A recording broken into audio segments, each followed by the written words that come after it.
Morning, Shar. Can you hear me? Yep, I can hear you just fine. Hey, everybody. Can I? 1 second. I can't hear anything. Okay. Give me 1 second. Can you hear me okay? Yeah, I can hear you fine. Okay. Thank you. How about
Morning, Joy.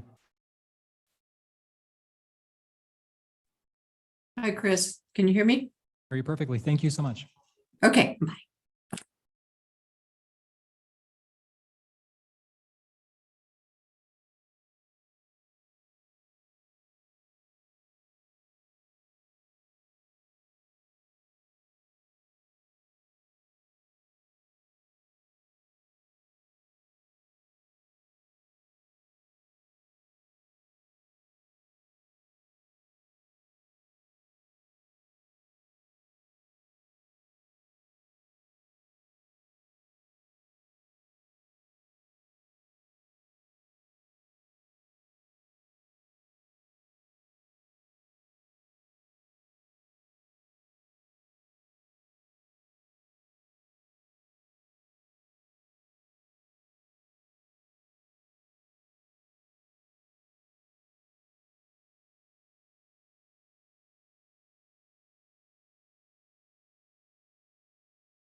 Chris. Sorry about that. Again, my apologies, council, trying to wrap up a meeting that was supposed to be part of a conversation that was right at the end of the agenda. So with that, it is 9:23. Thank you. 9:23 on, I don't even know. Thursday, June 15th. I don't have my agenda in front of me. It got moved around. Thursday, June 15th. We'll open the city council budget workshop with roll call attendance. Thank you, Mr. Mayor. Councilwoman Strader, Here. Councilman Overton. Here. Councilwoman Perot. Here. Councilman Cavanagh. Here. Councilman Borton. Here. Councilman Hoagland. Here. Mayor Simison. Here. First item up is adoption of the agenda. Mr. Mayor, Councilman Hoagland. move that we adopt the agenda as published. I have a motion and a second to adopt the agenda as published. Is there any discussion? If not, in favor, signify by saying aye. Aye. Opposed, nay. The ayes have it, and the agenda is adopted. So council, before we get started, I turn this over to the team for the presentation. Just want to say thank you to everyone who helped get us here today. Starting way back early on, going through the base budgets of all the departments with the council members and your time and dedication to that. All the employees in the departments for their reviews, updates, extra efforts in order to try to refine and get the details as close as we can at the time we're trying to do this throughout this period. It's been a very interesting budget process, probably a little bit different even than other ones I've gone through. And I don't want to start off by saying I think we have some improvements to do, but I think we do have some challenges that we're going to have to work through moving forward. Among the things is we're still trying to get some numbers from people this late in the day where there's always changes that continue to update and evolve the budget over time. And as you all know, we still even have some very big things that haven't been resolved yet. So with that in mind, we started developing this budget as a group, as a team, with the directors, looking at what we knew along each step of the way. And I want to thank the directors, for their willingness to work together to really help define the priorities that are in this budget. There's definitely things that weren't on some people's radar that have been added because the director said they're important. It's an important aspect for us all in order to move forward. And then there were things that were discussed that were moved out because they were other ways to accomplish those goals at this point in time. But what we do have in front of you is a budget that I think reflects those conversations, that dialogue, that teamwork, at least from the executive branch, of priorities related to our employees, needs for additional people to complete jobs, replacements, the tools to do the work in that regards. I do think it is a well thought out. I won't use the word conservative, but I think it meets but it is reasonable within the context of where we are. It does not, at this point in time, take all the 3%. One could argue that with the economy and inflation, you could easily make the request for 3% just to keep up with the cost of doing business. And that's what the CFO would tell you. You should be doing every year is taking the 3% just to accomplish that goal when you have a 2.5% annual adjustment for COLA or CPI or whatever the case may be. But we still have been able to bring you a budget that takes growth in mind. It takes new construction to help pay for that growth. Does take some of the 3% to pay for some of our needs. And then there's still some things that we'll have to wait and see where things go. You are going to hear presentations on what's in this budget. I know there's some things that maybe council would like to see that's not in this budget. I think that will be part of the conversation, whether you want to do that as we move forward or if we hear what's being presented today, talk through those and have additional conversations about what's missing. If there's things that you think should be added, more than happy to, and the team will be more than happy to have a conversation about those elements of this budget and if they should be added. But I appreciate you all. I'm looking forward to today. We got 8 hours, or sorry, a few less hours from that standpoint to enjoy our time together and go through this. And we can go as long or as short as you all feel is necessary to get the information today so that you can then have time to evaluate and consider before the next time we get together or set up individual conversations as necessary to move forward. So with that, thank you all. Let's have a great morning, afternoon, and day. Jenny, floor is yours. Thank you. Okay, good morning. Welcome to our fiscal year 24 budget workshop number 1. In front of you is the agenda that we're going to go through today. But first, before we move on to our agenda, I wanted to reference some housekeeping items. In front of you are a couple of new pieces of paper.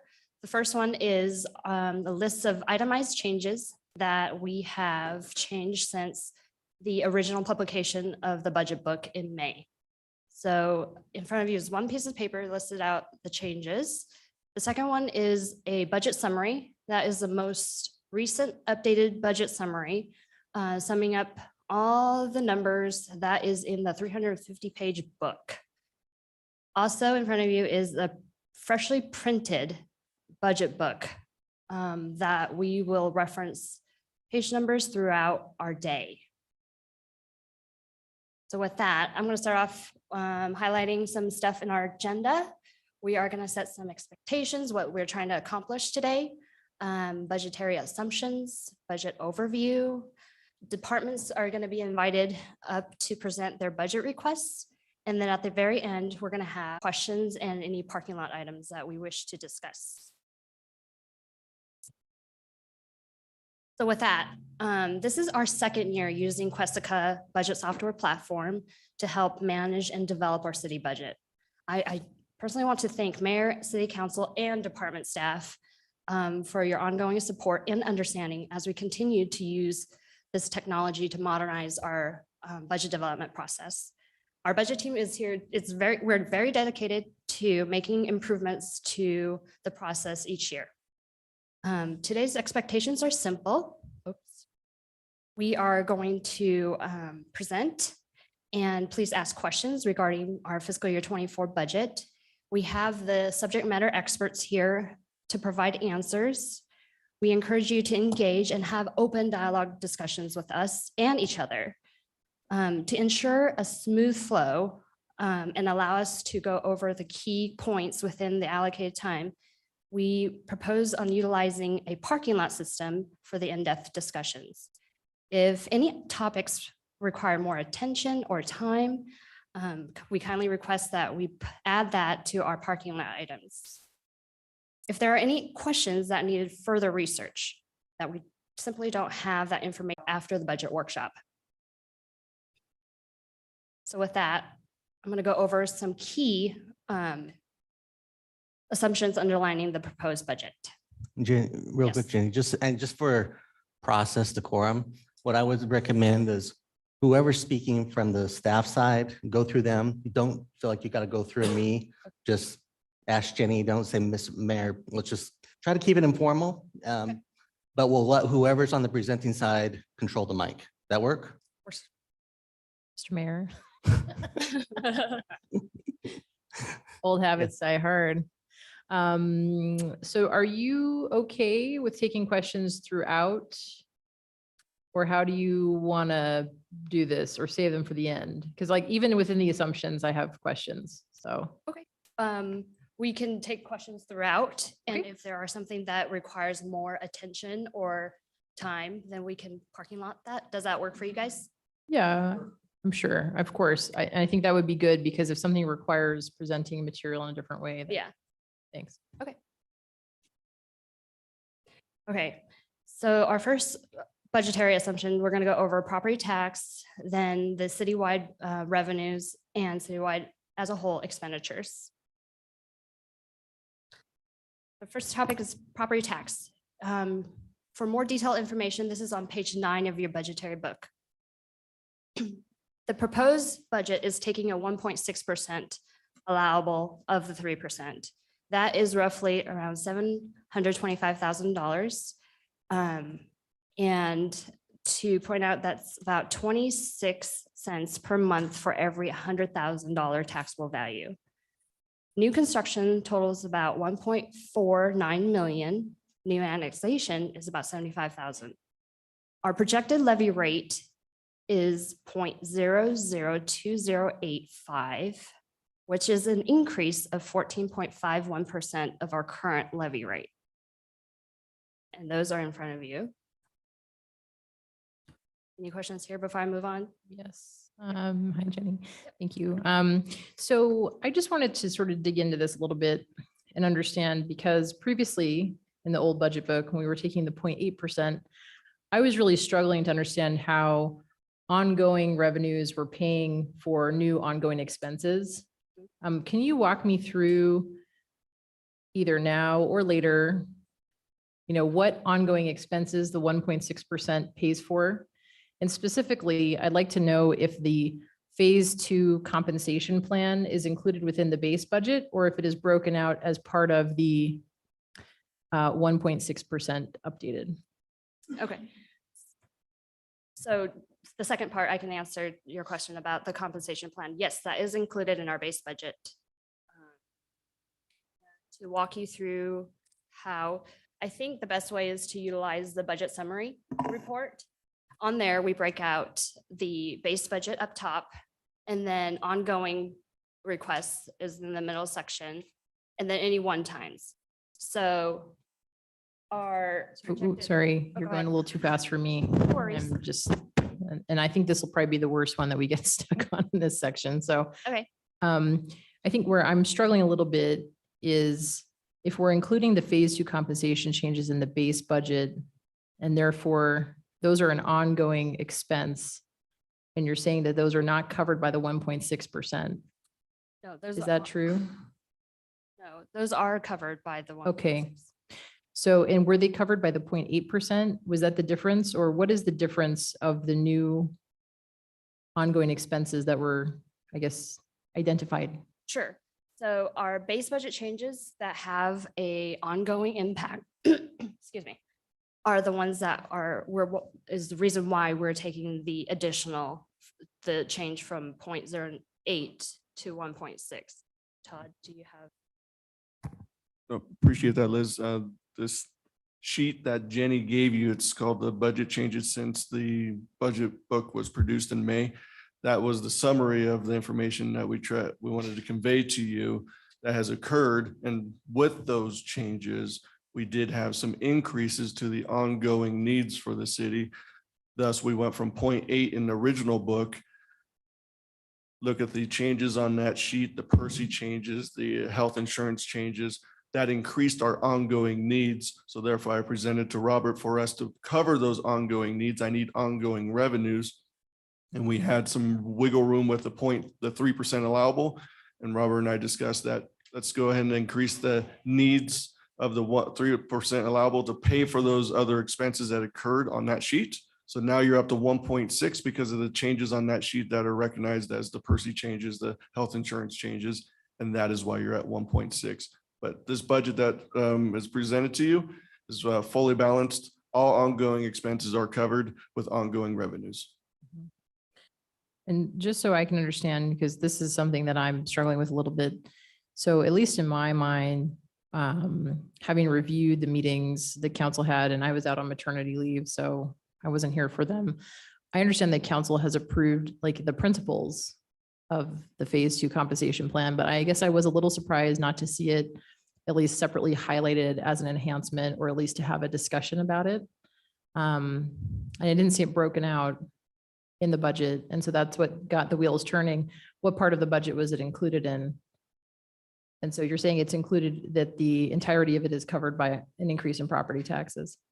The phase 2 compensation you're speaking of is included in our base budget. It's not, again, we don't use one singular revenue to pay for one singular expense. We have sales tax revenue, liquor revenue. Mhm. So again, it's not just the 3% that would pay for that. So it's a collective bucket. So the expenses that are phase 2 are inside the base budget, which is inclusive of 3% allowable, or the 1.6 in this case.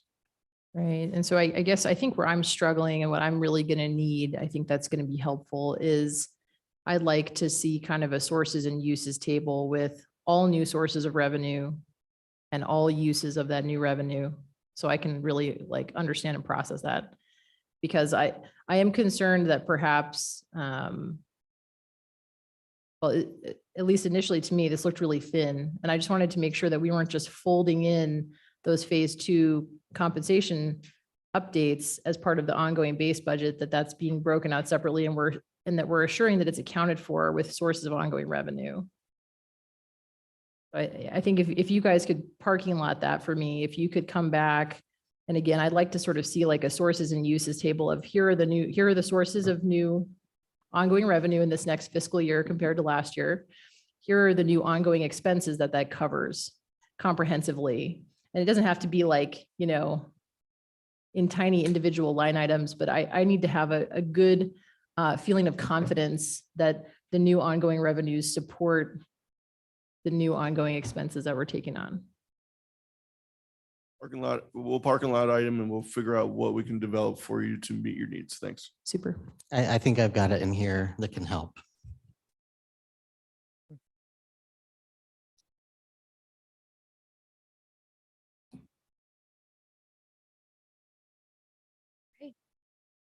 Jumping on to other major assumptions is some of the major revenues that we are included in this budget proposal. We're seeing a 4.15% increase in water and sewer sales revenue.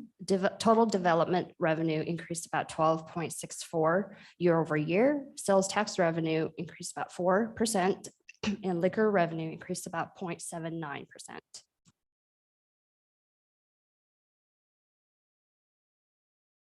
In the current budget proposal, includes 16 FTEs with a financial impact of $1.5 million. As you can see, the majority of these FTEs are in our public safety department, 7 within the police department.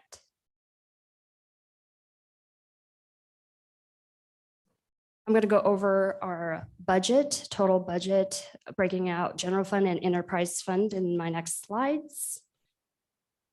And if you want to follow along in your book, details of this graph along with the amounts are on page 62 of your book. The top 5 revenue contributing factors in this budget proposal are impact fee increases by $6.5 million.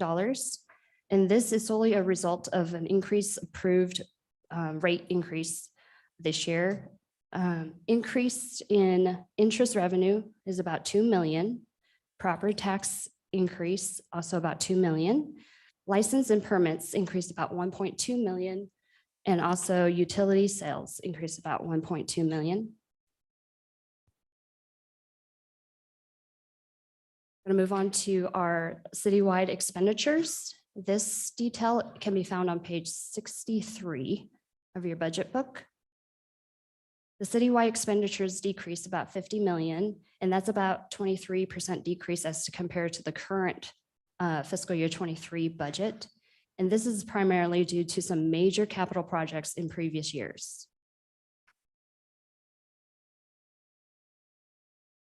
I'm going to cover general fund expenditures. This can be found on page 67 of your budget book. Major project requests within the general fund proposal are 2 fire engines, 6 police officers, Lakeview Golf Course improvements, community center design, and patrol vehicles. You will hear from department representatives later on today from each budget request. Enterprise fund. Enterprise fund is a little further in the book. It's on page 236.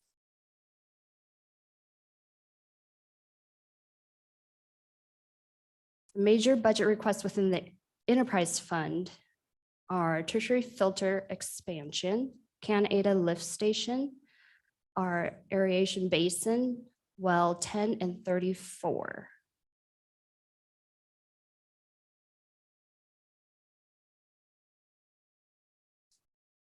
Questions so far before we invite the department representatives to present their budget requests?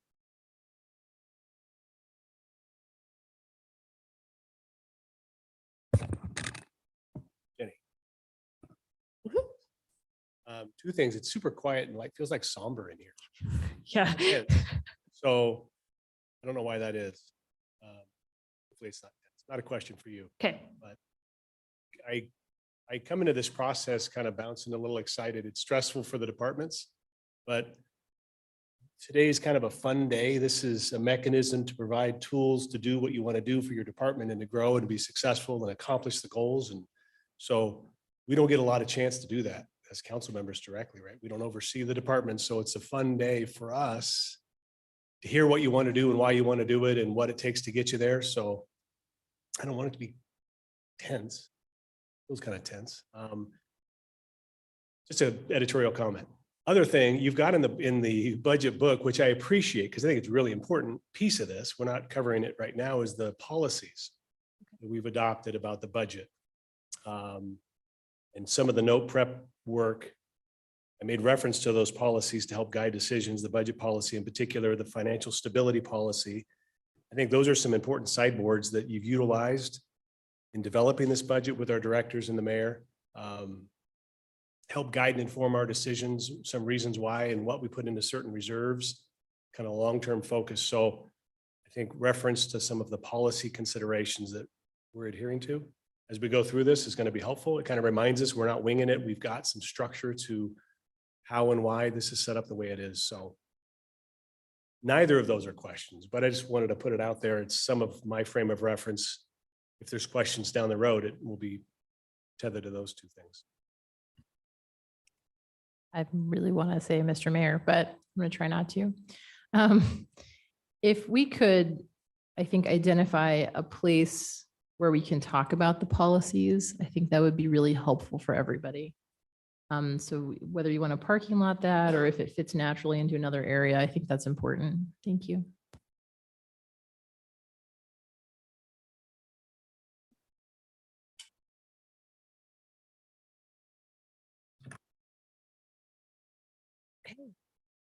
So to kick us off, Enterprise Fund is going to present their budget requests, starting with Public Works.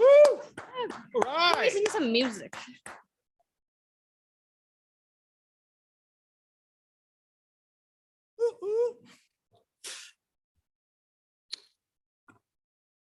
All right. Lorelei? I don't know if you ever thought one way or the other if Cleopatra was attractive or not, but that's how Julius Caesar. Right. Let's steer away from the Every Cleopatra hour on the discussion. It's getting hour. weird. I was like, wait, what? What? Just trying. You're making it. No, Julius. I want to talk about eco-engineered alternatives to tertiary filtration. Exciting topic. Bar is low. So we'll run through some of the enterprise fund budget requests first. Before we get started, I'm sorry, one thing. This presentation follows the order of the budget book. So right now, we're on page 250, if you guys want detailed information on this budget request. Thank you, sorry. Okay, so our first budget request is for our Bitter Creek Lagoon. So you may not have known, but we maintain and operate a sewer lagoon in the Bitter Creek subdivision. So we are required as part of a legal settlement to operate and maintain this, and until this lagoon is able to hook up to the city of Cuna. So a seepage test to make sure the lagoon isn't leaking is required once every 10 years by DEQ. So this funding accomplishes that. And feel free to stop me on any of these if you have questions. Our next one is a energy strategy plan. So this is for $50,000, and this will help us analyze various ways that we can make our water and wastewater operations more energy efficient. It'll provide us with high-level costs and benefits to pursuing these strategies so we can make better informed decisions on what projects We can bring forward some examples of things that we'll look at, LED upgrades, solar, is there more energy efficient equipment that we could put in, pumps, motors? And it does help meet one of the objectives of the city's strategic plan. So you'll see a similar one of these that looks at city buildings that comes out of the general fund, but this one is specific to the water and wastewater facilities. Okay, so if we jump over to our water section, our first enhancement here is for an FTE. So this is a position that's primarily driven by growth. So we have nearly 700 miles of water distribution mains and significant number of hydrants and valves that require maintenance. This position also helps with our dig line utility locates, which now exceed almost 18,000 locate calls per year. Our next enhancement is for PRV or SCADA for our PRVs. So PRVs are pressure reducing or pressure regulating stations. They allow us to control pressure between the pressure zones in the city. So having real-time monitoring on both flow and pressure is really important, and SCADA installation in these allows us to do that. New PRVs that are installed come in with SCADA on them, but these are retrofitting some of our older PRVs. So this will allow us to put SCADA into more of those. This is our annual water main extension adjustment. So every year we come to you with a request. It's usually in conjunction with ITD or ACHD projects. So what we do to help reduce cost and also minimize inconvenience to the public is if these roads are open or being widened or reconstructed, we tend to try to do sewer projects and water projects in that same time. It helps save cost. So this year, or in FY24, there's 8 primary projects with ACHD. A couple of the big ones include the Lake Hazel and Eagle intersection, and then also U-Stick Road from 10 Mile to Linder. Our next enhancement is for well 10B treatment. So this is the final year of construction for this water project. And so what these treatment facilities do is they remove naturally occurring minerals that can cause brown water. In FY24, these costs include construction of the final treatment building. And these facilities have significantly decreased the number of brown water calls that we receive throughout the city. So they are definitely making an impact. And well 10B, just for reference, is near Fairview and Locust Grove. Our next enhancement is for well 34. So this is providing a new production well. So it supplies additional water to provide system capacity. So this is the final year of that project, which includes construction of the well building. And just for reference, this one is near U-Stick and Black Cat. So those were our water enhancements. Jumping over to wastewater. Our first enhancement is for a spare grinder for our headworks. So this is where we get really exciting. All of the debris that we catch on our step screens, it gets ground up and washed. These grind up some pretty intense things. I almost included a picture, but decided not to since it's early in the morning. If this grinder goes down, it can cause significant backups in our facilities. So having a spare grinder helps have redundancy so that while it goes down and our maintenance guys are fixing it, we can put in another one in its place. Our next one is cleaning of digester 5. So each of our digesters is on a 5-year cleaning cycle. And this is just the cost to complete that. Our next enhancement is for a forklift. So we are needing a higher capacity forklift to lift larger pumps and motors. So as the wastewater facility plant expands, we end up getting bigger pumps, bigger motors. Conveniently too, the water department was also needing a forklift for safety reasons to unload larger meter supplies and supply orders. So what we're planning to do is purchase the new higher capacity forklift for wastewater, and then we'll move the older, smaller forklift over to water and be able, with the purchase of one forklift, serve the safety needs of both facilities. Our next enhancement is for a hydro cleaner truck. So this would be the third hydro cleaner truck to add to our collection system fleet. So since we established the comprehensive in-house sewer cleaning program in 2009, the miles of sewer pipe have more than doubled. So rather than getting rid of our original 2009 truck via a replacement, we're proposing that we keep that one similar to what the fire department has been doing with some of their older trucks, using it for potentially more lighter duty and adding this new truck to the fleet. So we are attempting to clean our system at least once every 3 to 5 years.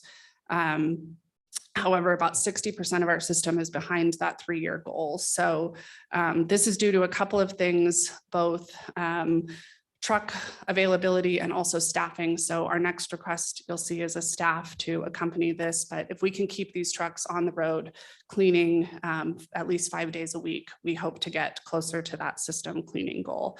So cleaning of the sewer systems is a really important maintenance activity that can do a couple of really important things. So one, it helps prevent backups and clean debris. Second, it can extend the life of our sewer system. So really important that we continue to work towards those goals. One cool thing about this truck compared to our older trucks, technology has advanced, and this is actually a water recycler truck. So it takes the water that they use to clean the sewer, runs it through filters, and then they're able to reuse that to continue to clean the sewers, which helps improve their uptime. So they're not having to refill the truck and go back to the sewer plant and dump it. So it's kind of an exciting advancement that's happened in sewer cleaning technology. So our next request is for an FTE in our collections department. So this would add another staff to this program that I was just mentioning. So growth of this system has led to us continuing to need staff. We currently only have a team of 7 people that are responsible for the entire 550 miles of pipe and 9 lift stations. So this additional staff member will help us keep these vehicles on the road more days per week. Lorelei, is it fair to say or consider the hydro cleaning process and the digester cleaning seem to jump out as well, that it's not a process that you ever complete or finish necessarily, but you're going to have some ultimate equilibrium where you're perpetually doing it as the normal course, cleaning as well as the digester cleaning, that you're not done with it. These enhancements aren't to finish a task necessarily, but perpetual ongoing activity? That's correct. Yes. So our next enhancement is for an FTE for our laboratory. So this laboratory is really critical to maintaining permit compliance at the wastewater plant. So this staff member will help with shift coverage. So the lab has to operate 7 days a week. And as the plant adds additional processes like tertiary filtration and side stream treatment, more testing requirements come on board. So currently we have a team of 4 people. This would add a 5th person to this team.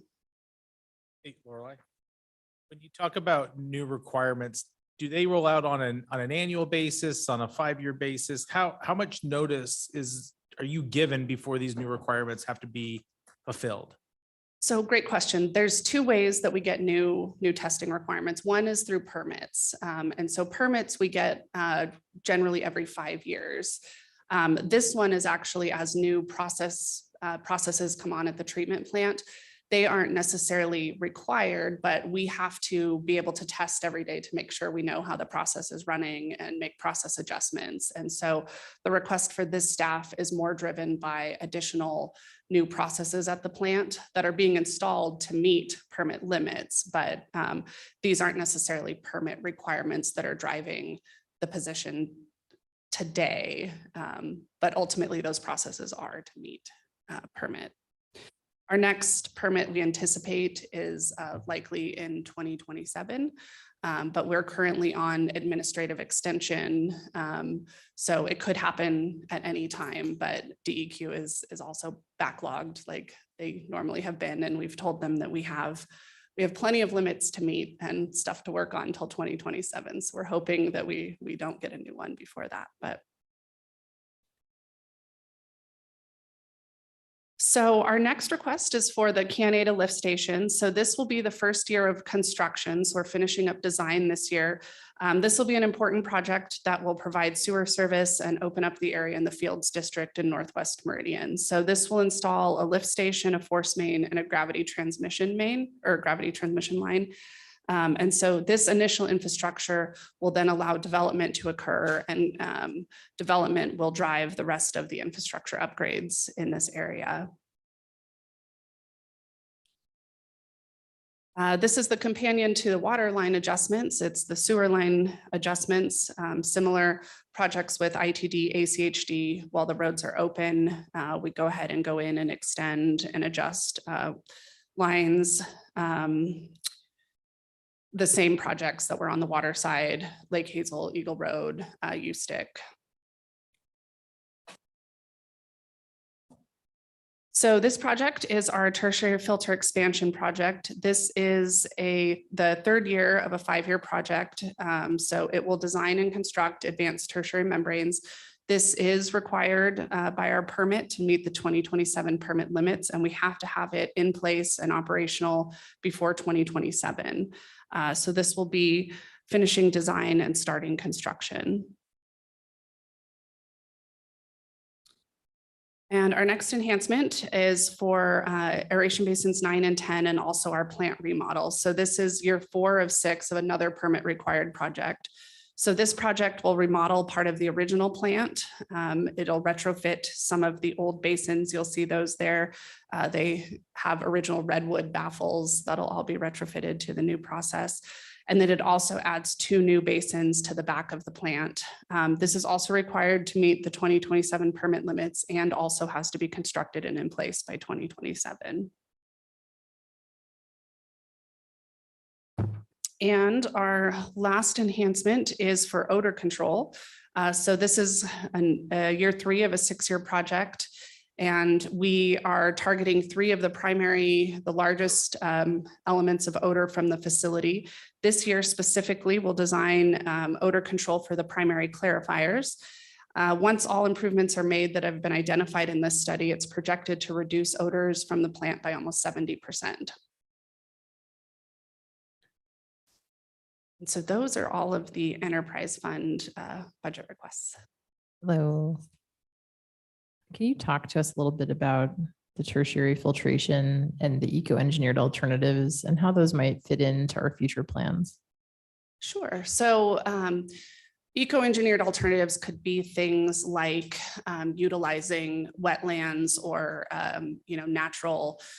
the natural environment to filter and remove some of these constituents. So there's something that we could look into down the road. However, we need to today install this type of equipment because it's robust. It ensures 100% permit compliance. It's actually outlined in our permit. But down the road, so the nice thing about this project, we talked a little bit about this with reuse, is that they come in the skid units. So you buy the amount of capacity that you need today and you can add skids down the road. So definitely recommend that we need to pursue this alternative today, but down the road, we could evaluate whether or not some of these other solutions could offset the purchase of additional membranes. There are some things that you have to consider with the eco-engineered solutions, like reliability year round. So some of these don't work, when it's the non-growing season or the plants aren't uptaking the constituents. They also don't remove everything. And so we'd have to be, the one good thing about these current filters is that they will set us up for meeting permit compliance today. And then they also could serve in the future to meet additional contaminants of concern that might not even be in our permits yet, where a wetland might not be able to achieve that. Another piece is the amount of land that is required. So those are the kind of things you would have to evaluate and determine, one-time cost, land cost, operational cost, reliability, but they are absolutely things that we could look into in the future. Yeah, and so each one of these cells basically is how much at this time? So currently they are about 1.6 million per treatment cell. right? And it feels like ultimately we'll need several cells. How many do you think we're gonna need in like the next 20 years? So the next 20 years, we probably would need at least 3 or 4 additional. Mhm. Yeah, and that's why I brought it up. And I'm not pushing to replace the tertiary filtration with that alternative. I just think it's an alternative that we need to consider to avoid future costs. And certainly considering whether it is a fit or not, because there are some real concerns around it too. And to your point, some constraints around it, but it does seem like an emerging alternative that we should look at. So I appreciate you having that conversation with me, but I just thought council would benefit from hearing it as well, as we kind of think about our future plans. Thanks. I've got a couple more though. That's okay. Okay. So I'd like to turn to some changes from the CFP. Right. So, and I had given all the directors a heads up about this. And there may be a difference of opinion about whether the CFP is a tool for the directors and the administrative branch of government, or whether it's a tool for council. And we can talk about that during the policy discussion. I view it as a tool for decision-making. And I wanted to talk about the FTEs that you moved from 2024 into 2025. If you could go through those and kind of talk about what your needs are, and if we could kind of dig into that a little bit. Thank you. Sure. So we had, I guess, as far as enterprise fund, we had one position that we did move, and that was a wastewater operator at our wastewater treatment plant. We moved that into FY25. The primary reason being is that we aren't as far along on our some of these big projects that we talked about. And so we see the need for that person to really come on in 2025. So we currently have 2 of those operators now in 2025 and 1 more in 2026. Those will be critical positions to bring on as we bring on these projects like tertiary filters, side stream, the plant remodel. But we felt like we weren't quite ready for it this year. So that was a department decision to move that one forward. Thank you. And just a comment, in future years, I think it would be really interesting for us to take a look at using our wastewater to recharge the aquifer at different alternatives. I understand besides going to CUNA, there may be a gravel pit that could be a viable alternative. So I appreciate you continuing to, your team do a great job. I just wanted to say I appreciate it. Thanks for answering all my questions, and we'll get to the general fund position later. Thank you. Well, I've got a policy question I feel like I should know the answer to, but when you referenced the grant for, I think it was energy efficiency, one of your earlier requests, do we have, I presume we have some internal, or actually not grant, the study you wanted to do, but do we have some internal process that checks to see if there's grant funding for a study like that? Seems like it probably fits, but automatically there's an effort made to determine whether there's an alternate funding source. So that's a great point, and I had it in my notes, and I don't think I said it, but we are pursuing a grant through the Department of Energy to cover both the utility energy study and the city building energy study. So we're hopeful that goes through. We're in the process of it. So if that goes through, we wouldn't spend these funds. We'd use the grant funds. But if the grant doesn't go through, then we wanted at least funding to be able to complete the studies. But thank you. Second question was, years back, we had commissioned and completed a safety study. I think it's been several years. Is that something that, not this year necessarily, but every 4 or 5 years, we should see that done again to see what we need to do to improve safety for our employees? So we've actually brought on a safety program coordinator in Public Works several years ago, and they now complete those regularly. So it's actually even better because it's just ongoing every year. He goes out multiple times per year and does site visits, and we fix those problems right as we find them. So I feel like we're in good shape there. And maybe this is a parking lot piece too, to kind of try and navigate this a little way. So big transfer of the fund balance to help offset the budgetary request. And maybe I should know this and I don't. Our historical philosophy about using fund balance to balance budget requests through the enterprise fund. Somebody on the outside looking in might say, hey, shouldn't the enterprise fund should be paying for itself? Why are we transferring so much from the fund balance? Make this pencil out. That's either, I don't want to put, I don't want you to have to wear a whole bunch of different hats. And so I'm also looking to the dream team over here. This can be a parking lot conversation, or if you want to kind of go over that now, whatever is most efficient for everybody. I'll go ahead and take this, Lorelei. Again, to answer the question, is the enterprise fund using other monies to pay for the enterprise fund? The answer would be no. So all monies that the enterprise fund has used historically and what we have planned for the next 10 years is all within the enterprise fund. We do not borrow from any other fund to make sure the enterprise fund is made whole. The budget that you have presented today is enterprise fund money only. We do have a fund balance that's available to us. It's the save before you spend mentality that we've had here for 20 plus years. So again, the budget that we have here is 100% enterprise fund money only, and it's the funding that we've been able to generate and create a fund balance so that Lorelei's team can present to you the needs for her city, for her functions. So all monies are enterprise fund monies. Todd, when the public, or when I am going through OpenGov and I see, the $200 million in our fund balance. Now this year, there's a big chunk that has now been identified as kind of identified or allocated. Where within that is the enterprise funds? Like where can we see that? Where can the public see where that? It's on your OpenGov. So that same report that you're utilizing, there's a general fund side of it and an enterprise fund side of it. So the 200 is representative for the city as a whole. But if you just, that same report that you're using, there is a general fund report and an enterprise column. I think there's two columns, one that says enterprise fund and one that says general fund. It's on there for your, and it's on your dashboard and or an OpenGov for the citizens as well. I'm happy to get you the answers too. If No, you and it's need it. okay. I think that's helpful. Then I guess maybe the other question is, how much do we have in fund balance for the enterprise fund then? Let me pull up that file real quick for you. I don't have that number memorized. Come on, Todd. I know, right? I should. It's 10-10, buddy. Good grief.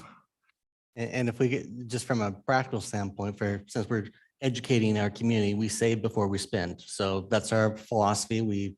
We save up the money to pay for these big projects, and you pull it out of your savings account. That's why you see the money moving from one side of the ledger to the other. And to answer Luke's question, 96 million. As of 9/30/2022's audit report submitted to you. Yeah. Thanks. Appreciate Yep. it. Todd, just, I need a refresher on the enterprise fund, because I can't remember if it was GASB or another regulation that required. We've always had the enterprise fund and it was water, wastewater, monies going into the same pot. But I know there was discussion about having to separate that out into a water and a wastewater fund. Where are we in that process? Is that still required? Can you just update me on that? We will be presenting that to you next calendar year. So it's effective October 1, 2024. So we're shooting for a fiscal year 2025 transition. Again, it's still all the enterprise fund.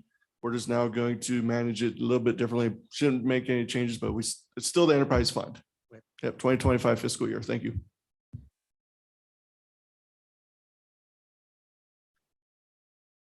Okay. Since you're here, any update on the Locust Grove project? Have we done with our utilities? Are they still getting any idea from the team? We'll I can do. get back to you on that. Yeah, it has nothing to do with today. I just was curious. Thanks. Good job, Lorelei. Councilman Borton? No joke? Oh, before everyone. Oh. Who's that? General fund, administration, finance, actually. Hey, Jenny? Yeah. I don't know why. I always bring a guitar when I go travel and drive. Do you? Do I? No? You never know when you're going to get in a traffic jam.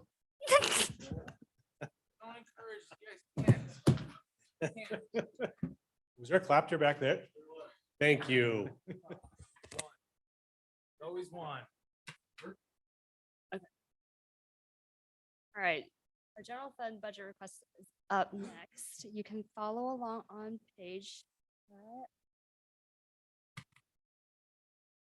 The very first one is our finance department, and it's on page 85. Yeah, thank you, Jenny. Page 85 of your book. So the first item that we're presenting to you is the financial internal control audit consideration. This is a best practice that we believe that we should do every so many years. It's been since 2017, since we last did an internal control audit of a different department. And finance gets internally controlled by an independent auditor every single fiscal year. This is just a process to pick a certain segment of our business to have an outside agency review their processes to make sure that the documents are moving in the correct fashion, the policies are in place, so that we can confidently inform you as citizens and the council that we are doing the job correctly. So this request is for $18,000. I have worked with Bruce Freckleton and requested to see if we can have his department's process, which is a permitting process. Again, it is a high revenue generating forum for the city. And we felt that this would be a good place to do an internal control. It's been a number of years since we've reviewed their details, their processes in detail. So this is a request to have $18,000 to allocate towards an independent auditor to process an audit of the permitting process in fiscal year 24. Hey, Todd. Yeah, Liz, 2017, what department did we audit? Public Works, assessment, revenue, functionality. Perfect. And do you think that doing this type of internal control audit every 6 years is the correct frequency, or would you recommend more frequent internal control audits? Fair question. I would say more frequent, but this was slated during the 2019-2020 time period, and we put it on hold for known reasons. And then we wanted to make sure that Bruce had everything in place for his department. Okay, so because of COVID, it got delayed. Is that what you're trying to say? Sorry. Yes, Okay. you said it. I need things really spelled out for me today. I'm sorry. Gotcha. And so happy you're doing it. I think it's a great idea. I guess my only concern is unless something specific precipitated it, this does feel like something that should be done more frequently. Agree. Okay, thanks. I'm with you.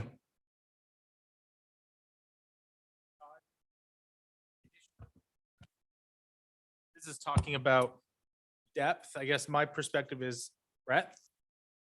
Should we be looking at more departments than kind of this kind of one on a reoccurring basis? And I guess the question that I'm asking, and this, again, it's exciting time, should this number be larger? Should we be doing more? Well, I don't think we should be doing more at one time. I think our auditors would like to do one department so that they can focus their energy on there. Again, do I think we can do more? The answer is yes. We've put it on hold because of COVID reasons. We didn't want to worry about that. But again, I do agree with you. We should be doing the public works assessment more often. We should be doing building department more often. We should be doing the sports revenue side for the parks department more often. We have a lot of revenue sources that move into the city, and we just want to be able to report to the citizens, no different than we do our internal audit for financials. We've done that as well. We're doing great. Yeah, I agree with you. So yeah, you may see this more and more often in future, pending no more pandemics. And I guess maybe my encouragement would be, don't always have to wait for a budget year. I mean, I think this is something that I think the council, we don't want to have this be a budget, amendment that comes to us as a reaction, right? So being proactive and feeling like the council is really open-minded. I think your goal, our department, our employees' goals are all the same as our citizens' goals. So have carte blanche to come back sooner if needed. I think that would be a lot, at least support for me. Cool. Thank you, Luke.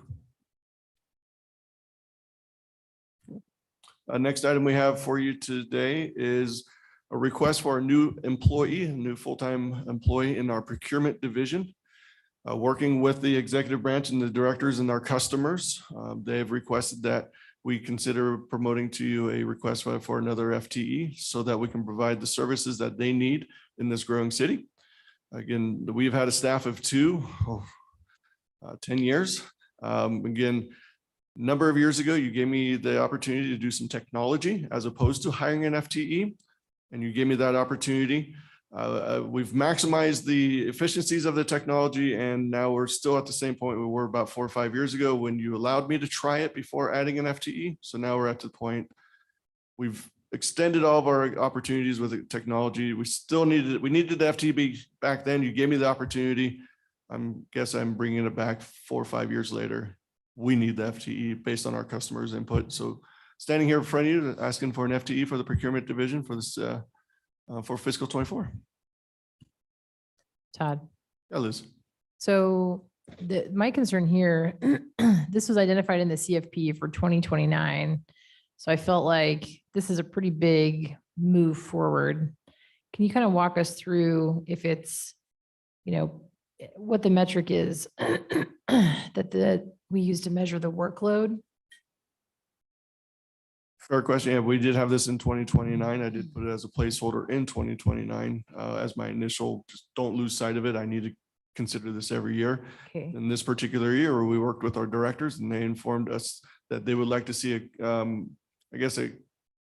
quicker turnaround on some things. Can we only produce so many, we can only turn around so many items so quick with 2 people.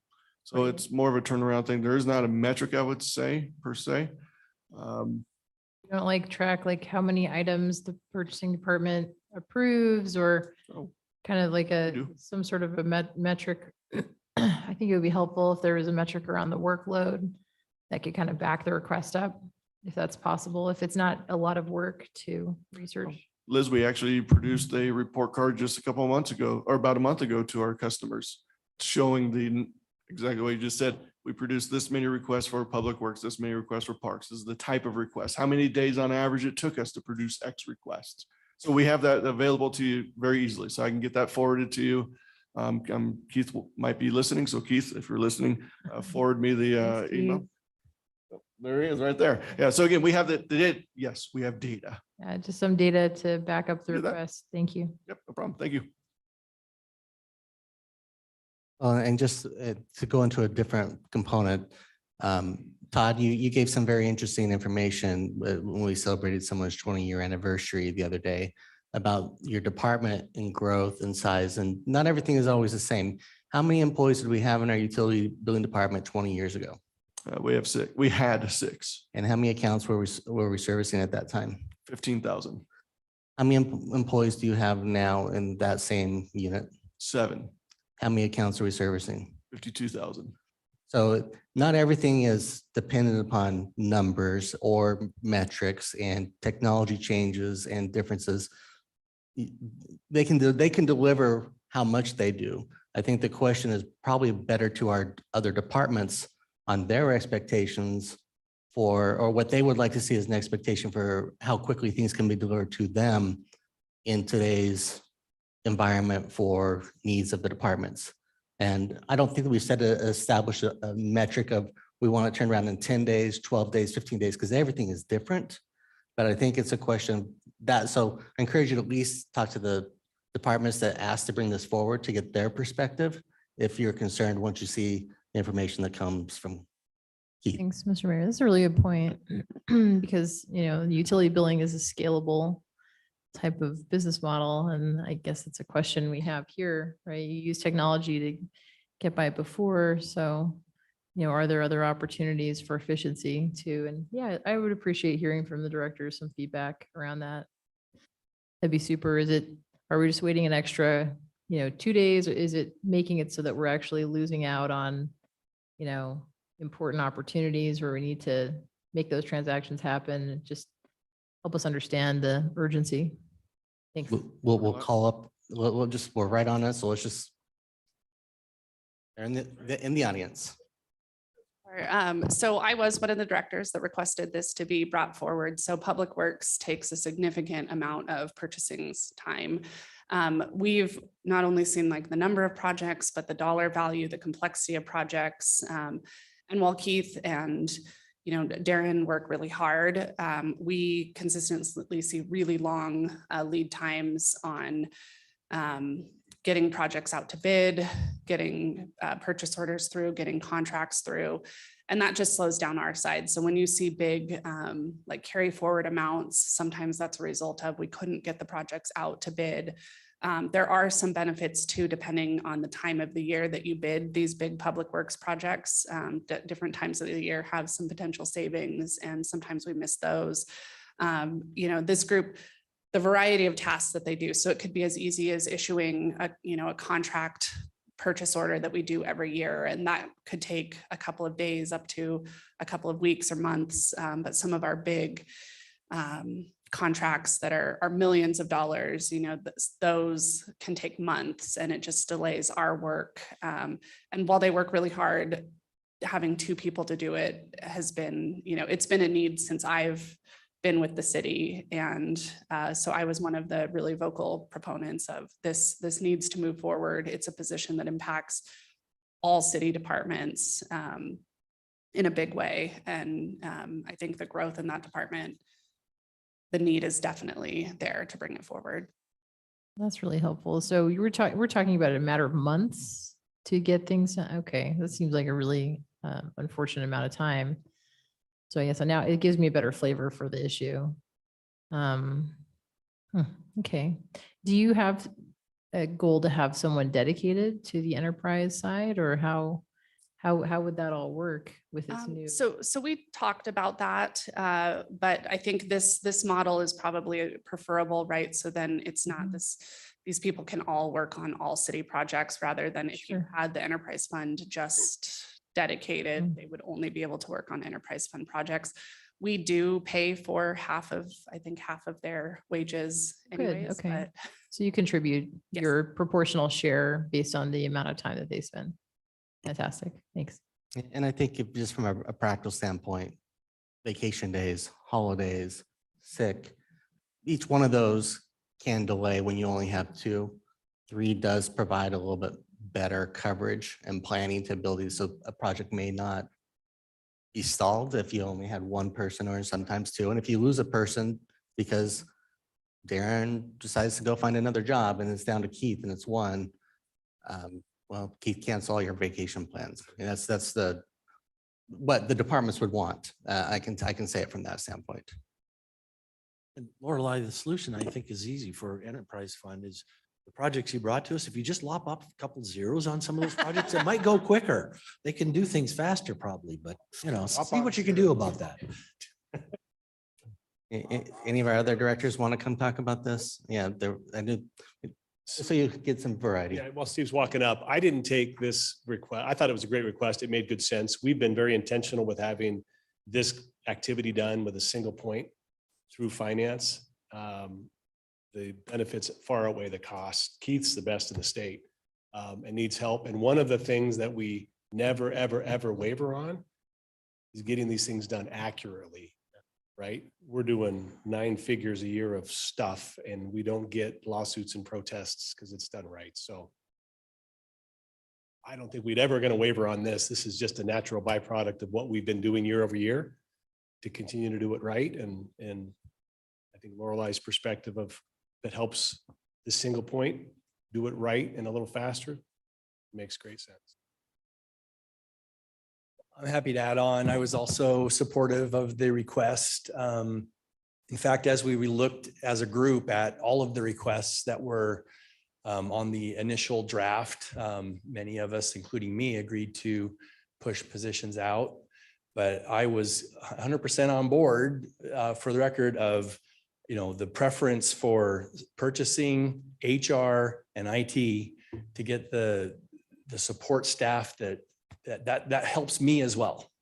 So I think, Todd and I met a couple months ago, and I think that there are some potential efficiencies that could be looked at policy-wise by aligning the threshold at which things have to go to purchasing to align with the state. But right now they're doing it based on, council direction. And if we could keep some things at the department level, that might help. But, it's already a fairly high standard and there are controls in place and double checks. So anyway, it's just something to look at that I would certainly support on the policy side. But regardless, I think the position is warranted and I support it 100%. Thanks.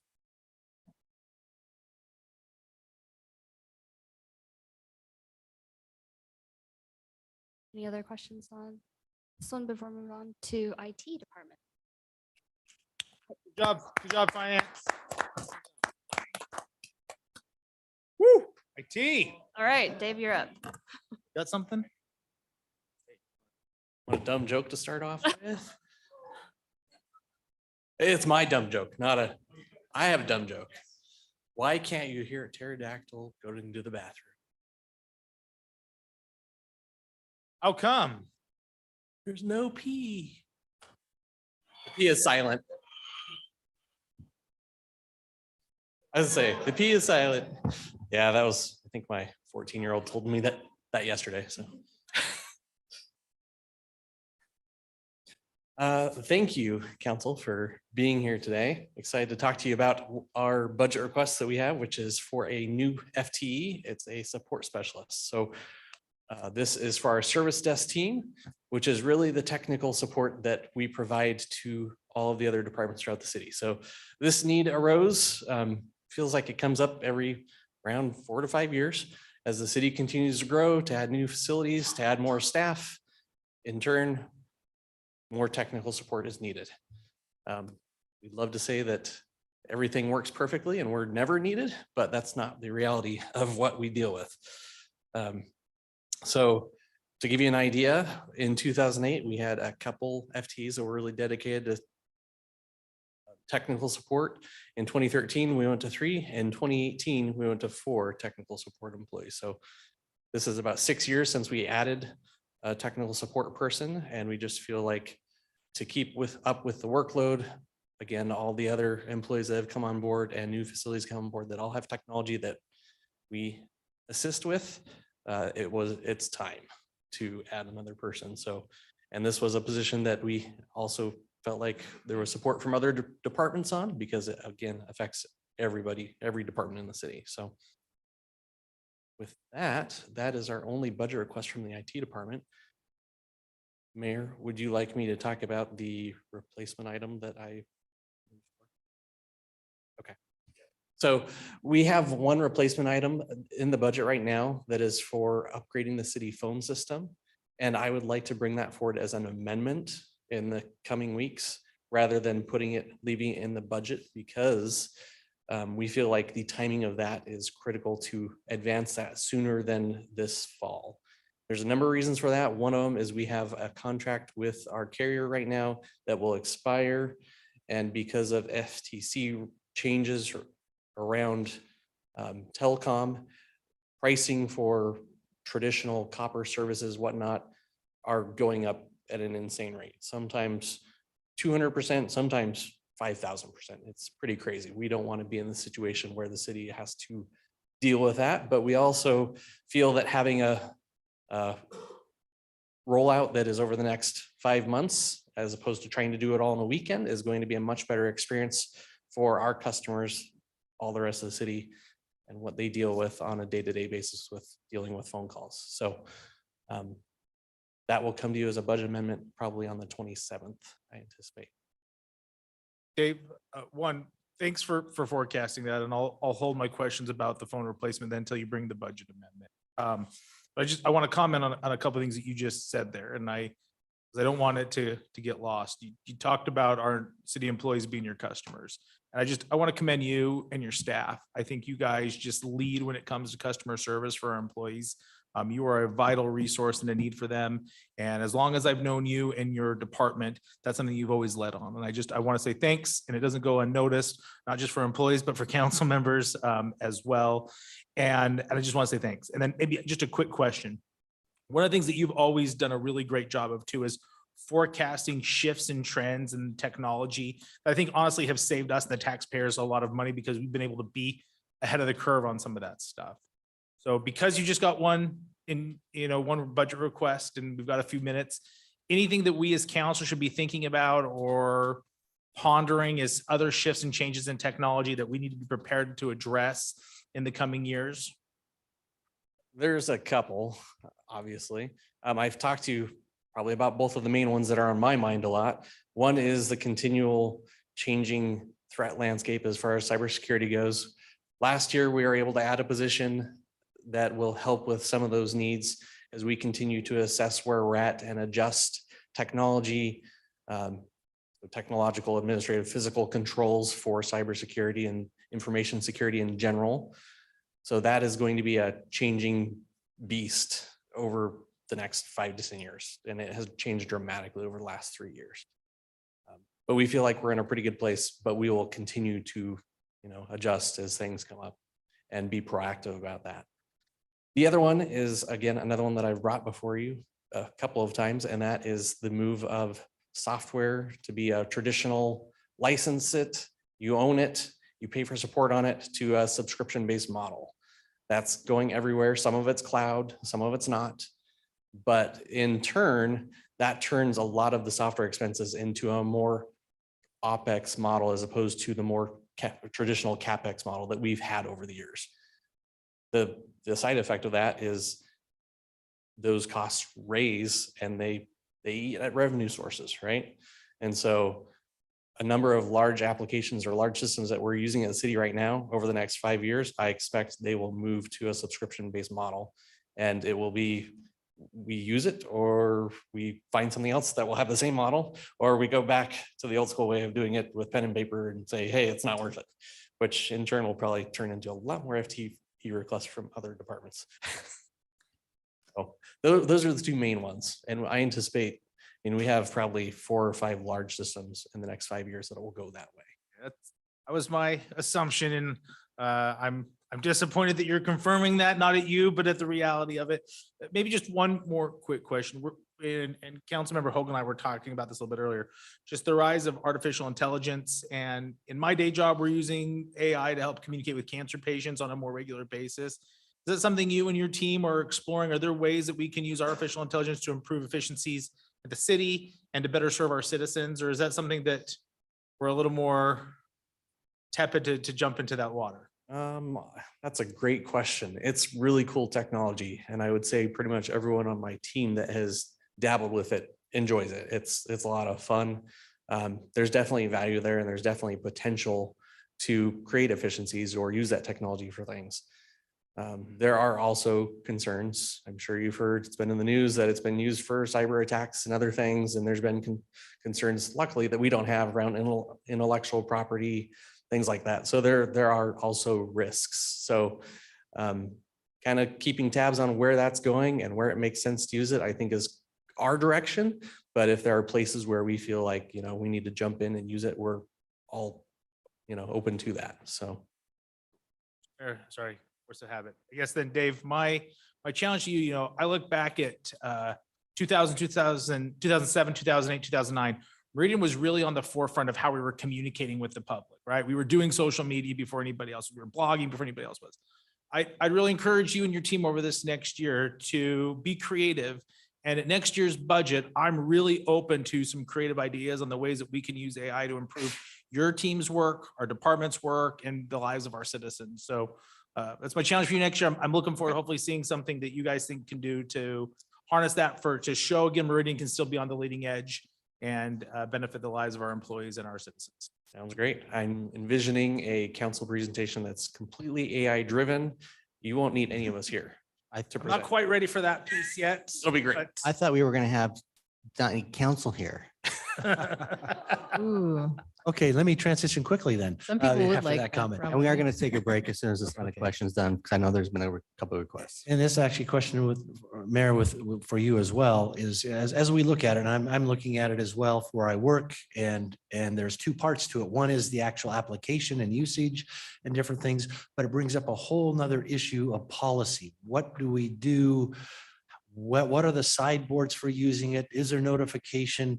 And is that going to be an IT-led discussion to decide, help us as council determine, do we need policy? What does that policy look like?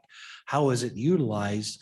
Because there are ethics in this involved as well. So it's not an easy thing to put together. And we're kind of working on that as well with the team to determine what that is. But as it advances, and I think it will be utilized more and more, we probably need some policies and different things. And there's folks working on that already. I'm not of borrowing and stealing and whatnot, policies and different ideas on that. But I think that's something we need to be prepared for, is to have some guidance document so people know when they come to work for the city of Meridian that, okay, I can do this and this, but I can't do that.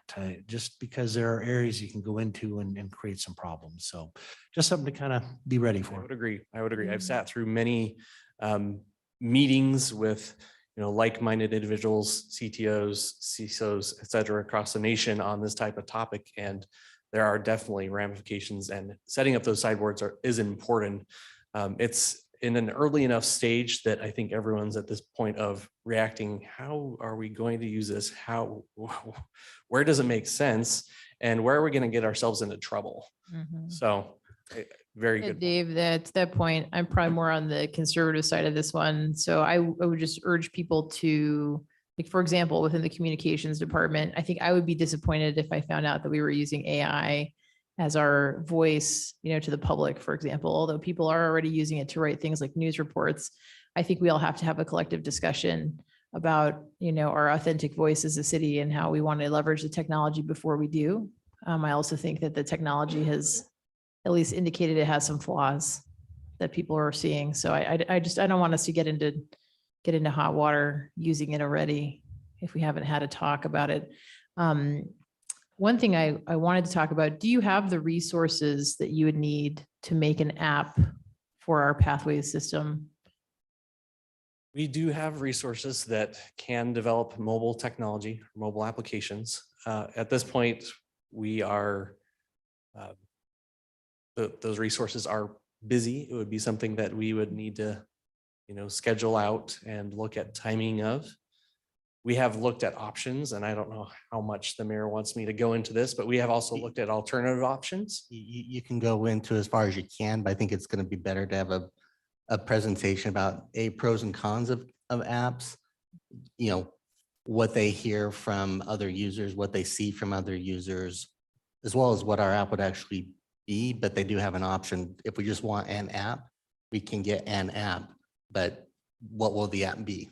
I want a good app, like not like a real poor one. I mean, like I'm not aiming for like a C- on this one. And our thought behind it is, what additional value are we providing to our citizens through an app versus what they have available to them currently? Do you think Our website is mobile, Google- they can access things. Really? Um, We should have that debate for sure. Hey, Dave, what do you call a pile of cats? A Story mountain. of my life at home. All right, thank you. Dave. I'd like to, Not yet, not yet. I've been patiently waiting my turn.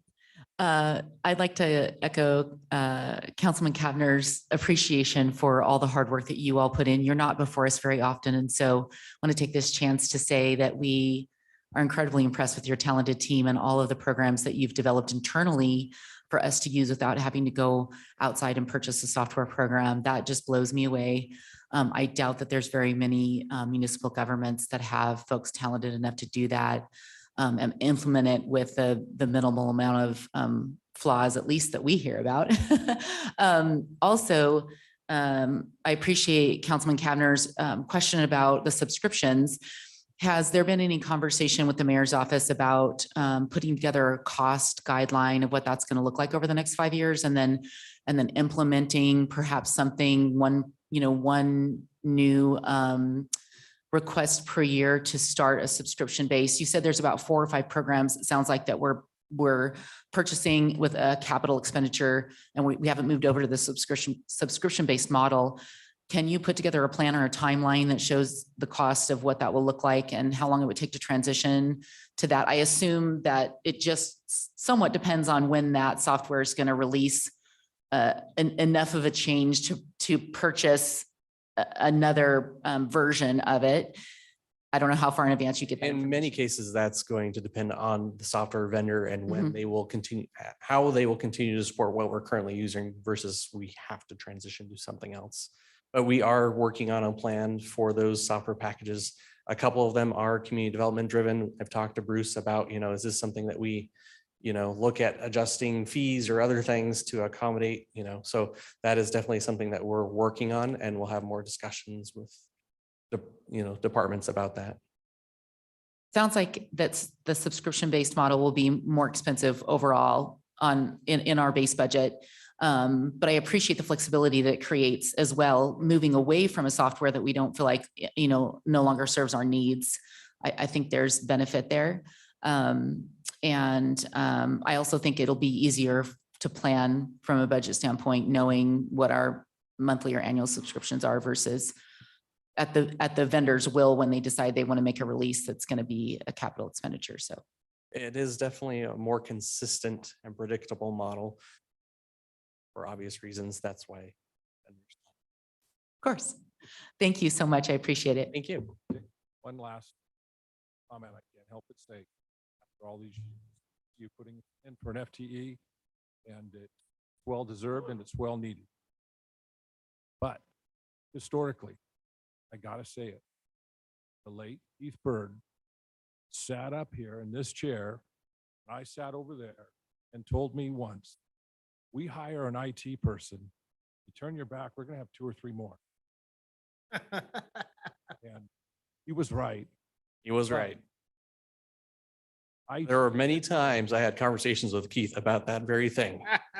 All remember those days, but now when you look at every part of this city and how much technology has now become a massive portion of us. Thank you. Positions well. You have a great team, so thank you. All right, with that, let's take a break. Well, Here we go. but we'll try to gather back around 11.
We will go ahead and come back and move on to our, well, let me kick this back to Jenny.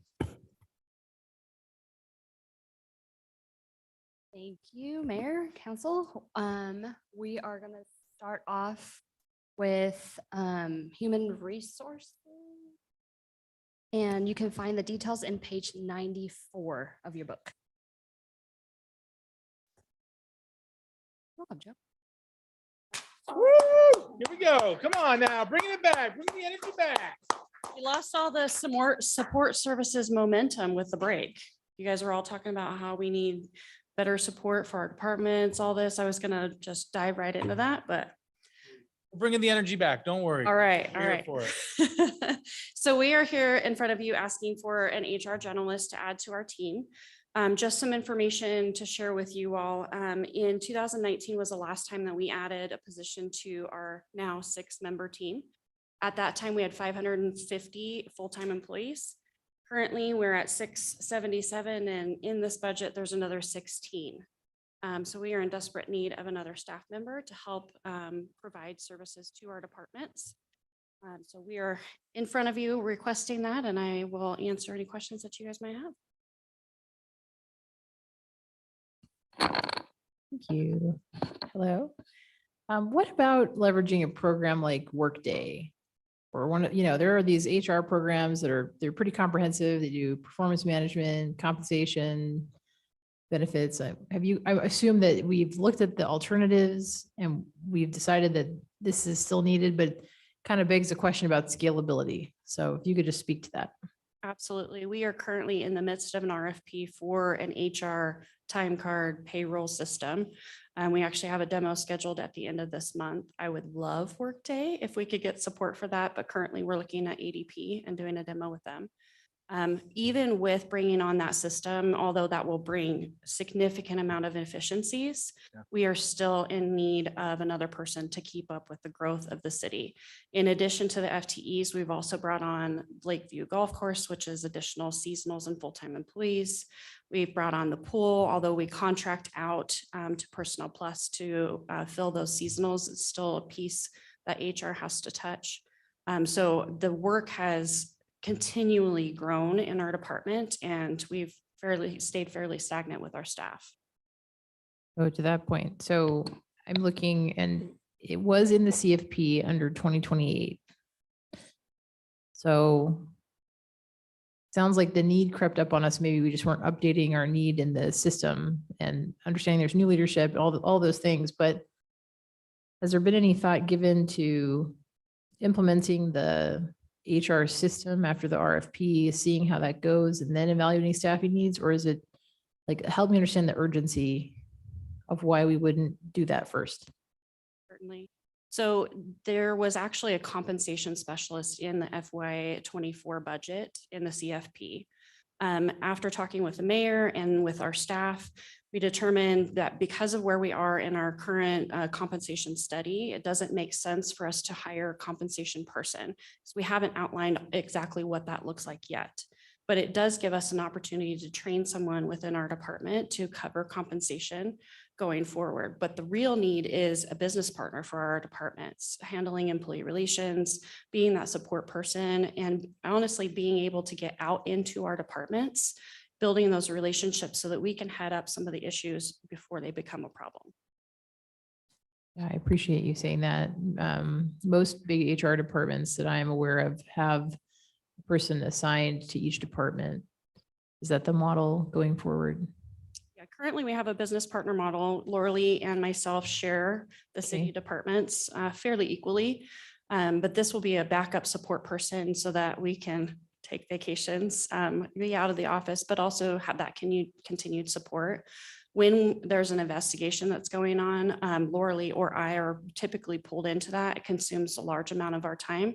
So in the interim, there are services that are either held or not able to be met in a timely manner. Yeah. Is there any other information you can share around the urgency, whether it's data that helps support that or the amount of time that it takes or something? I understand we have more employees, but the tough thing is it's one of those job functions that it should be scalable. Like if it's an operations kind of model where people call into a central place, you would think that we could use technology to help offset some. I totally get it. I agree that each department needs one-on-one support at some point. Is there any other metric or info that you would provide around that? In addition to what I've already provided, I've met with all the department directors and gone through what are things that they feel we need to approve upon that we haven't had this bandwidth to do outside of a system, outside of those processes. In addition, what are they looking for as far as support from their HR team? What have we not been able to get to or implement or programs to start? And there are a lot of things that we can be doing and should be doing to stay up with the times and supporting our employees, which also helps with traction and retention. So there's so many facets that HR deals with. There's not one particular metric to look at to determine when we need staffing other than we're not meeting the needs of our departments. What percentage of this hire is needed to address existing needs that aren't being met compared to expansion of what you would provide if you were to take a swag? That would be really hard for me to quantify at this time, but I can try to do that and get that to you at a later time. Maybe what would help is, do you have examples of additional services that this, having this bandwidth would provide? Please. Hello, everyone. It's Hi. my fourth day on the job. I appreciate being able to stand before you. If you look at it from the HR side of it, you want ideally one person HR for every 100 staff members, which puts us about where we should be with the addition of this position. But one of the things I'm looking at is, I'm drinking from a fire hose right now. HR is HR wherever you go, but the reasons behind what we're doing and looking at how this position can support things like the recruitment retention. Recruitment in particular, we're a growing city, and just making sure we're able to fill those positions. I think that's going to add some to that, making sure that we're able, if needed, to be on those selection committees and really supporting. HR is all about people, and that's our biggest cost and potential liability. And so making sure that we're there to do what needs to be done. One of the things I'm committed to is looking at any efficiencies that we can come up with to help as we move forward and continue to grow. Oh, can you hear me now? Yeah, thank you. Okay. Councilman Streeter, I can add a little bit of context to help too on this conversation. So we earlier were asked, I think, to finance about the scalability of some of the things like they do in the finance side and how many people they've had to do that and such. So approximately 20 years ago, we had a little under 200 employees and we had one HR generalist for all of that. And now we've only added in all of that time one more. So the parts of the HR functions of the city that can be done through automation types of processes with IT are getting done a lot that way now than it used to be because of the need to focus the attention on the people. And the people part of the human resources side, since I provide the legal support for HR, is predominantly on those issues. They're the people ones, or the investigations. They're the issues that come up that take a lot more time and effort to work through because it's usually personalities and people and issues and problems. And it is trying to address, like Christina said, to get to the problems early rather than later, when there's less opportunity for a fix to the issue, or less opportunity for people to find better solutions than the hard and fast things where either people have to leave or there's something more serious that requires even more attention. So I think that's the intent, is really to make sure that we can devote the people time as needed, and then the automation stuff is getting done and will continue to get done that way. But that's really the scale of it, is we've really just grown to almost 700 people. So. And if I can follow up on that a little bit, I spent some time yesterday looking at, and I can't remember the name of it, just our recruitment software, which IT helped put together. And Christina was a big part of that, and comparing that to NeoGov, which is what we used at the state. And just being very impressed with the number of applicants that are, filtered through there to be able to hire people. And then to follow up with the comment that was just made, I'm looking at contracts and training. Training, I think, is important, right? We want people to know that if they have a respectful workplace issue, that they can bring it so we can deal with it at that lowest level, and rather than waiting until it becomes, something that's front page of the news. Sure. Yeah, for sure. There's savings by avoiding huge problems for sure. I guess the reason I'm pushing on it so much is it just sort of seems like a little bit of a red flag to me that we're looking for one position and we're not fulfilling the headcount there. So we're sort of pivoting into something that was slated for, like 5 years later. That just seems like a little bit of a big leap to me in our plan to be shifting that much. Debbie, I guess kind of, my comment is kind of in line with where I think where Councilmember Strayer is coming from, but maybe from a little bit of a different angle. Recognizing 4 days in, so you're subject matter expert at this point, right? Sure. I am not opposed to the position request. One of the things that government isn't always great at is being versatile and flexible, particularly when it comes to kind of aligning the resources to current leadership's needs. Would it be better to take a pause on this position momentarily, allow you to get grounded in the department? One of the things I think is why we were really excited to bring you on is you've got, I think, a specific vision for our city and for our department. And I want to make sure you've got the resources to be able to do that. And I have to say, I'm reluctant to say yes to this position right now, not because I don't think it's warranted, because I want to make sure that you've got the flexibility you need to build the team and the department in the manner that you think will serve our city best moving forward. I don't know if you've had, again, 4 days in, not a lot of time to put some thought to that. I mean, you're just learning everything that's going on. And I know that we've got 2 more weeks until our next hearing, but what are your thoughts about that? No, and I can totally see the wisdom in what you're saying. So I'm coming in at kind of, this has already been put in motion. Christina and I talked because I think this was originally slated to be a compensation position. And now it's a generalist, which allows us some of that bandwidth to do some cross training and allow them to do some of those employee relations, some training. So, that's a hard thing for me to answer. If I can come back, what I don't want to do is say, nope, let's pause and look at it next fiscal year and then be like, I should have really fought for that, right? And Debbie, I guess what I would say is, I know we typically don't do a lot of FTEs in terms of them being budget amendments. Mhm. I think that this is an exception that I would be really supportive of, because I would want you to be able to hire right or build the right org chart, not just to slot people in because now is the time and place where that could be considered. And I'm going to say I agree with you. Okay. It would be nice to have, a New York minute to be able to really sit with it and see, because like I said, I'm drinking from a fire hose right now, and really, where can we potentially create efficiencies? I've got a great team. They have done amazing things with the staff that are there. And I think very open to looking at, how we increase bandwidth.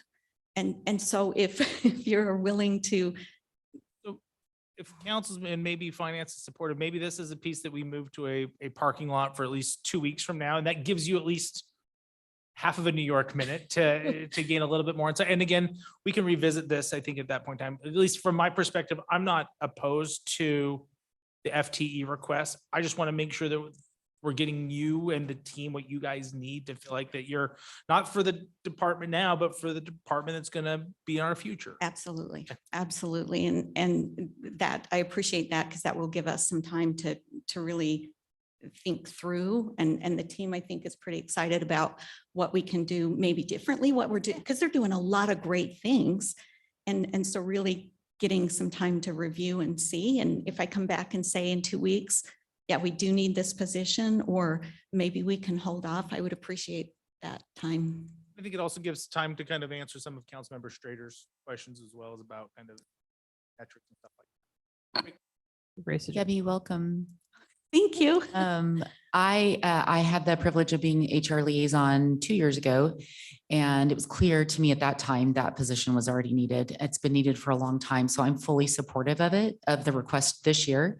But yes, I understand the desire to have a couple minutes to think about it. So I do hope that we address that in 2 weeks and not wait till next fiscal year. Question I have is, in the budget book, it stated the intention is for that individual to work on market analysis, job classification, equity analysis. So a lot of it is compensation related.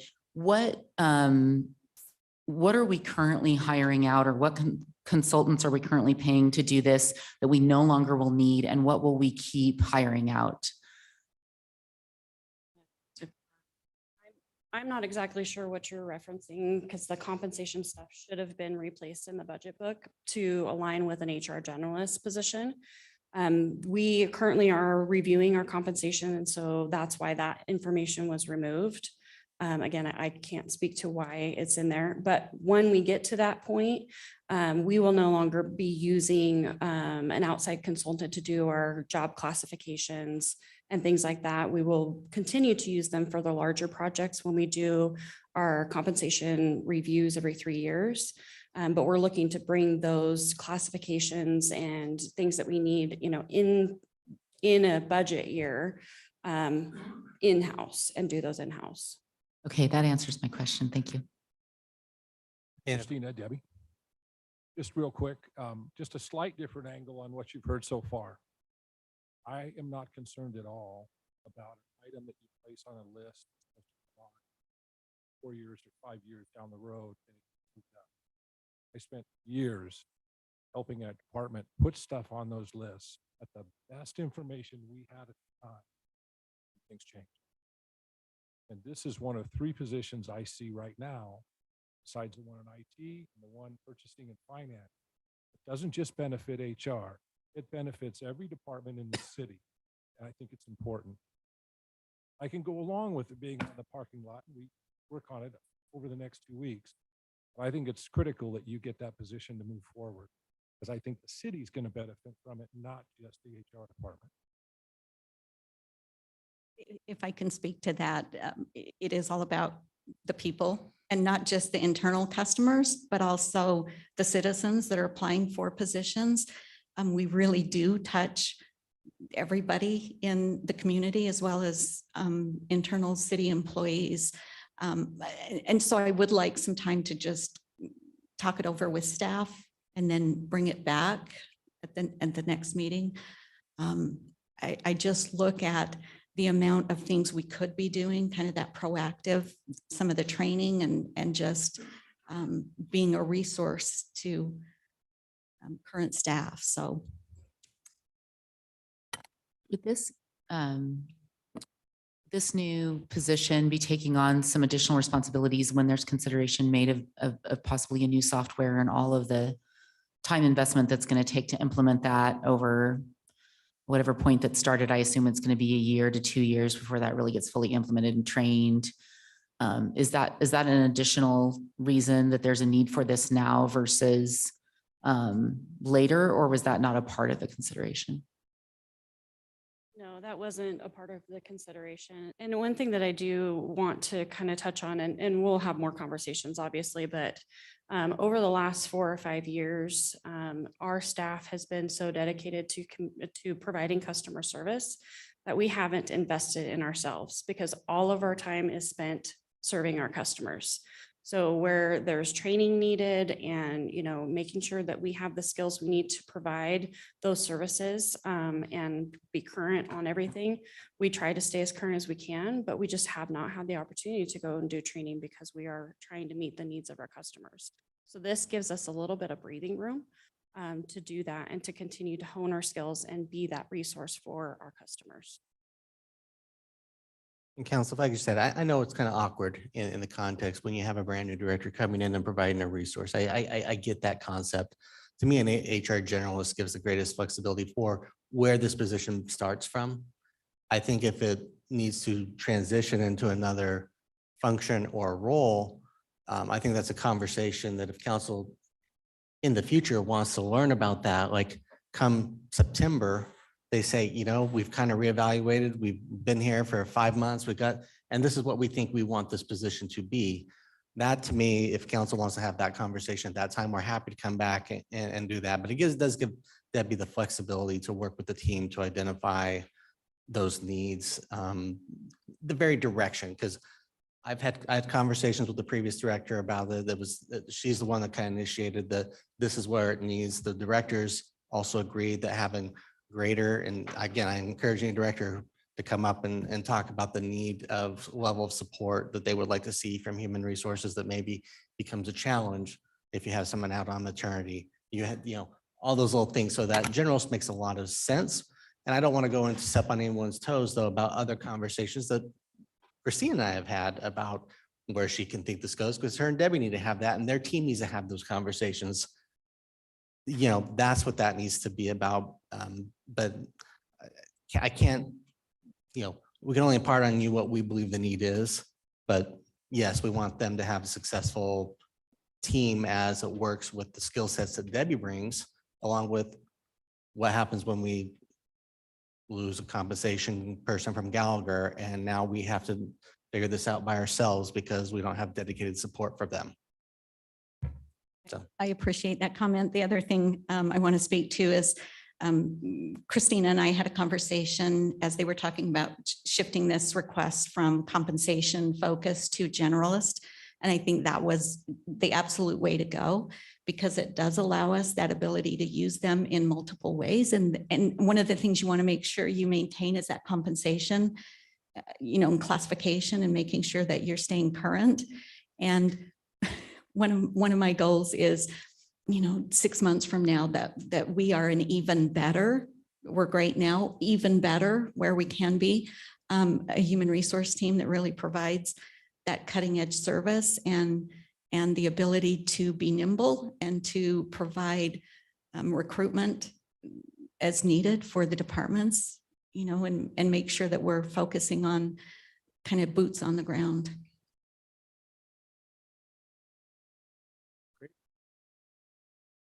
Welcome. Thank you. Christina, did you want to talk about the other duties as assigned that you and Councilman Borton were talking about? Just give council a heads up about a budget amendment that they may see. Sure. So we have a treadmill down in the gym that I was just notified is shocking people. So Not in a good way. we're going to bring a budget amendment forward to replace that machine so that we can make sure someone doesn't get injured or, have a cardiac event or anything like that. There is money built in the base budget also to put that equipment on a rotation cycle. Just so that you're aware that it has been built into the base budget. We haven't replaced that machinery in, I don't even know how long. So we definitely need to make sure that we are getting that on a rotation schedule. To my knowledge, everything down there is so old that it cannot be maintained. It cannot be maintenance. There's no parts to replace. So just a heads up that we'll be bringing that before you in the next couple weeks. And I don't know if that will impact the money that's in the request for this year or not. I'll let you all figure that out. Let's see if it was on the replacement plan for this year or not. Okay. Thank you. Okay, and I have a quick joke. Oh, Why was Cinderella so bad at soccer? why? She kept running away from the ball. All right, let's get the pass. Look at the pass.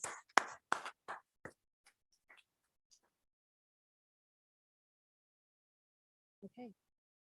Next, we're going to have our other government presenters come up with the 9 Mile Creek Restoration Project. You can find the details on page 97. All right, so this request is a project that we are assisting MBC with some grant administration and project administration. It shows as a $1.5 million request, but there's also $1.5 million of offsetting revenue. So it's essentially a zero increase.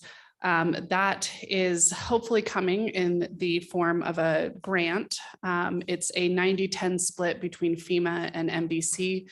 We just heard from FEMA earlier this week that hopefully we will have a decision by next week. But if for some reason the project, which we think is unlikely at this point, but if the project didn't receive FEMA funding, MDC does have some additional funding that they have put to the side. But if we didn't receive the grant, we would need to come forward and have some more discussion with you. Lorelei, I apologize. You said that the grant would be 90% and the other 10% would be made up between MDC and the city? Solely MDC, if Solely the grant MDC. is approved. Okay, thank you.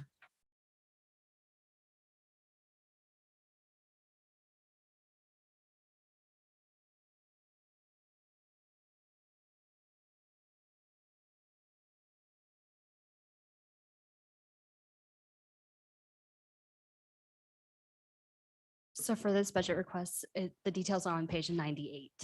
Morning, council. Councilman Borden, I think there's two main points for you. What do you call a fish with no eyes? Thank you. Appreciate it. I am a dad. I do have a teenager. And second, I think this enhancement, given your philosophy this morning in your comments, that this public process is one of the most important for the community to hear, understand, and learn. We're here to present you with a budget enhancement for the community survey, which is again an effort to get out here from the community. You'll see in past years, it's been about $25,000 of a request. This year, we're asking for $35,000. That's born out of two reasons. We've heard some feedback from you all, as well as others, about are there ways that we can broaden the approach and reach more people? And then second, is there more data analysis that we can do when we get the survey in? So we reached out to the consultant. They said, yes, we can do that work. It's going to cost you about a little bit more money. So we've upped the request to $35,000.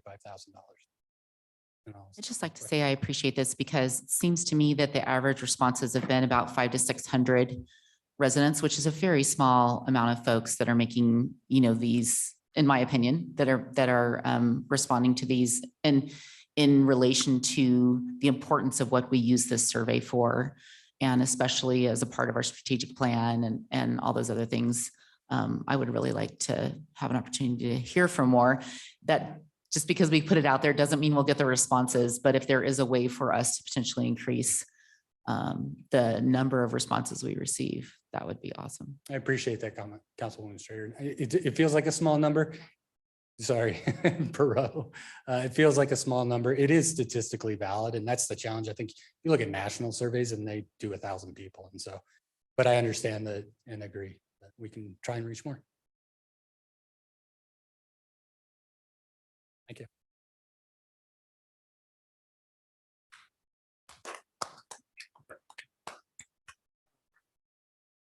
Okay, next up is our Parks Department.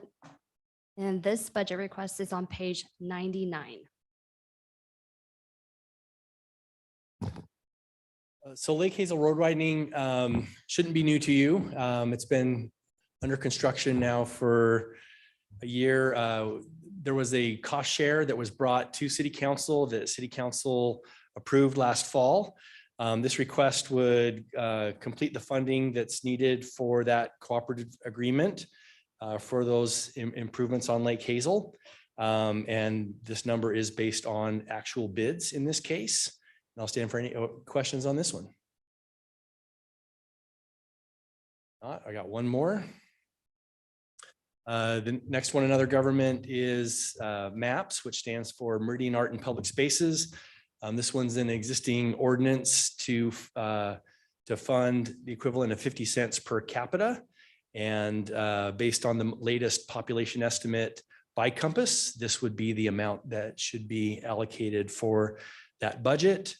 We do have upcoming installations in Discovery Park that we're excited about. Looking forward to future transit shelter wraps. And of course, there's ongoing work with traffic box wraps. And with that, I will stand for any questions on this one. Steve, real quick, just two things. One, love this program, the support from your staff and just the community is awesome. My only question was the $10,000 for operating cost. What's that allocated for? I will need to, let me get Cassandra up here. She knows the details of that. So let me turn this over. Thanks. So the capital budget's supposed to be for projects that are over 50,000. And then the operating ones are for some of those smaller scale projects for the transit shelter wraps and the traffic boxes. So that's why they're just in different budget lines. Got it. Thank you very much. I'm glad you're here to answer that question. It's nice seeing you. All I have for this one. Thanks. Thanks, Steve. Okay, that wraps up other government. We're going to move to City Hall. And the first request is on page 107. Jenny, can I ask you a Yes. quick question on other government? Mhm. The budget book had, and I should have asked this at the start. It had, I think other government's budget last year was 18 million something, and this year it's much smaller. Was there some large item that was recharacterized into a different department? Yeah, great question. This is related to grants. So our grants fundings, for example, CDBG is located within the other government portfolio. And our current year, or our proposed budget for fiscal year 24 does not have grant, CDBG grant impact in there. Is it somewhere else? It will come forward as either a budget amendment through as the grant comes, as the awards are awarded, or as a carry forward here in a month. Thanks. Yep. Right, so this is the companion study that we talked about, comparable to the energy study for the utilities. This one will look at other city buildings, some things that are under consideration, LED upgrades, solar HVAC improvements, but they'll look at a wide variety and come forward with the best recommendations. All right. Couple questions about this. So in the request, it says this is I think the first phase. How many phases are we anticipating? And do you have kind of a ballpark for a total cost for this project? So we do not. The reason I say this is first phase is this is sort of the evaluation phase. So what this study will do is it'll give us options for pursuing some of these projects. So, you know, if we want to come back and do LED lighting retrofits in City Hall, we would have to come forward with a budget request for that, or improve HVAC at the city buildings. We don't have estimates for those, and also don't know if those are the right projects to do, right? So this study is sort of phase 1 to energy improvements. So a twofold question. What's the ROI on doing this? And I guess kind of alongside that, not that I'm opposed, but what's driving this? This is not something that we are being required to do. This is something we want to do. I have to say, I'm a little reluctant, not knowing what a total cost or even an estimated cost is. I'm reluctant to begin phase 1 until we have a better sense as to what a total impact financially this could be to the city. So that definitely understand that, but it's hard for us until we know what those options are, those projects are. We will do ROIs on each of, as part of this study, on each of those projects, and would only pursue the ones that make sense. Hopefully this has a zero impact to us if we're able to get the grant funding. This is another one that is part of the Department of Energy grant that we're seeking. And maybe just to clarify, this is a standalone item. There's no obligation after you do this. It's only if you choose to do any of the projects which are identified. If there is anything that's identified, I just want to make, because you're asking phases. Yeah. This is a standalone phase. And the only reason why I say that is because in the request, it says for the first phase. So that we are saying first, that implies many to come. And I guess where I'm coming from, I don't want to spend 120,000 if the answers are going to come back, it's going to cost us millions of dollars to do. Why spend the first 120,000 in the first place? So that's where I've got a lot of reluctance about this. I get what we're trying to do. Something maybe I would ask to maybe put on a parking lot for a later.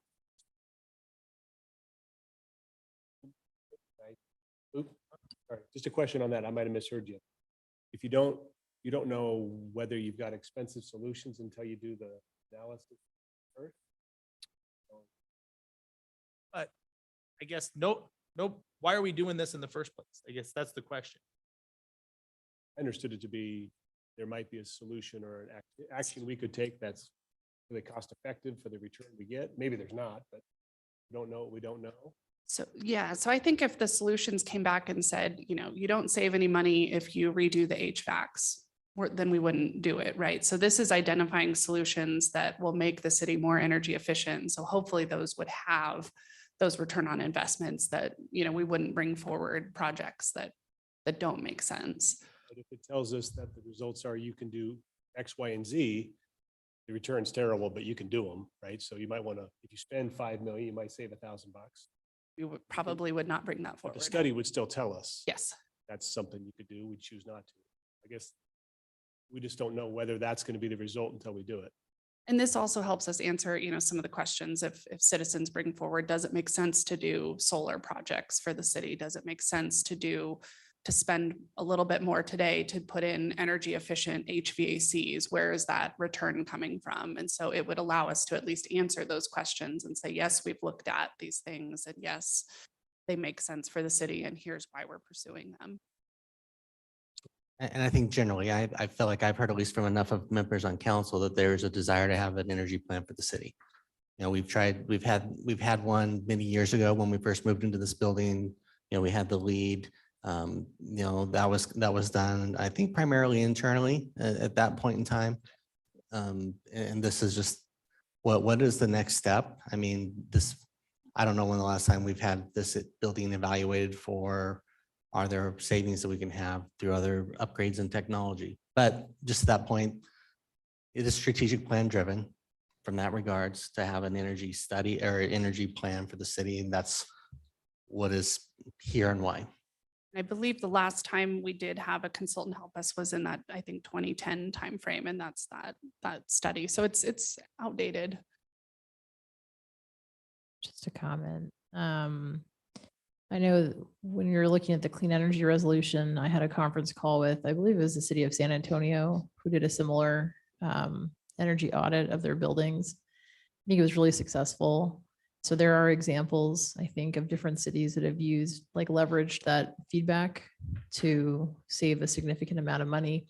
It's a challenge because you don't really know what you're going to get, right? So that's the challenge. Is it's an investment in an energy plan, and then there's potentially huge cost savings, but you have to do the audit to sort of find that out. And I think, yeah, where I come from is I get hesitant if it's a multi-phased approach Yeah. to do an audit to come back with recommendations. And so that, I think that's for me where the hangup is. If this isn't a multi-phase, if this is the thing that we are doing to then give us better direction, I guess I'm more comfortable with that. It just, when I read the description, I in no offense to anybody, I left with more questions that were answered. Best I can say is you're not obligated once the report is done to do anything, you know, but there could be $1,000 stuff, or as we do go through our replacements, we just may say when we replace this item, we're going to replace it with this type of item instead in the future. Just so we're clear, because that was my impression. This isn't a multi-phase study. It is a one-phase study that provides a report with recommendations. Correct. Okay. That's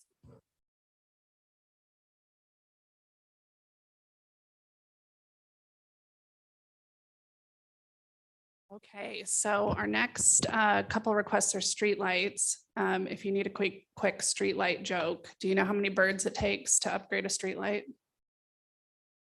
Toucan. All right. So our first streetlight enhancement is for LED upgrades.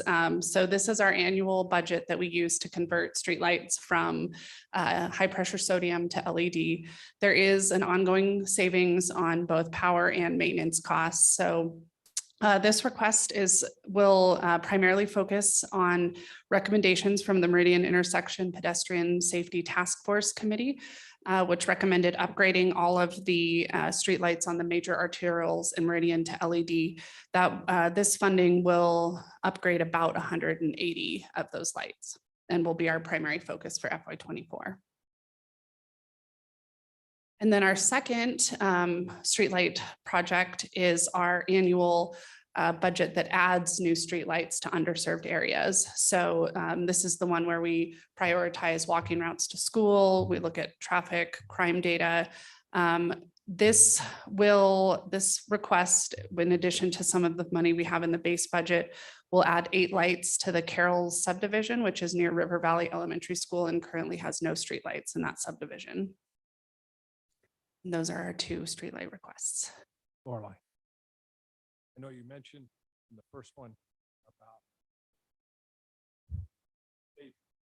last 20 years instead of 5 years. But the important thing and why the intersection task force stood on, recommended those, really isn't listed here, which is these LED lights are much more efficient and brighter than these high pressure sodium lights. And it lights up our current intersections much better than the high pressure sodium. So beyond all the cost savings, it's going to enhance the security and safety in all of these intersections beyond what we have. Thanks, Lorelei. It was one of my favorite topics. I just love it so much. As everyone's probably tired of hearing. So I don't know. I feel like we have proven successfully that we can convert these on a 7-year schedule. And my impression from reading your responses to Councilwoman Perot's questions is that with the existing staffing in place today, we could do 260,000 for LED per year and 100,000 for new lights without adding staffing. Even if we didn't separately, even if we added staffing and that person didn't even work on LED replacements, just from reading the master plan, it seems very obvious to me that there is a staffing need. So can you help me understand the delay and how long we could wait, what we're looking at and why? Sure, that's a great question. So your numbers are correct for what we could add to these budgets without adding staff. So that would be, the maximum request. As far as the staffing, so we did evaluate that position. We just completed the master plan, which was a really important element to get the goals established for this. It's a little bit challenging because when we start developing budgets, it's a bit in advance. We would be okay, this position does need to come on at some point. Currently it's sitting in FY25. I feel comfortable that that would give us time to get this year complete. We finish the master plan, get some of the data organization complete. I would, pushing it too far out could be a challenge for us as far as resources. But it would also allow us to come to you in, if there was support for that position in FY25, we could come to you with, increased budgets as well that staff could help manage. So it'd kind of be twofold. Is there support for additional staffing? And then is there support for additional streetlight funding? Because those, kind of go hand in hand. Yeah, one concern that I have is it sounded to me like the data itself is kind of messy. Through no one's fault. It's just like any other thing that explodes in terms of growth. It's like now we realize, oh, wow, we need to really go through and clean up the database that tracks all the lights, the replacement schedules, all the details that are needed. That's just to manage the ongoing inventory of streetlights within the city. So I guess what kind of strikes me is it feels like if you added a staff member, then you would have the capacity to help work on cleaning up that data and replacing lights and adding new lights. I'm a little bit, and I appreciate, because I know you're always trying and everyone is always trying to be as efficient as possible.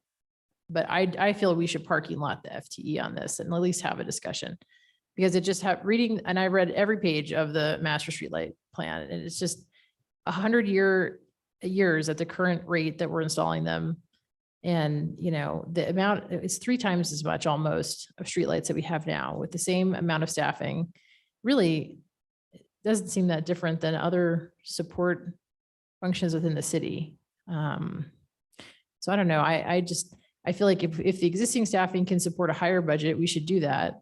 But I also feel like if you're telling me there's actually a problem because we have a data cleanup project that needs to also happen to do this efficiently, it seems abundantly clear that we need staffing to support the effort. That's just my opinion, but. And if I could just add a couple of things, 3 years ago, when we first started talking about this, I'm all for, especially getting them into underserved areas. I fully 100% support that. We also had a conversation a month ago, roughly, when Todd brought forward basically a parking lot for the funds to continue to do that, under the assumption that they can come draw on those funds whenever they need to do. They can do $1 million in 1 year. go do it. It really gives them the flexibility to drive how much, where, when, how. That was kind of my intention. I fully support, the safety that streetlights bring to our community. I fully support the LED conversions.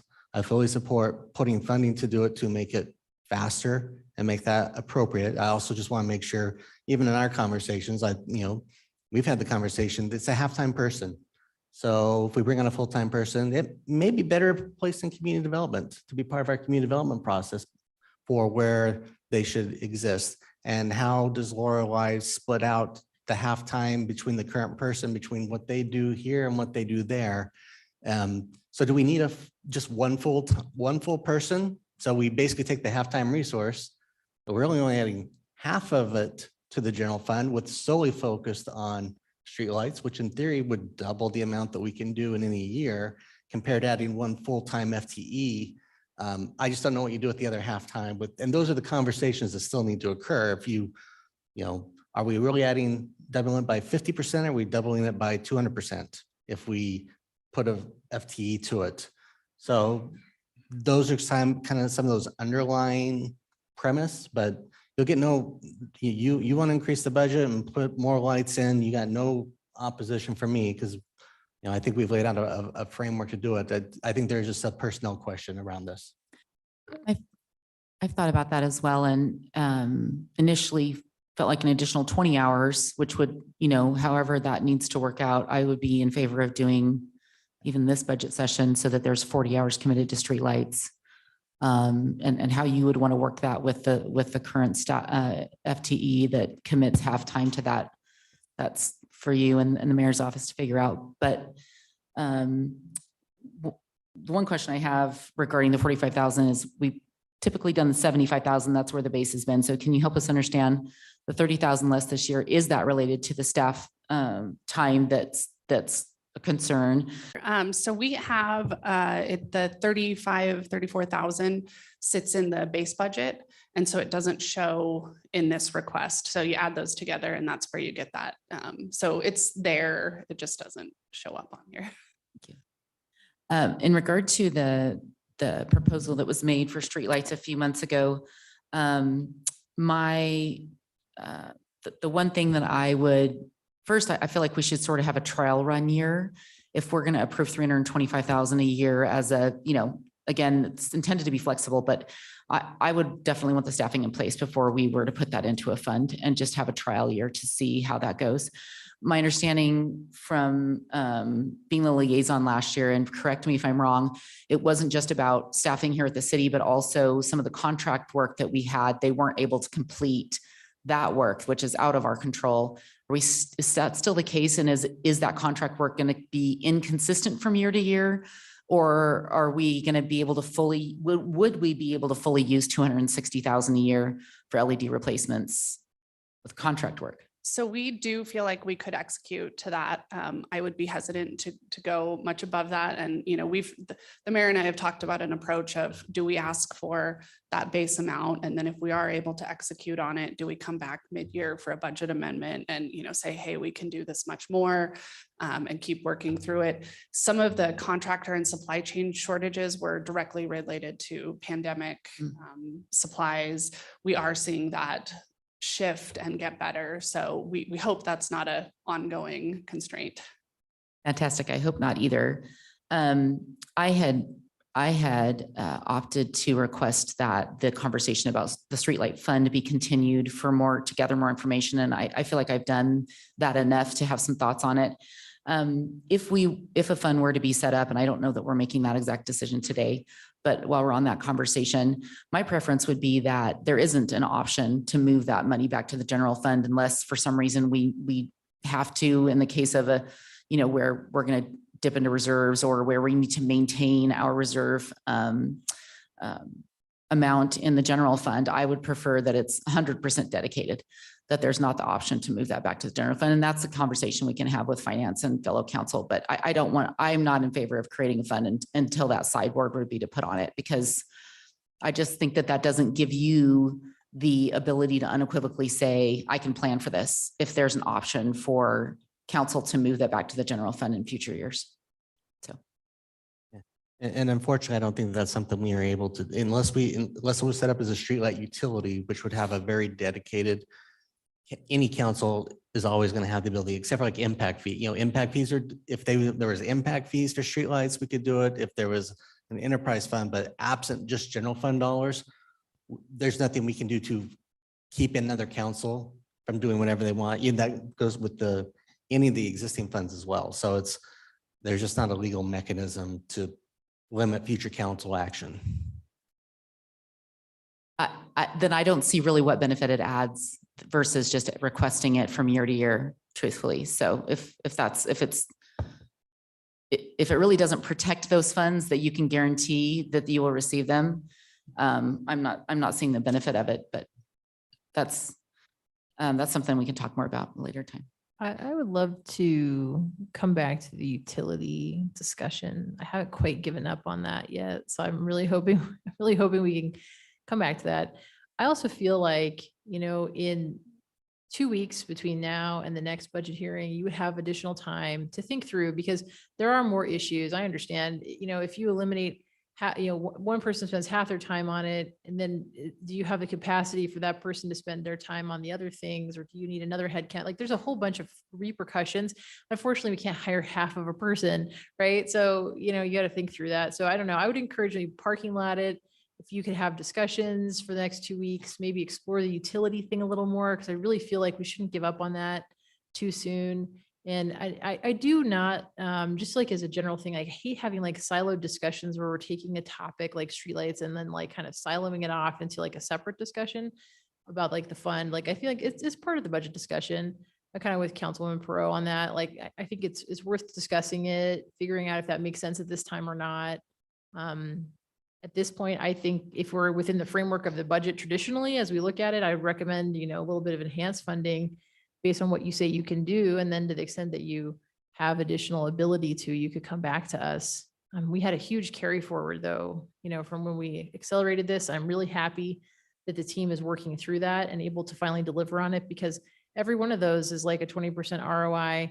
And even, even if we factored in, additional resources, I still think it probably on a long-term basis would look really good. So, let's not, we have a couple weeks, I think, to further work on this and parking lot it. At least I wish I had a joke for you, but I'm all out of jokes. One more. Why did the streetlight fail its math test? Why? It wasn't too bright.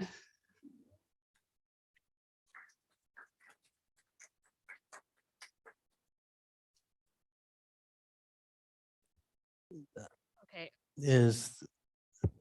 All right, well, we're right up at noon. Why don't we go ahead and take a break, because there's some, give people an opportunity to grab some food, and we'll, half hour? Does that work for people? Try to get back together at 12:30? Okay, we'll recess till 12:30.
All right, we will go ahead and return from recess.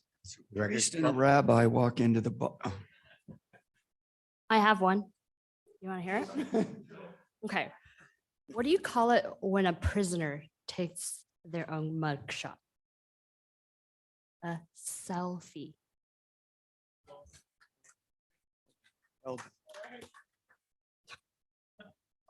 Hell. Did you hear about the dog that walked into the barn and said, I'm looking for the man that shot my paw? There you go. There's your dad joke.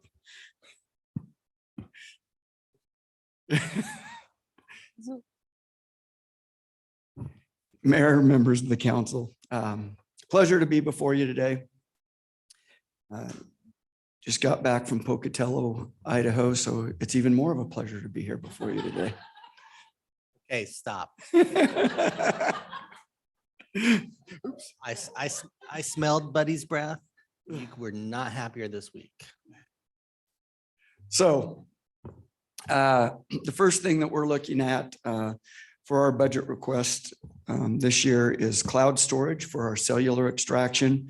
This is storage that we use for our ICAC type of investigations, internet crimes against children investigations, those types of things that have some very concerning material on those phones and those things. And this cloud storage setup lets us upload that to a specific space and then make sure that it is encrypted and being able to be downloaded through the prosecuting attorney's office rather than delivering it to them on a disk or a thumb drive, which obviously could get misplaced and get that material out there that nobody needs to see, especially nobody in the public. So.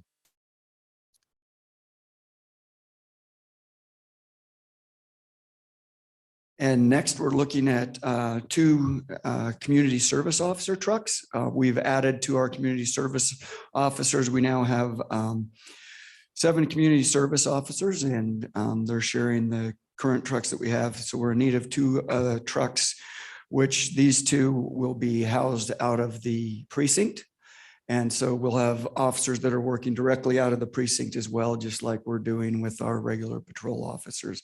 So that less window time for them, less drive time for them, better service to our public. Yes.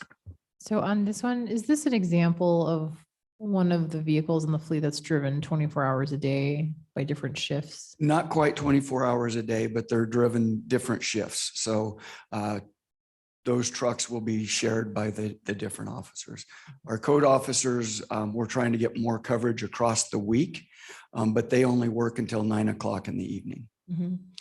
And besides like aesthetic reasons, what is the purpose of having a truck specific? So one of the things that they do is they pick up the, I guess, larger evidence type things. So they help our officers if we go and we recover a lot of stolen property. Our officers can't transport that in their patrol vehicles, so they transport those things for them.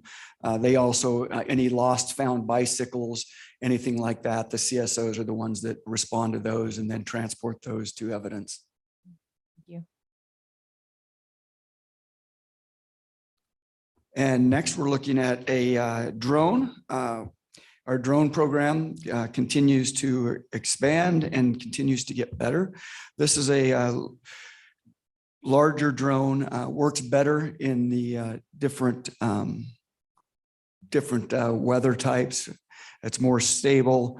It's one of those things that we use to document critical incidents, as well as looking at documenting serious accidents. So one of the things that we do now is we work with the Ada County Sheriff's Office to do our reconstruction of our accidents because they have the recon expertise. And we're finding that those accidents are getting more delayed to us because they're busy and they're not our priority. So we're looking at ways that we can do accident reconstruction with our drones as well.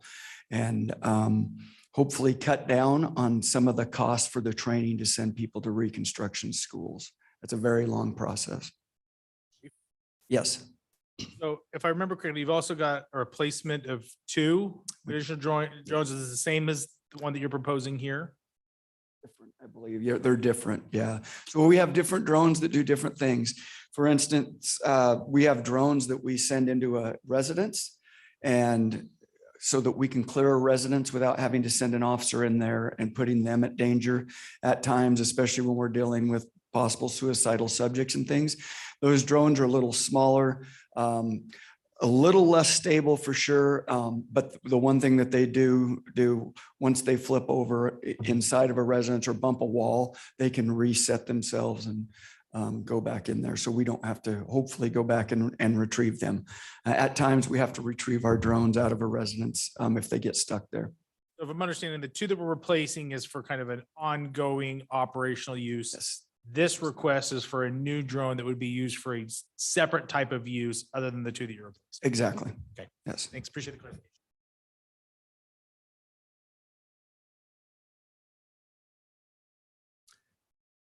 And this next request is for 4 patrol vehicles. So one of the things that we missed last year when we pushed for the new SROs, the new resource officers in the elementary schools, was how that would affect our fleet, because they have vehicles that are obviously dedicated to them that they take to those schools every day. And so we realized that we were down vehicles because of that. And so this is just to bring our fleet back up to where it should be when we do the officer to vehicle ratio.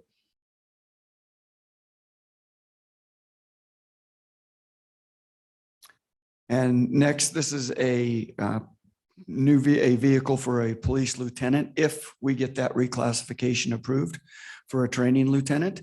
What we found is having a lieutenant that oversees our Office of Professional Standards and training is just very overwhelming for one lieutenant to do. With the way that our academy is running, as well as the yearly ongoing training that Post continues to require, as well they should, for our department, we need somebody that can actually manage that entire training unit and focus on that. The other thing this does allow them to do, though, is assist with our backgrounds if needed, to go and do background investigations for some of our hiring. We currently have 3 people that do that now.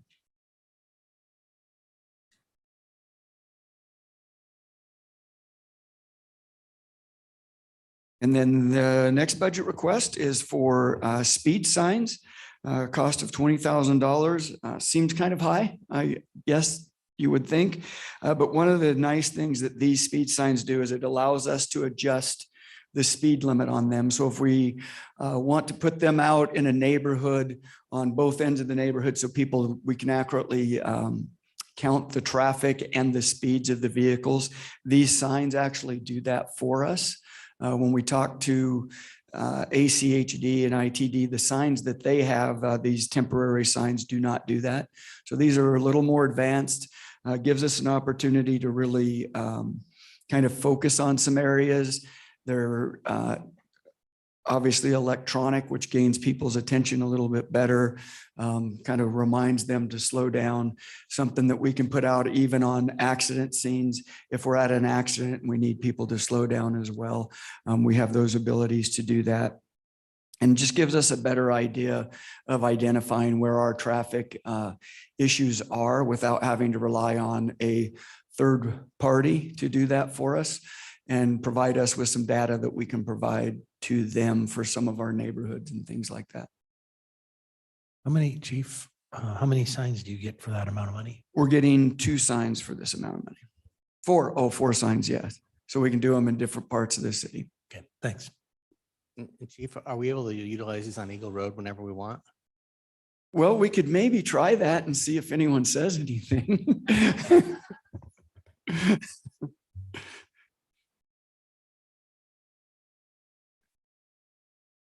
And then the next request is for 6 patrol officers and 3 vehicles to meet that officer to ratio to vehicle ratio that we need. The PAM model is we went through a couple of weeks ago and you've all looked at, initially says we need 12 officers, which includes some sergeants. One of the things that we are asking for in this budget, as well as a reclassification of some positions to reclassify those to sergeant positions, which would help us with our officer to sergeant ratio and help us run out of the precinct with full teams. So that's what we're looking for this year moving forward.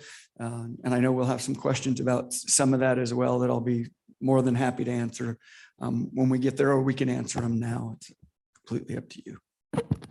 Chief. Yes, Thank you. I would like to ask some questions about that right Yeah. now. absolutely. So the PAM presentation that was given last week before, I wasn't quite connecting the dots with, since I've been on council, I think there's been about 21 positions or so added to police. And those positions from the 2017 results of the PAM model, were we on track with what they recommended in those 21 positions? Which really, I guess, would have started in 2020. Were we behind what they recommended in 2017? Were we just growing so fast that the recommendations weren't on par by that point? And how is this an adjustment? Meaning, are these additional police officers that were not in the CFP? Because there's 2 every year with vehicles. So are we talking about, are these the same 6 that are over the next 3 years? Are these an additional 6? So a combination of things. I'll try Okay. to answer your question. Thank you. There are a lot of questions in there. Combination of things. So we made some assumptions in 2017 because we didn't have the data. So as the city grew, we weren't on pace to keep up with the growth of the city.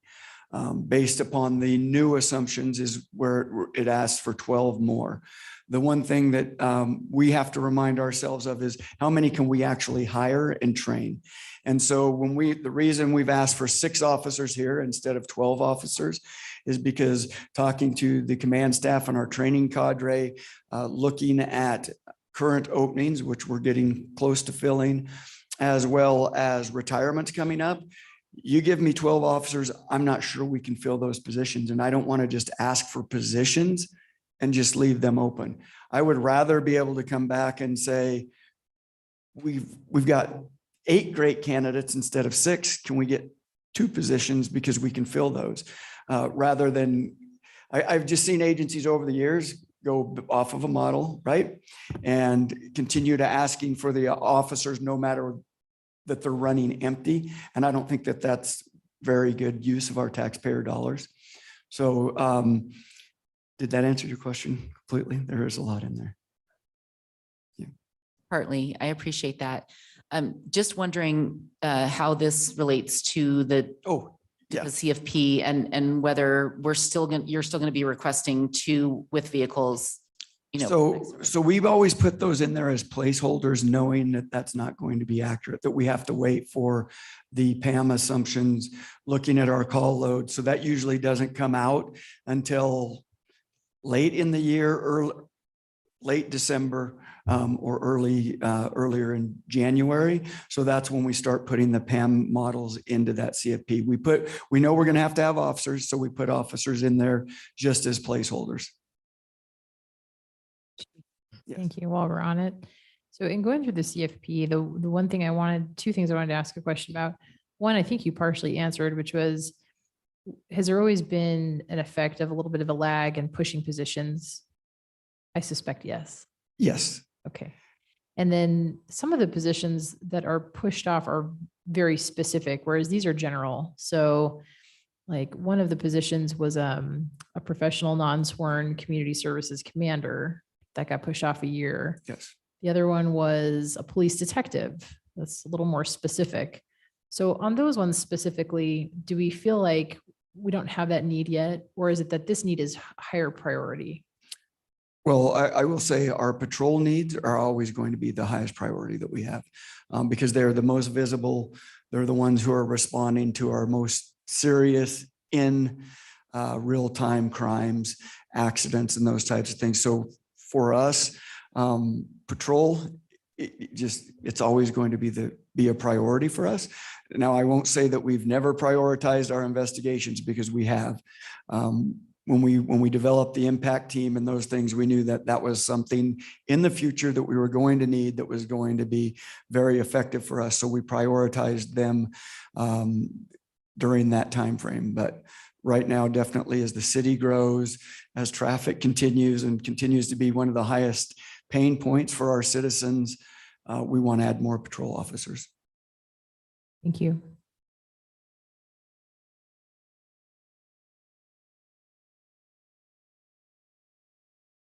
And then the next request is for another data clerk or records clerk. This will help us work out of the precinct as well, but it also helps us with our public records requests.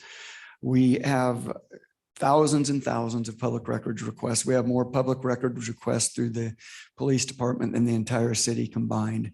And that is becoming more and more of a pain point for us overall. And Kelly Erb, who does the vast majority of those and does a fantastic job, she will probably be leaving in a few years, and we need other people that are learning this job, because it's a tough thing to go through and figure out what to redact, what you don't redact, as well as with the continued growth of body worn camera footage and in-car video footage. There's a lot more redaction coming for our data clerks. And so that's what this enhancement's for.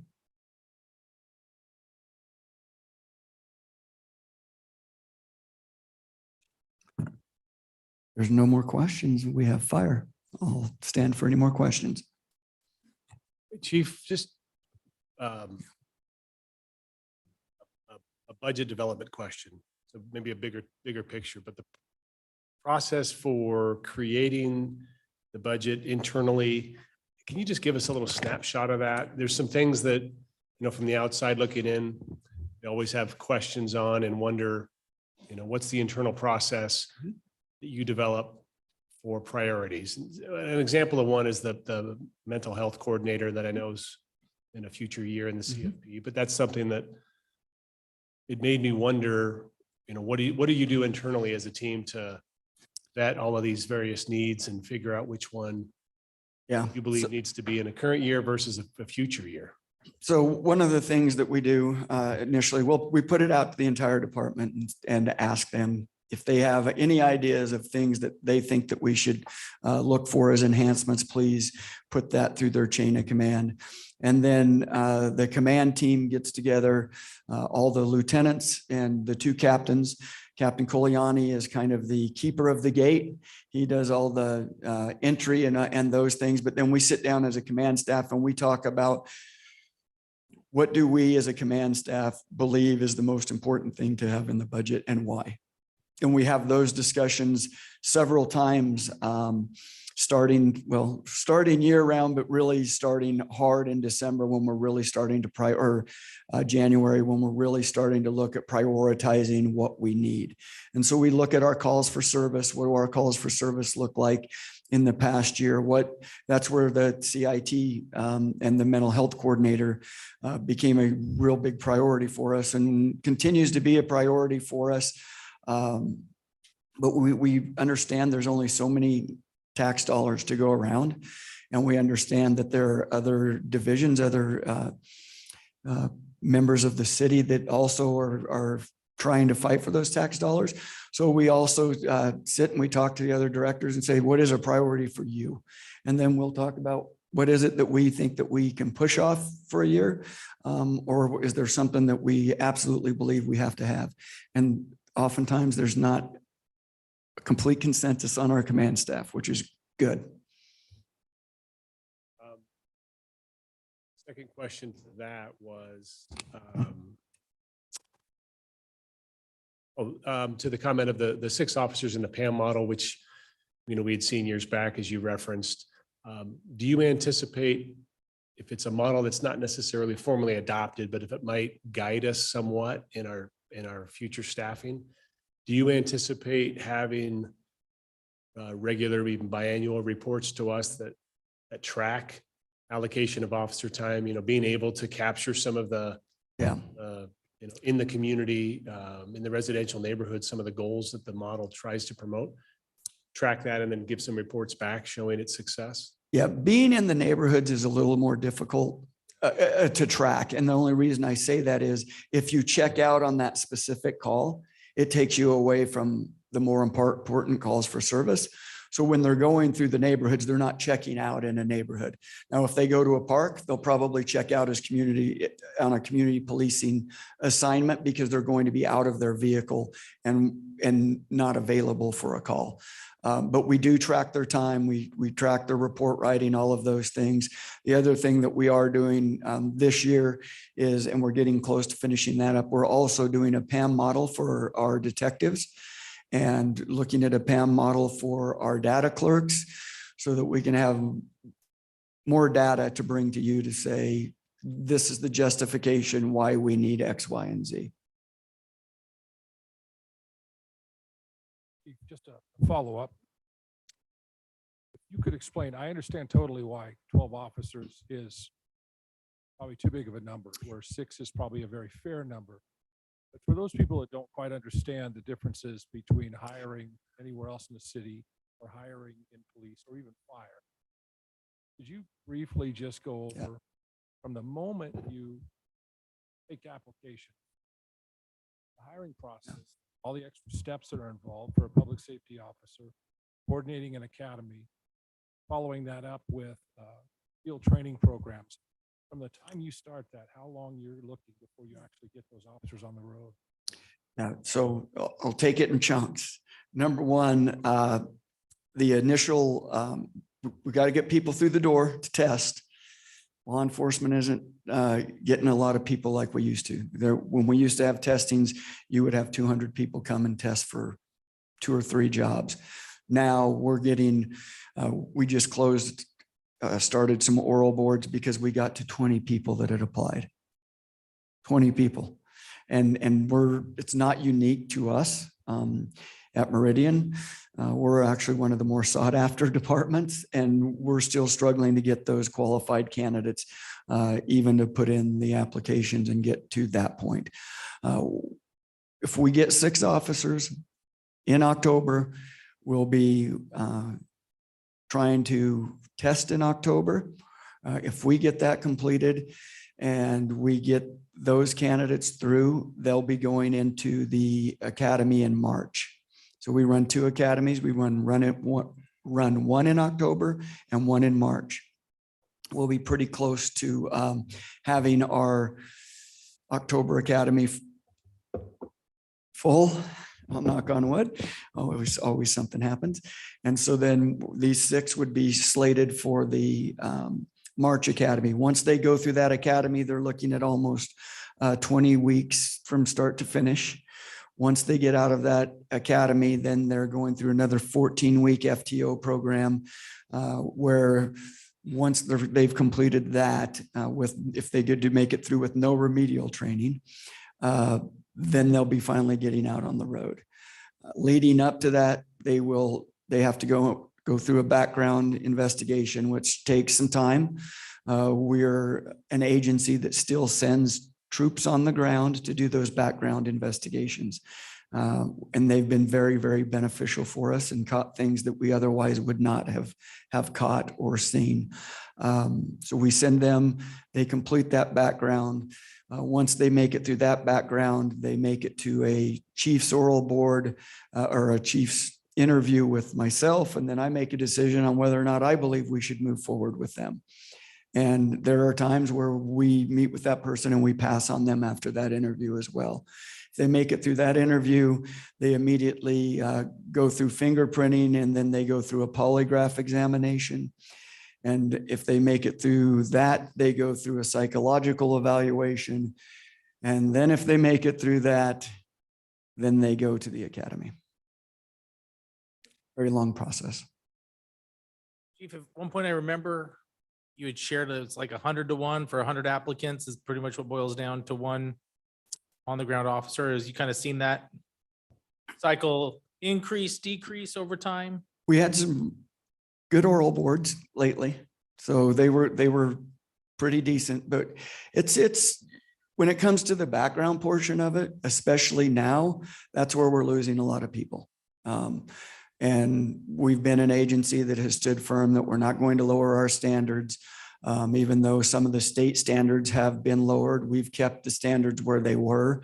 And watching other agencies that have lowered some of their standards and their expectations and seeing what that has done, we stand firm that we're not going to do that.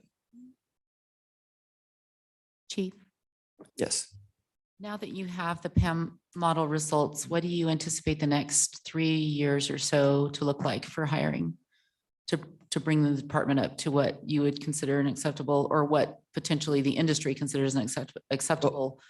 What I will say is patrol officers. there's probably not, you'll never find a police chief that says they have an acceptable number. But we're always going to lag behind. That it's just the way that the process is set up. We don't ever hire ahead of growth. We always try to hire with growth. And so we're usually about a year behind. And I don't foresee that changing. I think that we'll be continuing with the hiring process just like we are, where it's constant. I mean, we're doing testing every few months, just trying to get the bodies available to get them into the academy and run our academies. So would you request that those additional 6 officers next fiscal year if you had the opportunity? Since they're 12, the 12 that were Yes, I would say yes. The 12 that were recommended, the recommendation was that those were needed right now, not over a period of time, correct? Yes. Chief, Yes. thank you. We appreciate it and appreciate that you're keeping your standards high. And I know that must be a little frustrating at times. And it's tough to stick it out when others are not, but I think it's the right call. And you know, obviously our community appreciates the police department, the community policing approach. And I think taking our time with hiring is really important, and that we not change that. I guess my only ask would be, if we feel like we're slipping really far behind the PAM model to a point where there's a disconnect between the amount that we can train and the amount that's needed more urgently, I think that, you know, we just all need to have a conversation.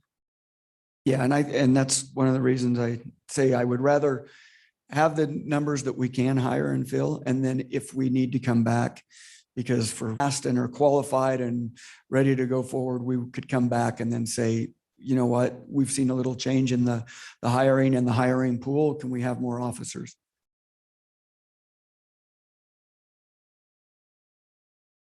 All right. Thank you.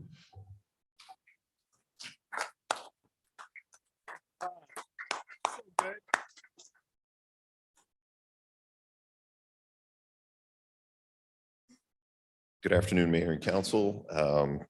It's my privilege to present to you the budget request for fire for FY24. Oops, that was quick, but not that fast. So our request this year for FY24 is 2 replacement fire engines. Of course, as you well know, and you've seen in the city, these are the workhorse that our firefighters operate on. We have ladder trucks and fire engines. These are the fire engines. These are to replace, as they're budgeted, they're to replace existing fire engines that are going to time out. Currently, we have 1 engine that is over its service life. It's engineered obsolescence at this point for one of them. And then the second one, we will become due in the next 2 years.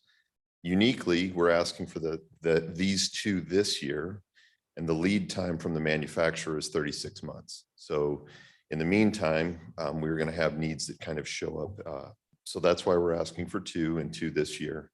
And currently in the city of Meridian, just to kind of give an impact of where we're at with apparatus, it's critically important for us to have a reserve fleet. And what I mean by that is should an engine go down right today in the city of Meridian, we do not have an engine for that crew to move into to continue to provide the service to the community. So what we're trying to do, as well as with these replacements, is develop a reserve fleet, have the mantra of a 3rd in reserve.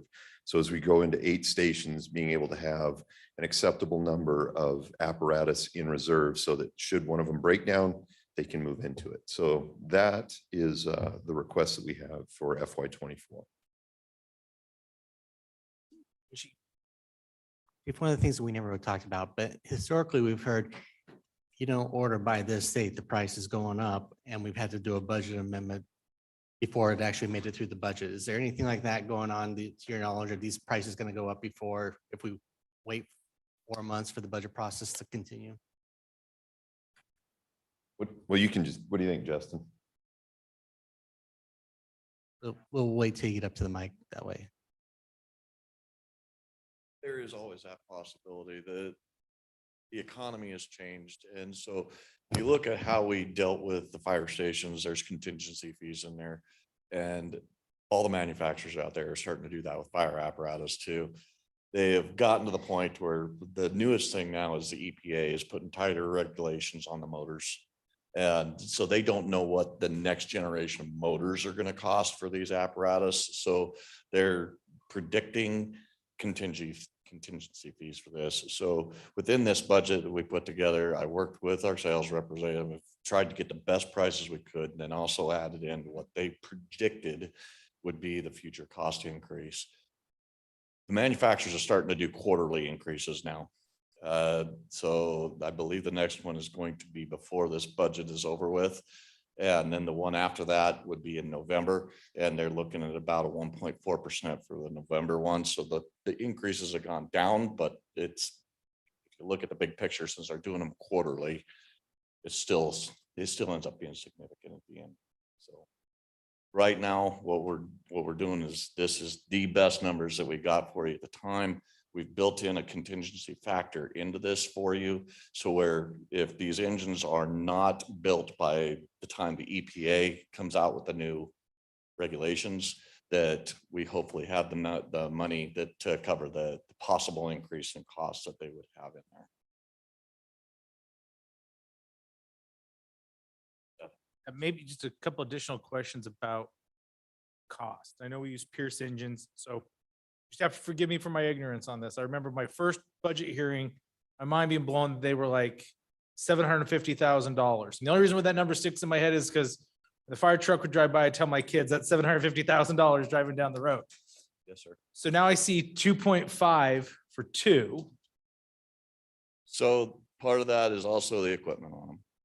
Is that the operating cost, the 593, that's the equipment for? That's also one of the lessons that we've learned in years past, probably, well, Mayor Tammy was still here, was when we tear down these engines to help build this reserve fleet. And as we've grown, we are needing more reserve fleets, right? As of like yesterday, our reserve fleet was depleted because we had rigs in getting serviced or getting tires or whatever the situation was.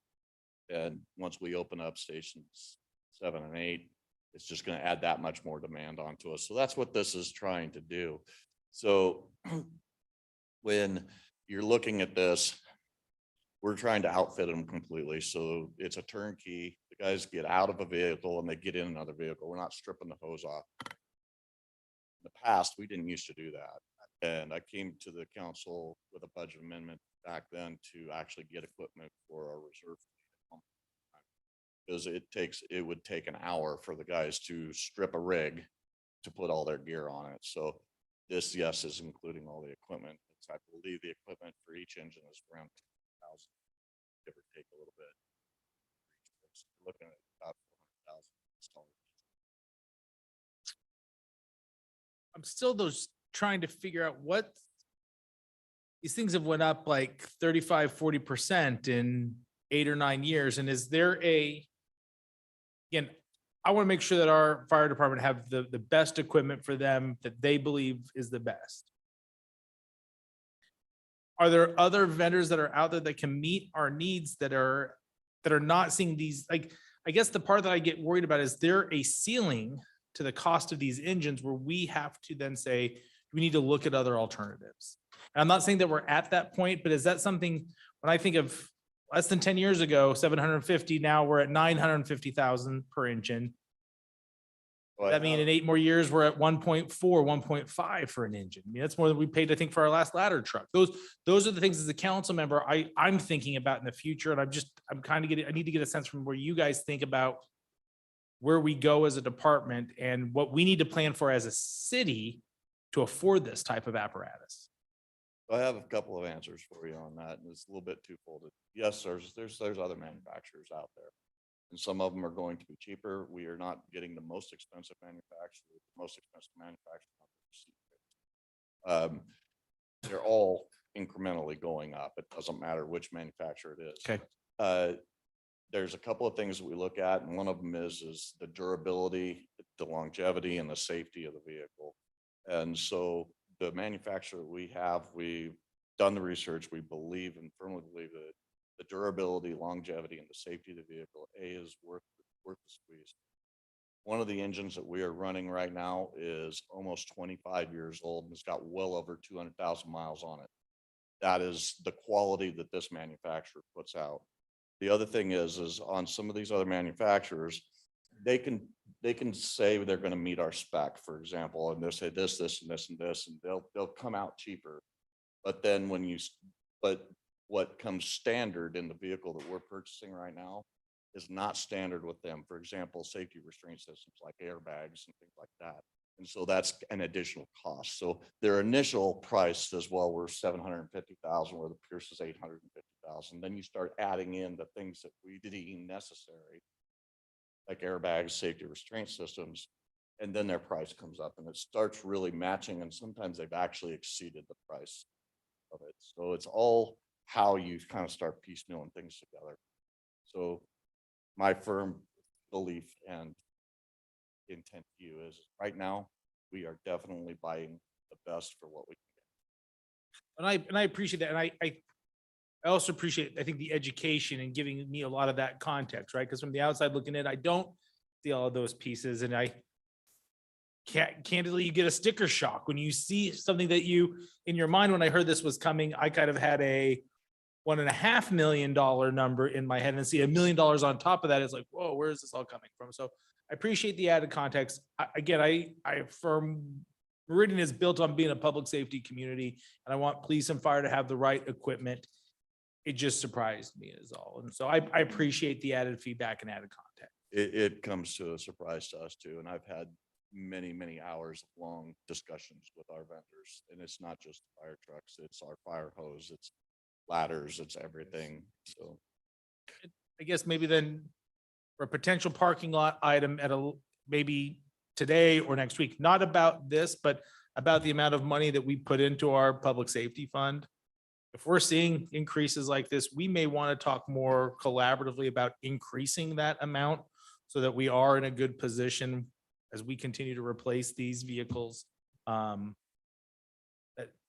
sticker shock doesn't impact other budgetary needs. So, okay, appreciate it, guys. Thank you.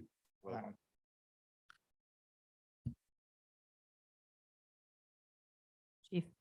Yes, ma'am. Sorry, yeah, can't let you off that easy. All right. I had warned everybody I was going to dig into the CFPs. Hopefully you got that message through the grapevine. Thank you. Yep. Yes, Great. ma'am. All right. So I'm a little bit concerned and just want to understand the staffing. I guess I would just phrase it as like phasing that's going to be happening. So obviously you're onboarding a bunch of new firefighters for 2 new stations. That should be coming online soon. Financially will be coming online after the rural's contribution kind of runs out. Understanding that, that's addressing growth. That's, according to presentations I received, supposed to address response times. Then we've got the CFP. Look at the CFP. 9 positions that were slated for 2025 have been moved to 2040. Seems like a big change. Fire Station 1 engine staffing.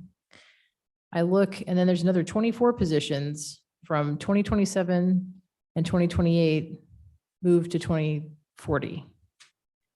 What I don't see is I just don't see a lot of the staffing in our existing network of stations that would, for example, move us to a 4-person company model.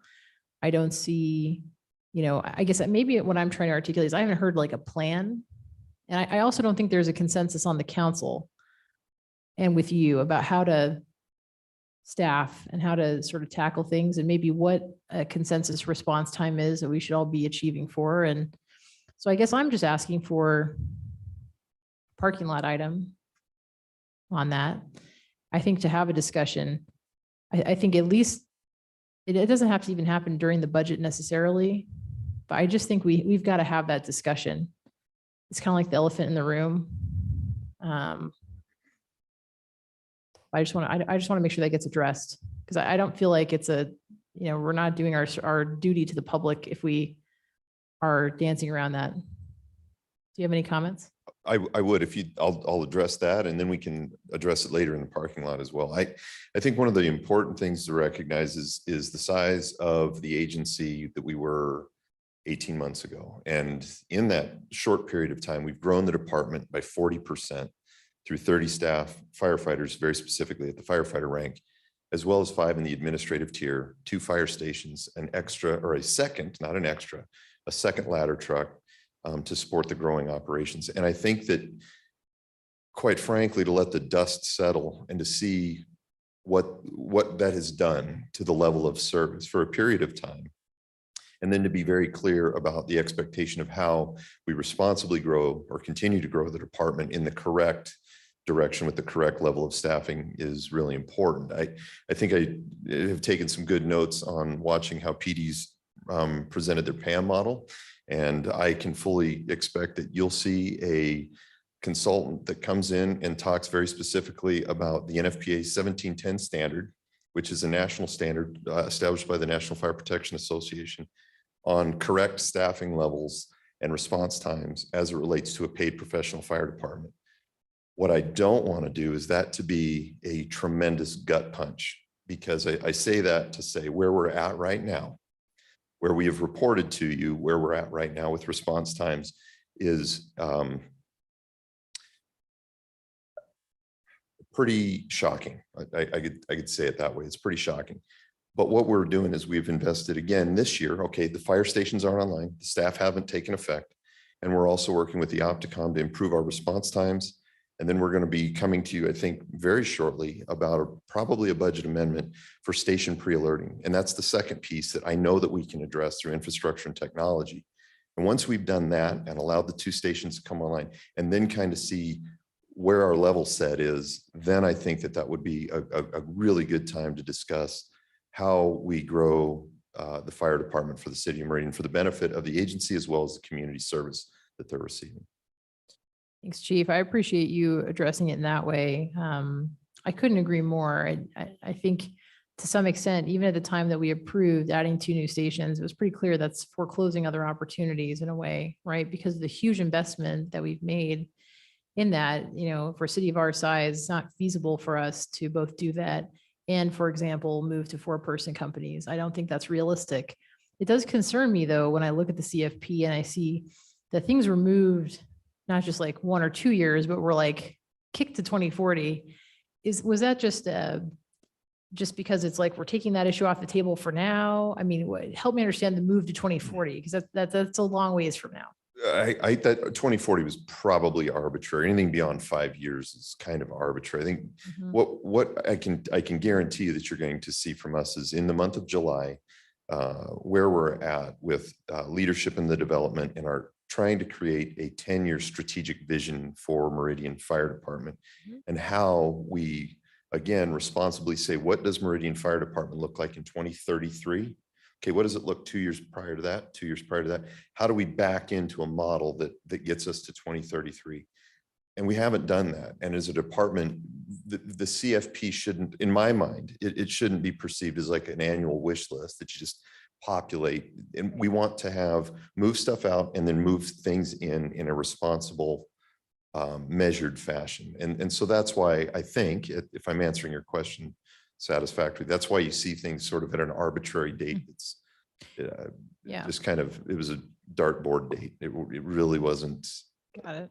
At this point. Yeah, I agree with you. I think the next 5 years in the CFP is the most critical. And I don't view it as a wish list. I view it as a tool that city council should be utilizing. Otherwise, when someone says, hey, it's in the CFP, so you should know about it, and like there should be a level of buy-in, unless we're actually active in that process, I don't see how that should give any credence to a request. So I appreciate you, commenting on that. I think, it's, I just want to be frank. I think, especially as someone who was told that building 2 new fire stations was critical for our response times, I'm going to be looking to see the outcome from building those fire stations, how it affects that. And to the extent that that does not translate directly, or hey, maybe we missed a few things and we're also going through accreditation, but there is a level of data and consistency that I'm looking into your department for. And I know you're focused on that, but I just want to be really clear because there's a trust that needs to be established to make further investments, right? If you ask for a huge investment, it's like anything else, like any other investment that someone makes, right? You ask for a huge investment, you want to track that, but we also have to get better and be real about it. If we were, if there are other things that are going to improve response times more, I want to hear about those. The Opticom is a good example. All feels like low hanging fruit in terms of bang for our buck. Couldn't agree with you more. And I think that that's how our focus is on that piece primarily. Okay.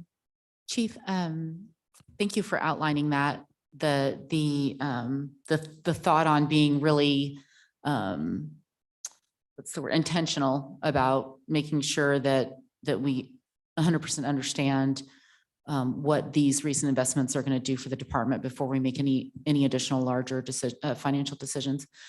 I keep rolling around this question in my mind of a presentation that was given a while back where we broke down response times into areas smaller even than the fire station areas. And it showed that the most congested areas of the city were actually having longer response times than the outlying areas.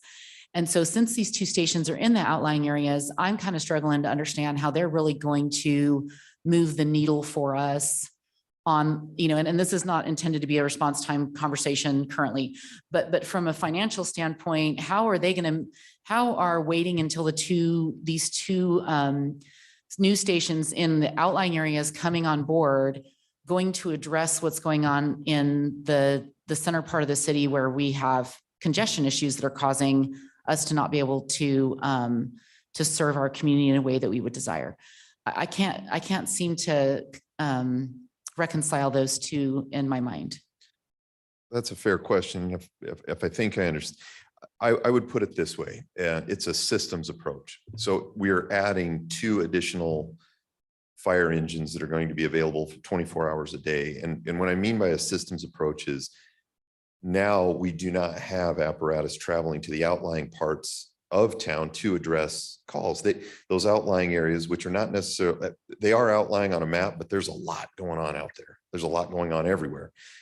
So those resources will be more centrally located to the call nexuses where calls will be taking place in their respective areas, which prevent other units from traveling, for example, from the downtown corridor out to, Black Cat and Chinden.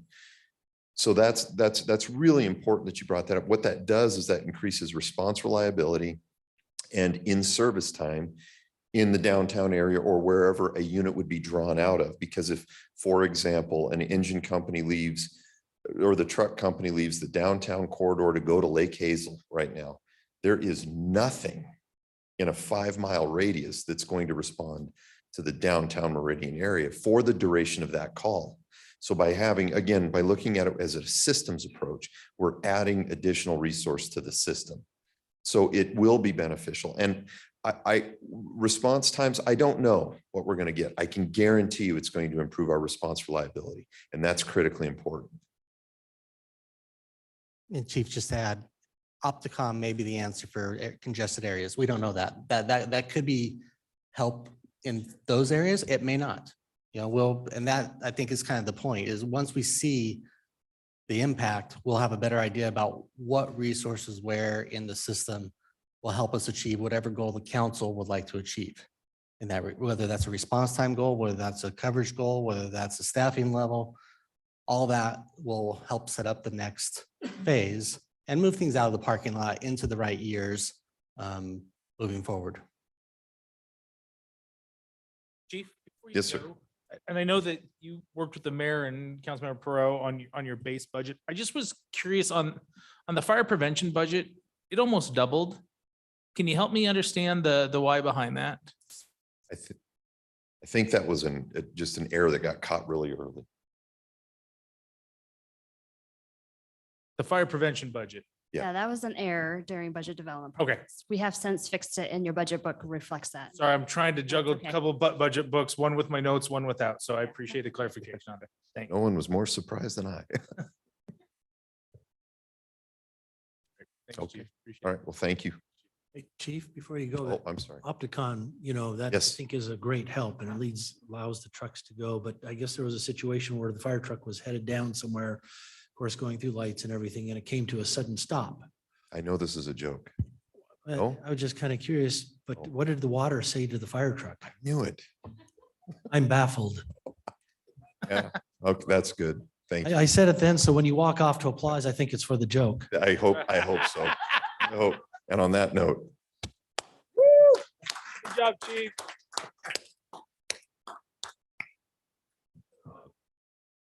You had me there. I was going to start with a joke, but I was on a Zoom call last night and tried to tell a joke and I found out pretty quickly I wasn't remotely funny. I think I got a rim shot here. I was told to intentionally save the best for last, but that's a lot of pressure. So we'll see what I can do. Here we go. So first up is our community center, design and construction docs. Well, when we were in budget development last March, I was anticipating being to this point in June where we would have a site selected and be done with our concept planning. So these funds are all impact fees. So there's a couple options before you. We are not yet done with concept development and site selection. So I might suggest to you that we could remove this for now and bring it back to you as a budget amendment if we get to move forward quicker and are ready. The other option is to approve it as part of the budget process. I didn't want to not bring it forward as part of the budget process and be in a situation where it's like, well, why didn't we think about this during the budget? So if it's approved with the budget, we won't spend it until we reach consensus or, an approval on a location.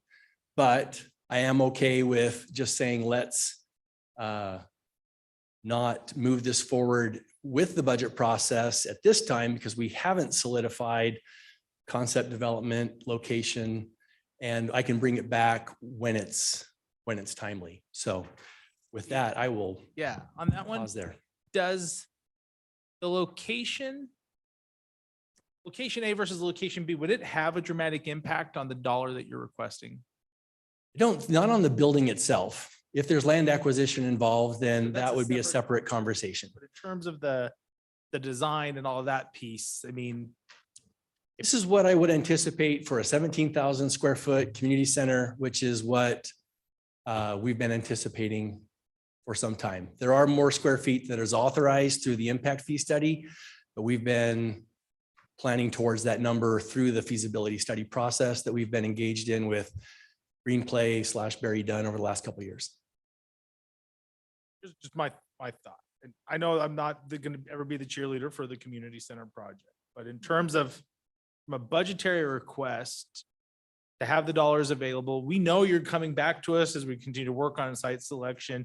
I wouldn't imagine that we would be in a different place if with a budget amendment versus where we are today. So as the one who's probably been the most critical of this project, I want you to know that I'm supportive of leaving it in the budget. Oh, Just to be the other side of that argument.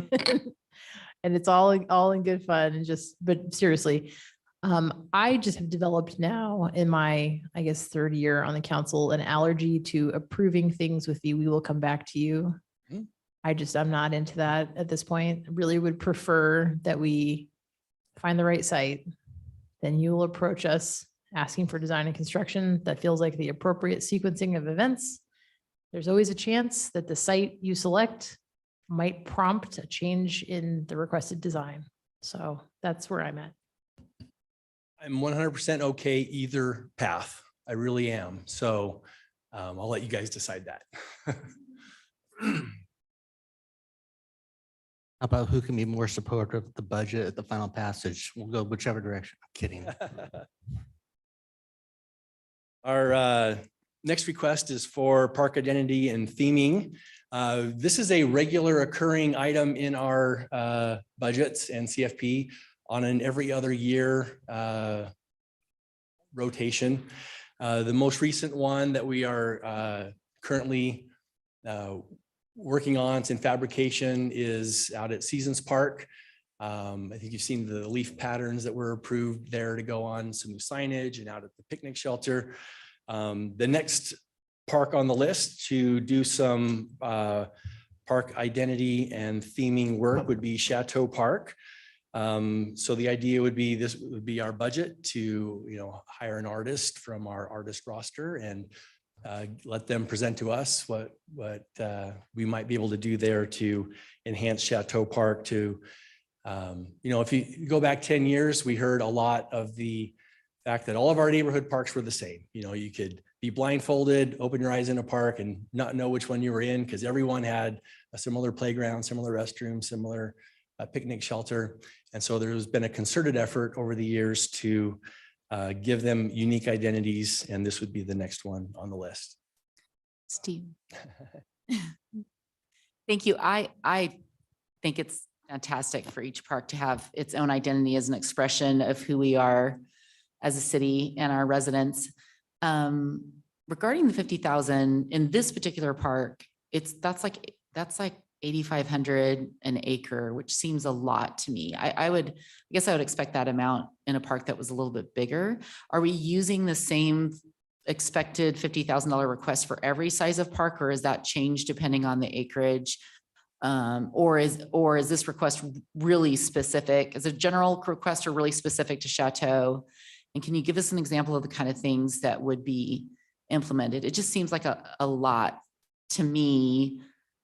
And maybe I'm just not getting a good vision of what these items are. Sure. Past artwork. Well, so 50,000 is the number that we've been using for neighborhood parks. It is bigger for bigger parks. I can't remember the number that is in Settlers Park for some future additional theming there, but it was above 100. I have to go back to the CFP to remember. I haven't looked at that one in a while because it's still a couple of years out.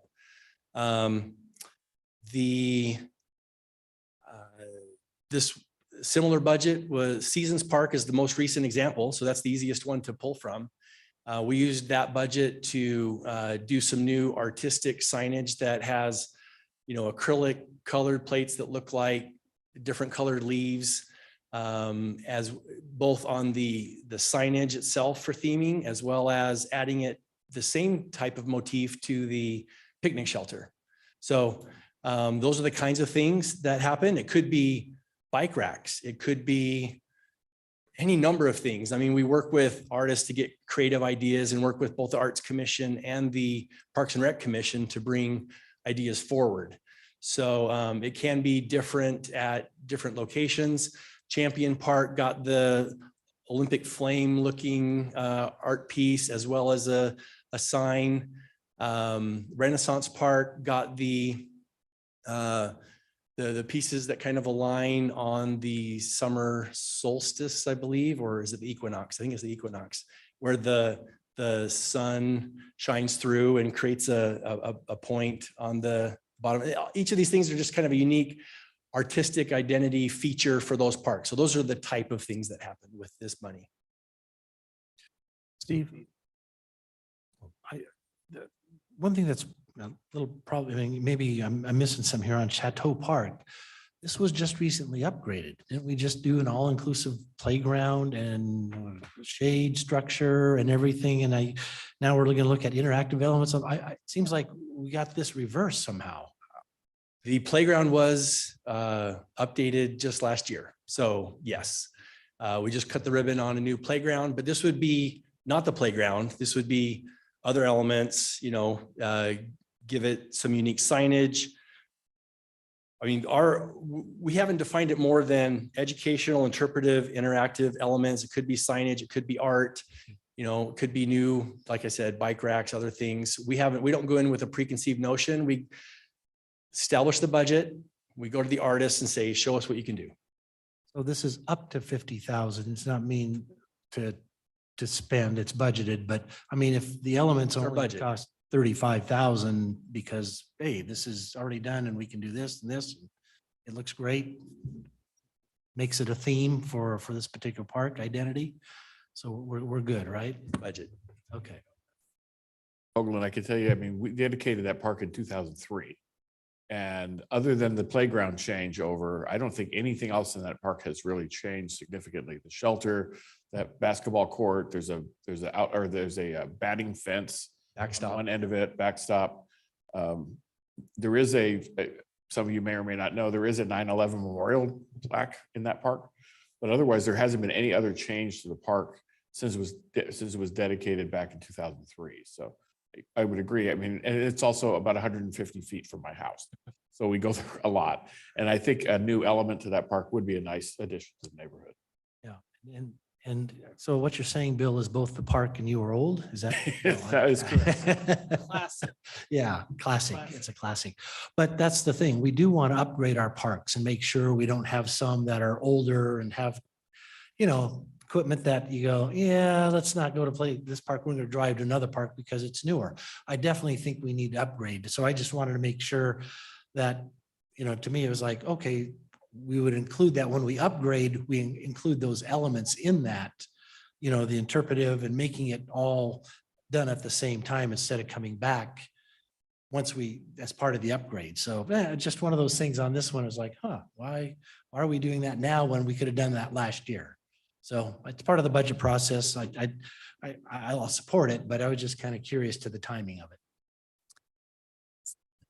It's a timing thing. We have it built into the CFP every other year. So, and we had an opportunity with CDBG funds to do something with the playground last year, and we took advantage of that at that time. I appreciate the request to do that with CDBG. I think that's a creative way for us to improve our parks as well. I'm not necessarily opposed to the 50,000. I assume, and if you give an artist that budget, they're going to use that amount of money. So I'm not under the impression that we would spend any less than that in general, if that's the budget that's set. So I don't know how the department goes about that specifically, but can you take us through really quickly just the process of decision-making between the two commissions, and then how that eventually comes to be? Is it some concepts that are created by the artists themselves and brought forward, and then a concept is chosen, or are we encouraging local folks to volunteer a part of their time? Can you help me understand how that works? We have a roster of artists, and we would select an artist to work with and develop some concepts, and then take that forward to both the Arts Commission and the Parks and Rec Commission. But we would work with them to develop something, or a slate of ideas that would work. And we talk to both commissions, and then we work out contracts and bring those forward to council. Cassandra's going to be before you next week to give you an update, not on this, but on the art elements for Discovery Park that have been worked out through the Arts Commission, and is going to be coming through to Discovery Park that both commissions are excited about. So similar to what those have been through. I'm going to look behind me to see if I'm missing something. But yeah. I very much appreciate again, like I said, the creativity that's being used in these and to set us apart within our own city and to the cities around us. Can you think of any parks off the top of your head that have significant practical needs that need to be addressed before funds are used for updating, the, for lack of a better term, sort of the decorative part? Do we have, swings that need replaced? Do we have safety issues? Do we have chipping paint? Is there anything like that that you would forego this to address that? Don't, because we are always on the lookout for those. We have those needs today in Tully Park, but you've already given me the funds for replacing the Tully Park playground in the current budget. And we just took to the commission last night, the final decision on colors and things like that. And that playground's about to get ordered and we hope to install that this fall. So that's the next immediate need in terms of things that are really deteriorating and in need of replacement for safety reasons. But yeah, no, I think that we are on board with doing this as part of our identity and theming program. Steve, a couple pieces of feedback. When you kind of proposed this initially, maybe this was a fault on mine, is I looked at this as not just theming, but new amenities. And the term interactive always gets me excited because I think that invites our public to participate. What I think we have seen historically is largely aesthetic. And certainly there's a benefit for that. But I guess my ask and my challenge to you as the director is to let's think beyond aesthetics. If I'm a taxpayer and I'm spending $50,000 on something, I want to get some use out of it. And I think that we have the MAPS program, which I'm really proud of. But I think as a citizen, and that's how I'm looking at this, we are funding public art through the city, which is a worthy investment. But then we get a request like this, which historically has been somewhat, again, aesthetic, artsy in nature. And you talked about that a lot in your presentation. And I feel like it could be classified as double dipped. It's like the city's funding art and then we're going to do art over here as well. And so my challenge, I think, for you, for the department, for the commission, for the artists, is to think beyond aesthetics and let's focus on the interactive. And when you talk even about bike racks, to me, that is a giant leap in the right direction for where I wanted this to go, as opposed to signage, a different design of a existing structure. To me, that's fine, but to me, not just barely scratching the surface about what I had hoped that we would be doing with these funds. I think we can challenge the artists to think beyond aesthetics to interactive elements. So, thank you. Ready for the next one? Next up is our pathway connections, and that's had quite a bit of recent discussion with council with our recent map update. We're grateful for that map update. We would like to go further and look at updating our master plan. Our current master plan was adopted back in 2007. Now, we have adopted multiple map updates between then, so it's not like it hasn't been touched. And we did do some specific work with the 2000 and year was that 12, the Parks and Rec master plan on looking at which pathways. There was an element to look at which pathways the city wanted to own versus and maintain versus have HOAs maintain. But it's ready based on the discussion that we heard a week or two ago, I think there is even more reason to look at doing a deeper dive into that. There are certain things the current master plan doesn't even address, things like amenities, things like wayfinding, things like marketing and communications.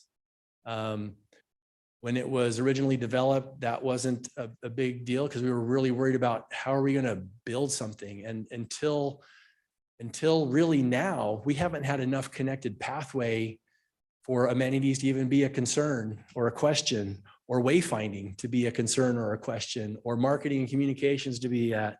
There are other things that could be a fresh look and updated on construction standards, approval process updates within the city and incorporating a variety of new policies, both at the irrigation district and ACHD, like we heard. So there's lots of things that would go into this. I do think that there's a split in this cost between the actual master plan update and adding some amenities. I don't know exactly what that split is today. We'd have to scope it, put it out, get proposals, get the cost, but I know that we can do an update and some amenities with this. And this was the amount that was anticipated in the CFP. And I'll take questions or discussion. Feels like we should be celebrating. I mean, like, this is exciting that we have that the pathways are now connected so closely that we can start discussing this. That is like a super exciting step. We just broke ground in the last week on the segment between 10 Mile and Black Cat, near the wastewater treatment plant, on 5 Mile Creek. We're internally calling that our Golden Spike segment. If you know the Golden Spike at the railroad, we've got a couple miles on one side and then several miles on the other side, and this will be the missing piece that will connect those up and make it continuous along that 5 Mile Creek pathway. We're very excited about that. I'm excited to be able to take the Parks Commission in a year from now out on a pathways tour. We can kind of ride continuously along that whole thing and not just have to stop and then ride a sidewalk to get around to the next project and then get in a car and drive to the next one. But this will be nice. It is something to celebrate. So thank you for pointing that out. What I appreciate about that section is that whole area, that west side of our city, just really doesn't have a lot of commercial yet. And Black Cat has developed so significantly that all of those individuals are going to be able to get to commercial areas by walking and biking. And it's just going to be a massive ability to connect that hasn't existed there. And, we have discussed the multimodal piece a few times, and that is just amazing. So now folks can get over to 10 Mile without having to get in the vehicle from several stretches along there that have developed so quickly. So yeah, thank you. Loving it. Question. This looks like consulting company work. Could you do it in-house instead? That's my first question. Yeah, we can't do what we're talking about full thing in-house, but we can do some things in-house. In fact, we just had a meeting, was it yesterday or the day before, with IT. We're actively working on our mapping. Makes me so happy. We're committed to being back to you. We're planning on being back to you in August. We had set up meetings for ourselves at the end of June, just in a couple of weeks, and again in mid-July.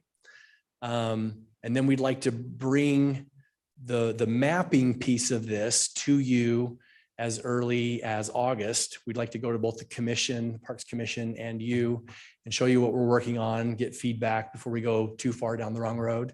But we are actively working on the mapping part of this and how it's displayed to the public, whether it gets into an app or whether it's on, the available through the mobile version of the website or other things, are things that I think we need to talk about. But we got some great things going on the mapping side. Fantastic. It's good to hear. I really think it's like one of the most compelling things about Meridian, and it will be even more so. And I commend the mayor as well for prioritizing the development of the pathway system along with all of staff. I think it's very important. Appreciate the work exploring an app, because it's like that could be the piece that gets people using it. But I think I told you in a meeting, but just to share with the group, since we completed that segment on Chinden, just the amount of people I've seen that are using the pathway, like once you have a continuous segment, it's an incredible amount of people that are using it actively. And it's just really something to see. So I appreciate the work. I think it's money well spent. Sounds like you're saying we can't do it all in-house ourselves. I would prefer that we did do that on any kind of consulting assignment if possible, but we will always do the things in-house can. that we can do. Yeah. But there are things that we need help with, both in terms of workload and expertise.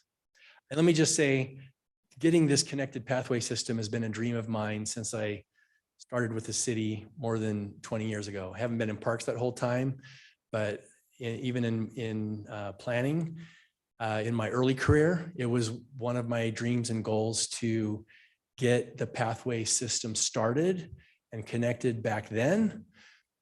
We started the first pathway committee back then. If you look at the old 2007 plan, you'll see my name on it, not as a city employee because I had temporarily left the city, but I stayed on the Pathways Committee back then to get that thing finished and adopted. And this has been a passion of mine for many years. And I couldn't be more pleased that we're finally getting enough connected pathway to be talking about amenities and wayfinding. So thank you. Oh, sorry. With this one, I'm going to invite Dave. Is Dave Teedy here? Dave Teedy's kind of taking the lead on this one.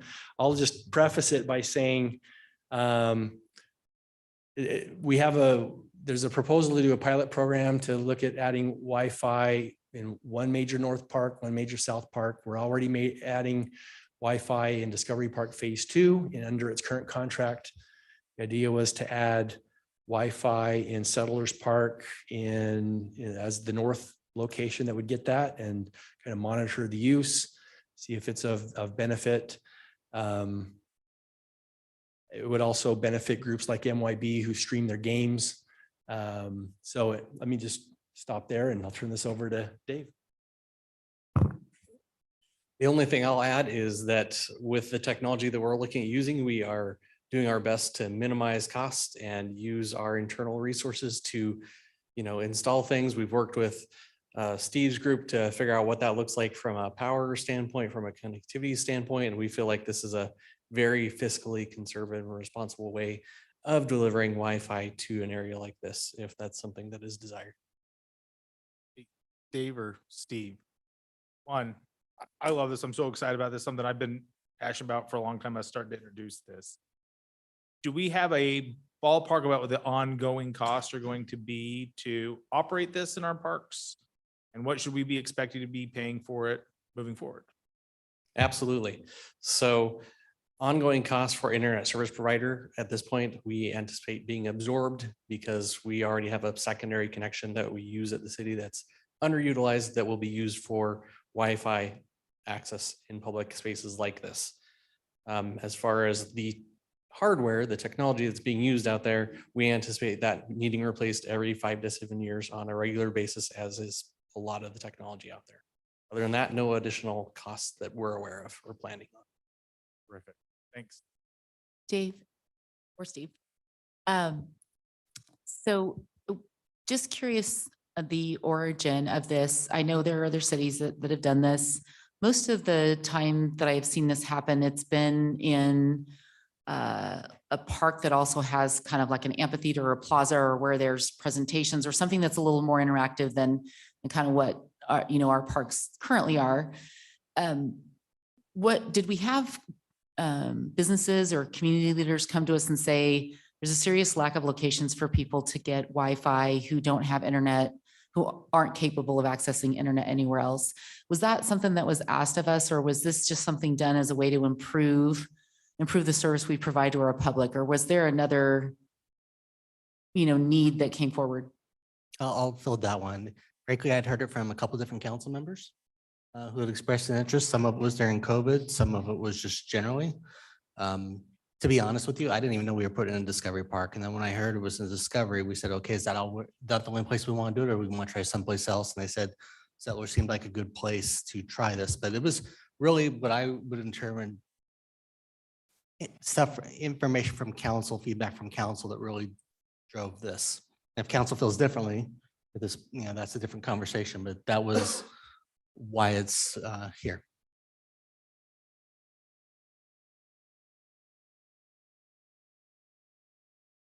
Okay.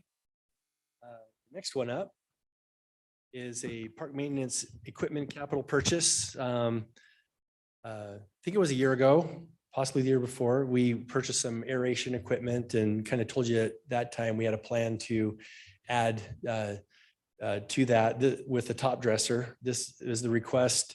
We said we were going to hold off to the top dresser until Discovery Park is opening with phase 2. Discovery Park is opening with phase 2. This would not just be used at Discovery Park, it would be used system-wide. But with our growing amount of turf, it's the next piece of equipment that would help us maintain turf quality across the entire system. It can help us with everything from, spreading out the back, things like compost as you're overseeding or something like that on a turf area. The photo here just shows that there are attachments that it can also deliver things like sand to bunkers. So it can be used even at the golf course. So it's got many, many uses for us. So with that, I'll stand for any questions. Steve, can you maybe remind the council, refresh my memory about the cost savings that we're gaining by owning this piece of equipment and doing it ourselves versus hiring a third party or a contractor to do it for us? Yeah. I don't know, Roger, if you have the ability to help me with any numbers like that, but it's something that we use regularly. So it's not something that we would want to just have as a contract. I'm going to fumble over my words here. It's Here's okay. the expert. Listen, Roger's here. We got to give him an opportunity. Well, thank you. It really isn't available anywhere. You can get something like this from like Wilbur Ellis or something like that. They're in such high demand, you can't get them, especially when you need them. I got to say, I'm really excited about this piece of equipment. This is one of the final pieces of the puzzle for us. So we have a tractor that we can core aerate with now. We can pull those cores. You've probably seen Settlers and Heroes when we've done it. You've got to step in we have a sweeper core pulverizer now that would pulverize that up. We could take that material, put it in this piece of equipment and redistribute it back across the field. Really a trifecta of what we're trying to do. Great. Thanks, Roger.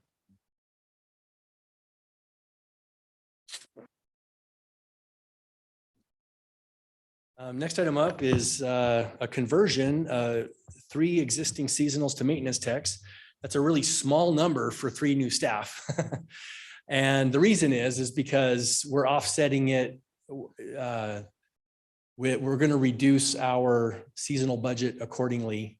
And this is the additional cost that would be needed to convert these positions that would take care of things like FICA and Percy and those things. So we have these positions. We've been using them, but to use them correctly, they need to actually be transferred from basically what amounts to a year-round seasonal to a year-round full-time position.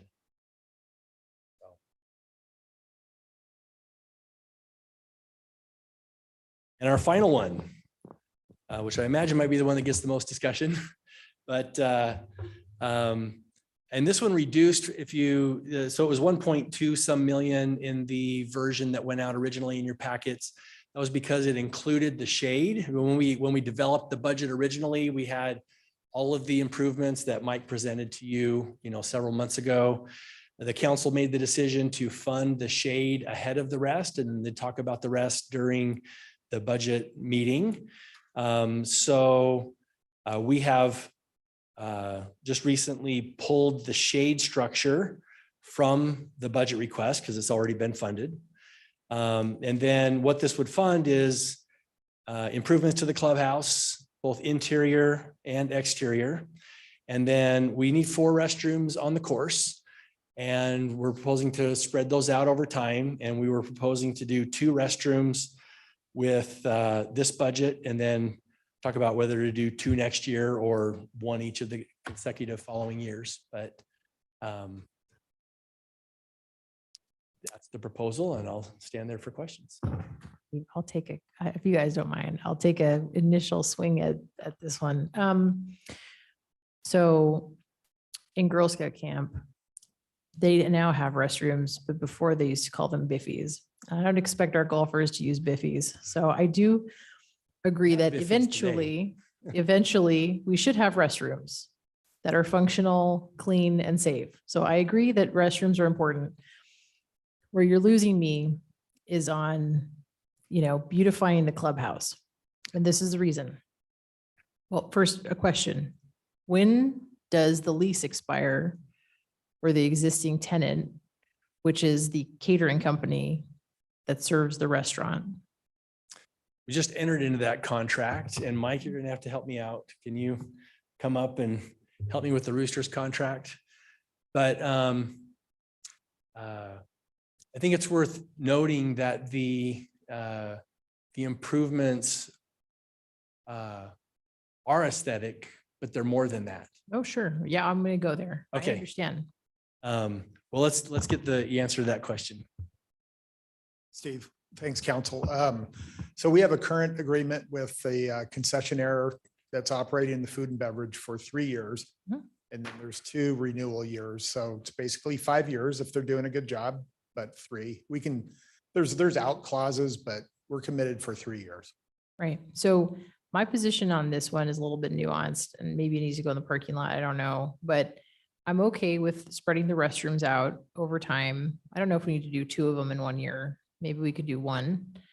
I'm okay with exterior and interior maintenance, right? So things that are needed to keep the building safe, keep the building, it's our investment, keep the building functional. I'm okay with those. If we're repairing stucco, if we're, doing things like that, I'm okay with those. Where you're losing me is things on the interior that go past being a maintenance item and go into being what I would consider a tenant improvement. So, if we're redoing all the paint, if we're putting in new exterior furniture, if we're changing the shade system, all of those things benefit directly Roosters, who's, the catering company that uses that. So to me, it seems like the appropriate time to address those would be when that lease expires or we renegotiate it or whatever. That's the right time to talk to them about, hey, we're going to put these improvements in, and that should be a piece of negotiating the percentage of retail sales that the city benefits from under the lease. And that's just with my commercial real estate hat of how I would look at this, is I look at this as a piece of this as a tenant improvement that benefits another business. And so I view it differently, keeping it functional, exterior maintenance, interior maintenance items that are life safety issues that are like functional. I view those differently. But I've always thought with this golf course, we inherited a golf course, but I want this golf course to pay for itself. Like that is like the goal. At least that's my goal. I think a lot of people share that goal, is for this golf course to pay for itself. It should run like a business. And if it was run like a business, that's how I think it would work. So that's just my 2 cents. May I say something on that before you respond? I'd love to see it pay for itself. Absolutely.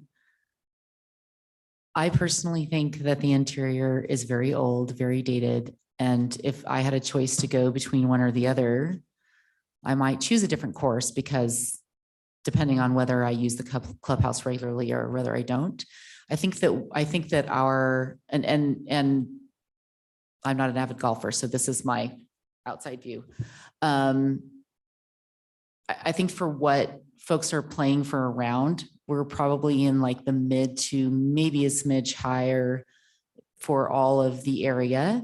And there are other courses that have more updated interiors. And I really believe that we need to be competitive in that way. And so I'm for these. I think that it will actually bring more, it will get us closer to that goal, in my opinion, if we do this than if we don't. Because I think it gives us the opportunity to be more competitive, bring in more players. It's a great location for that. So I am supportive of it, because I actually think it's going to increase our revenue more quickly. Maybe I'm imagining that, but that's what I think will happen. Question I have for you all: when you first presented this, I thought we were somewhere around 600 or 650 for the interior improvements and the patio improvements. Is the difference between what you have here and what is that the shade structure essentially? Okay, so our total is still in that range. Okay.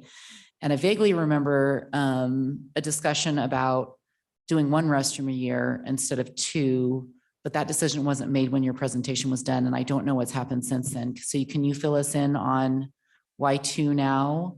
Or if we were just still doing a bird's eye Great conversation.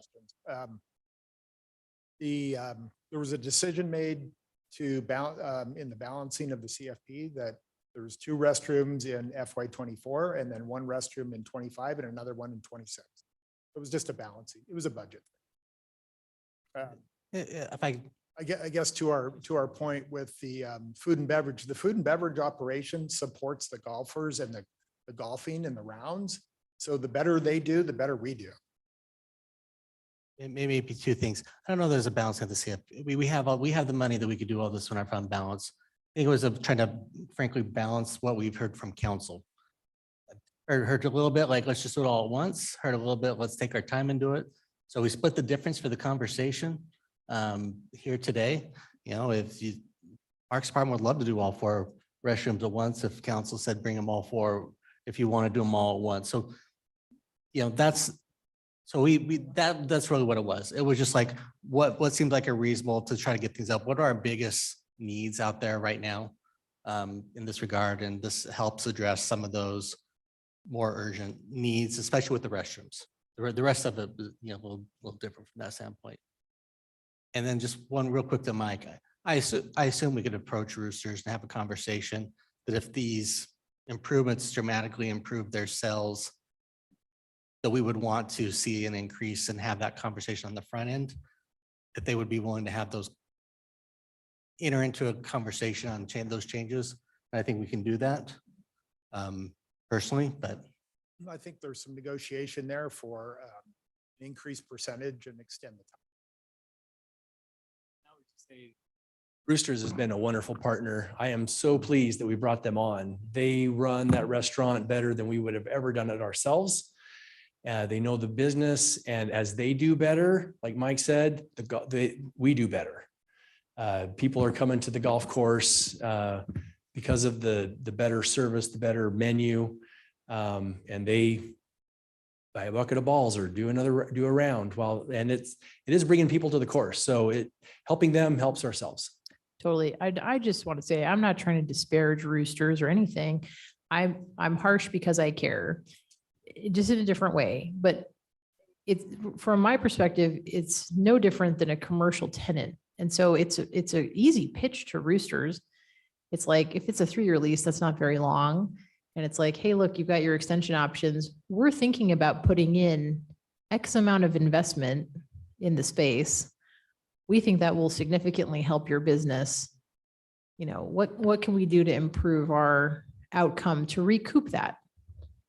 Seems like an easy conversation. So I appreciate the willingness to, maybe we could split this out again a little more into like what that component is compared to the maintenance components, compared to the restrooms. We have all that in another presentation, but I don't know. I'm not sure if I'm there on 2 restrooms even at once. But again, I don't dispute that we need functional restrooms. We do.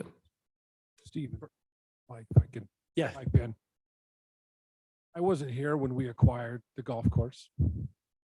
So to me, when I came on to council, it was already owned. And I don't look around our parks department and see anything that you guys have that isn't run top shelf. Everything, the pool, beautiful. The work you guys done is fantastic. And I see this golf course and these improvements as an extension of how you treat everything else in the city. And I'd love to see all 4 restrooms done. I get the phasing. I'd still love to see 2 of them done. But I got to tell you something.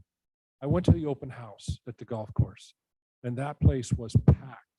And those people were ecstatic about new irrigation system, the pathways, and the quality that we're already seeing at the golf course and how it's changed already. And I was a little blown away because I figured we were going to hear a lot of complaints. It was the opposite.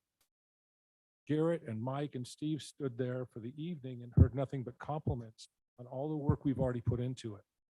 I think that golfing community talks.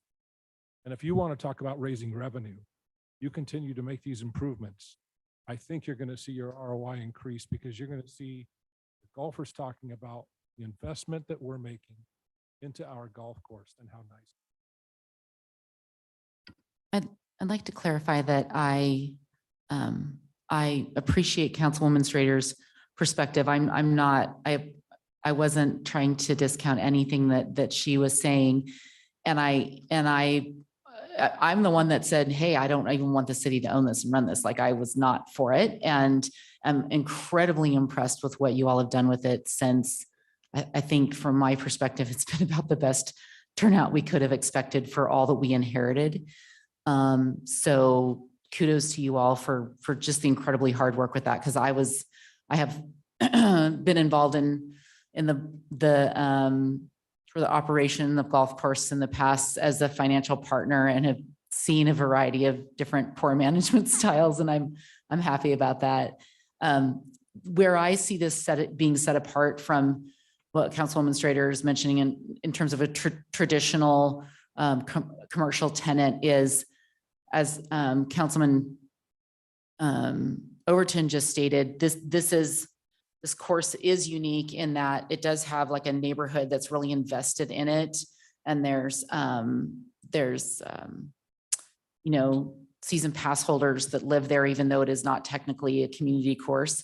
And there's a different expectation because of the nature of that than it would be maybe a facility that was just for, a restaurant facility that had a different business model.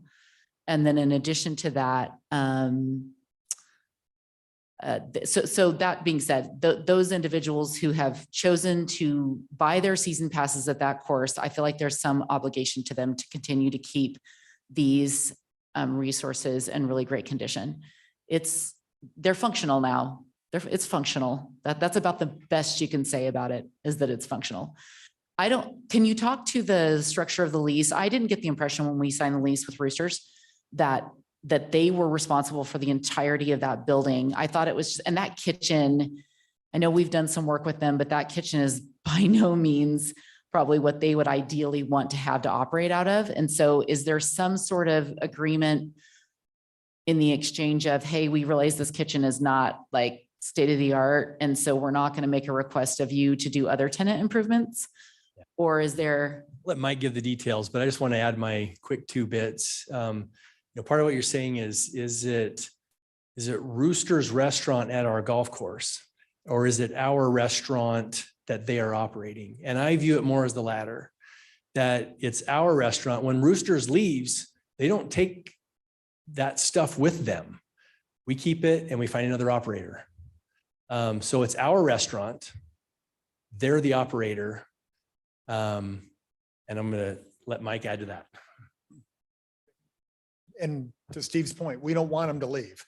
Yeah. We don't want to get in the restaurant business. Yeah, it's a difficult, I mean, we're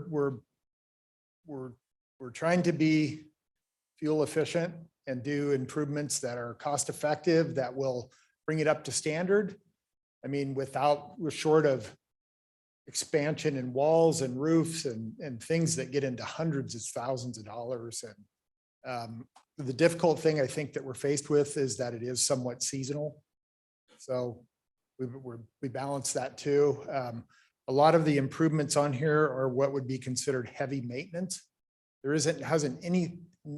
Nothing's been done to the inside or really outside of that clubhouse in years since it was built. So, I mean, those are things to consider. So they're in there, they're happy with the facility and they're functioning right now just fine. I just want to level set, right? So, the golfers at Lakeview are incredibly happy because we have replaced all the golf carts. We have completely redone all of the irrigation. We have redone all of the golf cart pathways. We made a significant investment in the golf course. And so the entirety of the taxpayers of Meridian are helping to subsidize a golf course, which is a fun activity, but it is not accessible to everyone and used by everyone. And so when I look at this, I think about something like redoing the interior, remodeling it, giving new furniture, okay, something like that. But then I sort of go, okay, well, wow, are we really willing to increase significantly the fees that we're charging the people using the golf course? I suspect not. I suspect that we want to keep it somewhat affordable and competitive. And within a parks context, I think we're going to have a hard time significantly raising revenues on users. I think we brought them closer to market, helped to offset the significant investment that we made. But yeah, I have a hard time, looking at it like, if we do this, we're going to be recouping this. I don't think there's I could be wrong. I don't think there's a political willingness, if I were to take a guess, to significantly jack the fees up again in another year. That's part of why I'm struggling a little bit. I think if you can list out like, hey, these are all really maintenance items. If it's like there hasn't been a coat of paint in 20 years and it's peeling or something, maybe that's a little different. Maybe we should probably parking lot it, but.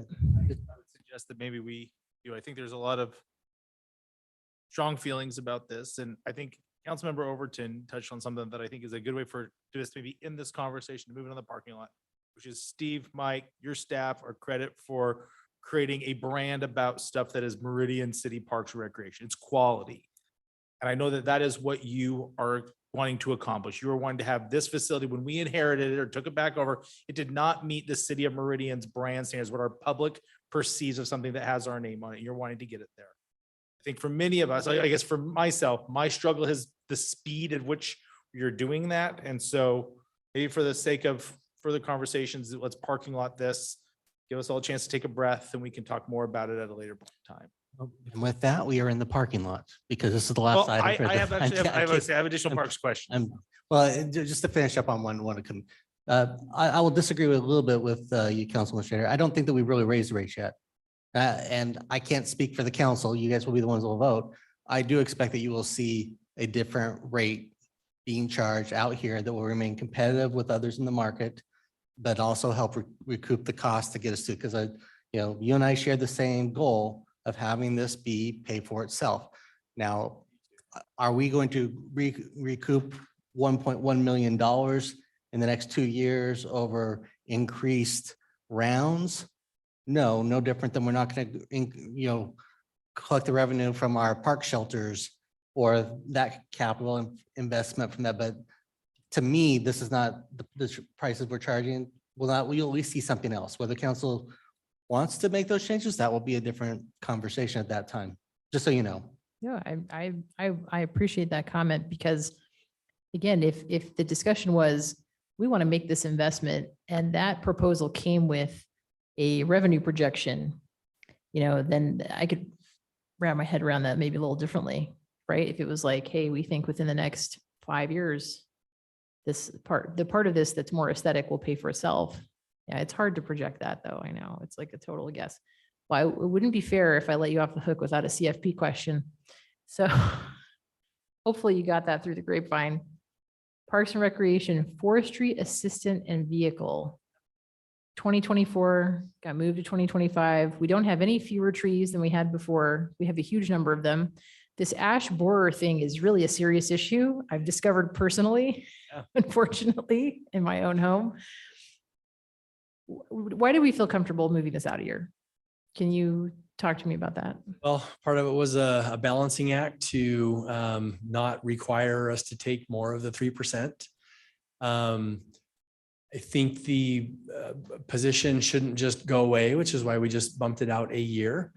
I think we can legitimately wait a year on that. We can go with what we're able to do is contract out a lot of the additional services for whether it's planting trees. Even this position would never be one that would climb trees with ropes and do that heavy tree maintenance work would always be contracted out in the current model. Now, at some point, we may get big enough that maybe we talk about that, but that's not today. I think we can postpone that a year, but I think we need to keep it on the table.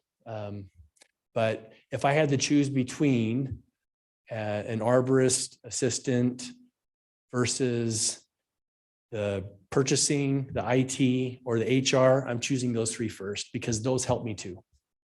Thank you. That's really helpful. And just to make sure, so if we're waiting on this, you don't feel like there is a safety impact The reason I'm asking yeah, is yeah.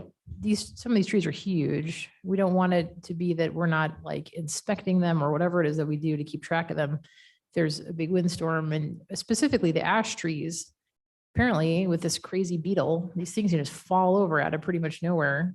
You can tell I'm all spun up about that. The emerald ash borer problem, but Yep. No, we will continue to inspect and take care of trees. We can do that over the next year without creating a safety hazard. thank you. Okay. Steve, real quick, before you go, just one more question. In looking at your base budget, we saw a pretty hefty increase in the admin side, but kind of some decreases in some of the other departments. Can you just give us some understanding as to kind of?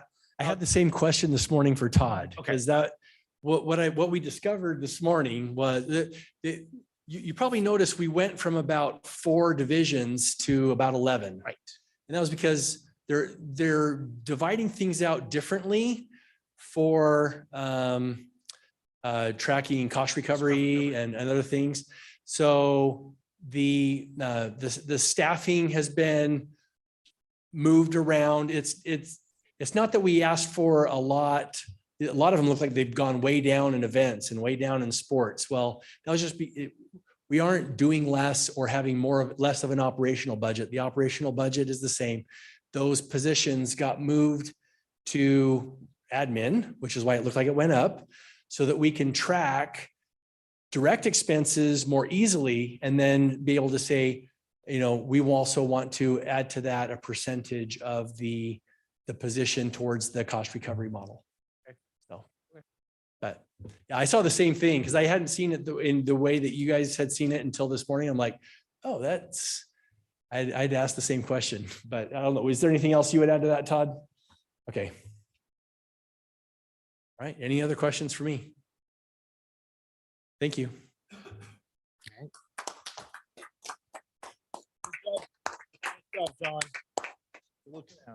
Anything before we take a quick break? Is there any wrap up or can we take a break and come right back in? Does that make sense?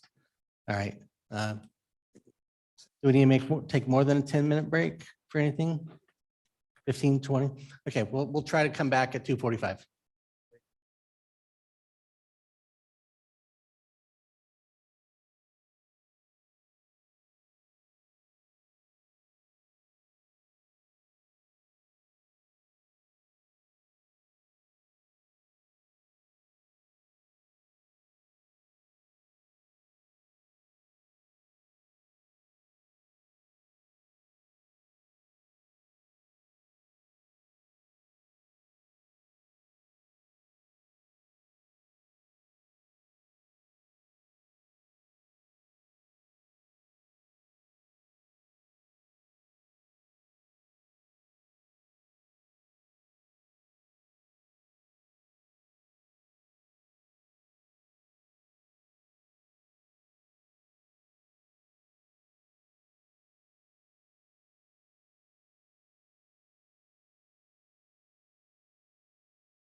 Just want to get another appointment going. I get it.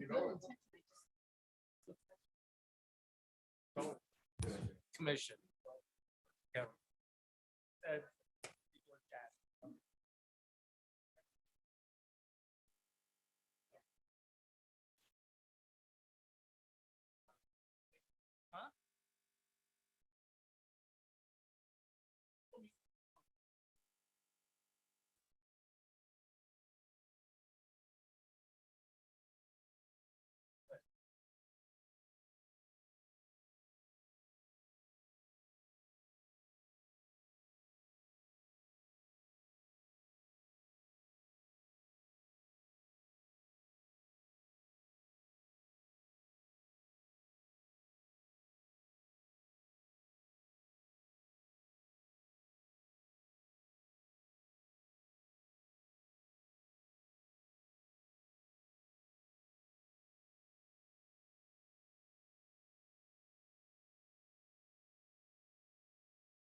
Okay, we will go ahead and come back out of recess. I'll turn this back over to Jenny. I have listed in front of you our current parking lot items. There are 10 of them. There are a few that I think we can knock off the park right away. So we go through those, or do you guys have a particular preference that you want to go through them? Then, okay, let's do it. let's see. We have number 1, which is the new revenue sources and uses conversation, or fund balance. Okay. Fund balance. So number 7, we're going to talk about the public safety fund. Sure. I'll take it, Jenny. Councilman Cavanagh, you asked about the fund balance of public safety fund during one of our conversations earlier. Back in May, we presented to you as a council the fund transfer proposal. And at that time, I proposed to you to move $2 million into the fund. We kind of discussed, the theory. And at that time, Councilmember Strader said, what has our historical record been? So I had provided you an email from May 3rd that kind of outlined our historical record. Because I think some of the discussion was, well, 2 million seems like a lot. And it was a lot because we've never done 2 million before. Right. And we discussed, and I said, you asked me, where do I kind of do my projections from? And I used our CFP based on what police and fire informed me about the cost of their necessary replacements. Hence why I provided a $2 million recommendation to you back in May. So I wanted to provide you what is our historical. I can provide you a fund balance if you need it. But again, where you're going, Luke, is exactly where we're trying to go. We're looking at, what is the chief's telling me on cost? What is the chief telling me on cost? I try to do a projection of 5 years. I balance it against my fund balance and go, I believe you need $2 million just to keep us going because we had a strong year. Let's take that strong year opportunity, put it in a fund balance so that the chiefs can come back to you with said requests. So I tried to provide that document. Hopefully that answers some of it. And I'm happy to continue to discuss it, but that's kind of our logic is where you're kind of going. It's like, let's look at where we're going in the future and let's put some money aside to help us. Todd, thank you. This is helpful and a good reminder, I think, probably to us all. And again, just completely validates what you guys are, the dream team. You've got all this stuff ready to go to provide it for us. I mean, I think 2 million, again, big increase from what we've typically done. I think as we go through the budget process, maybe we get close to approving or voting on a budget, this could be a piece that if we feel like that we need to increase more to, we can. I think 2 million seems, based on you and the chiefs, again, it's our highest increase, and that seems sufficient for me, but also want to leave the opportunity open for conversation if council wants to continue.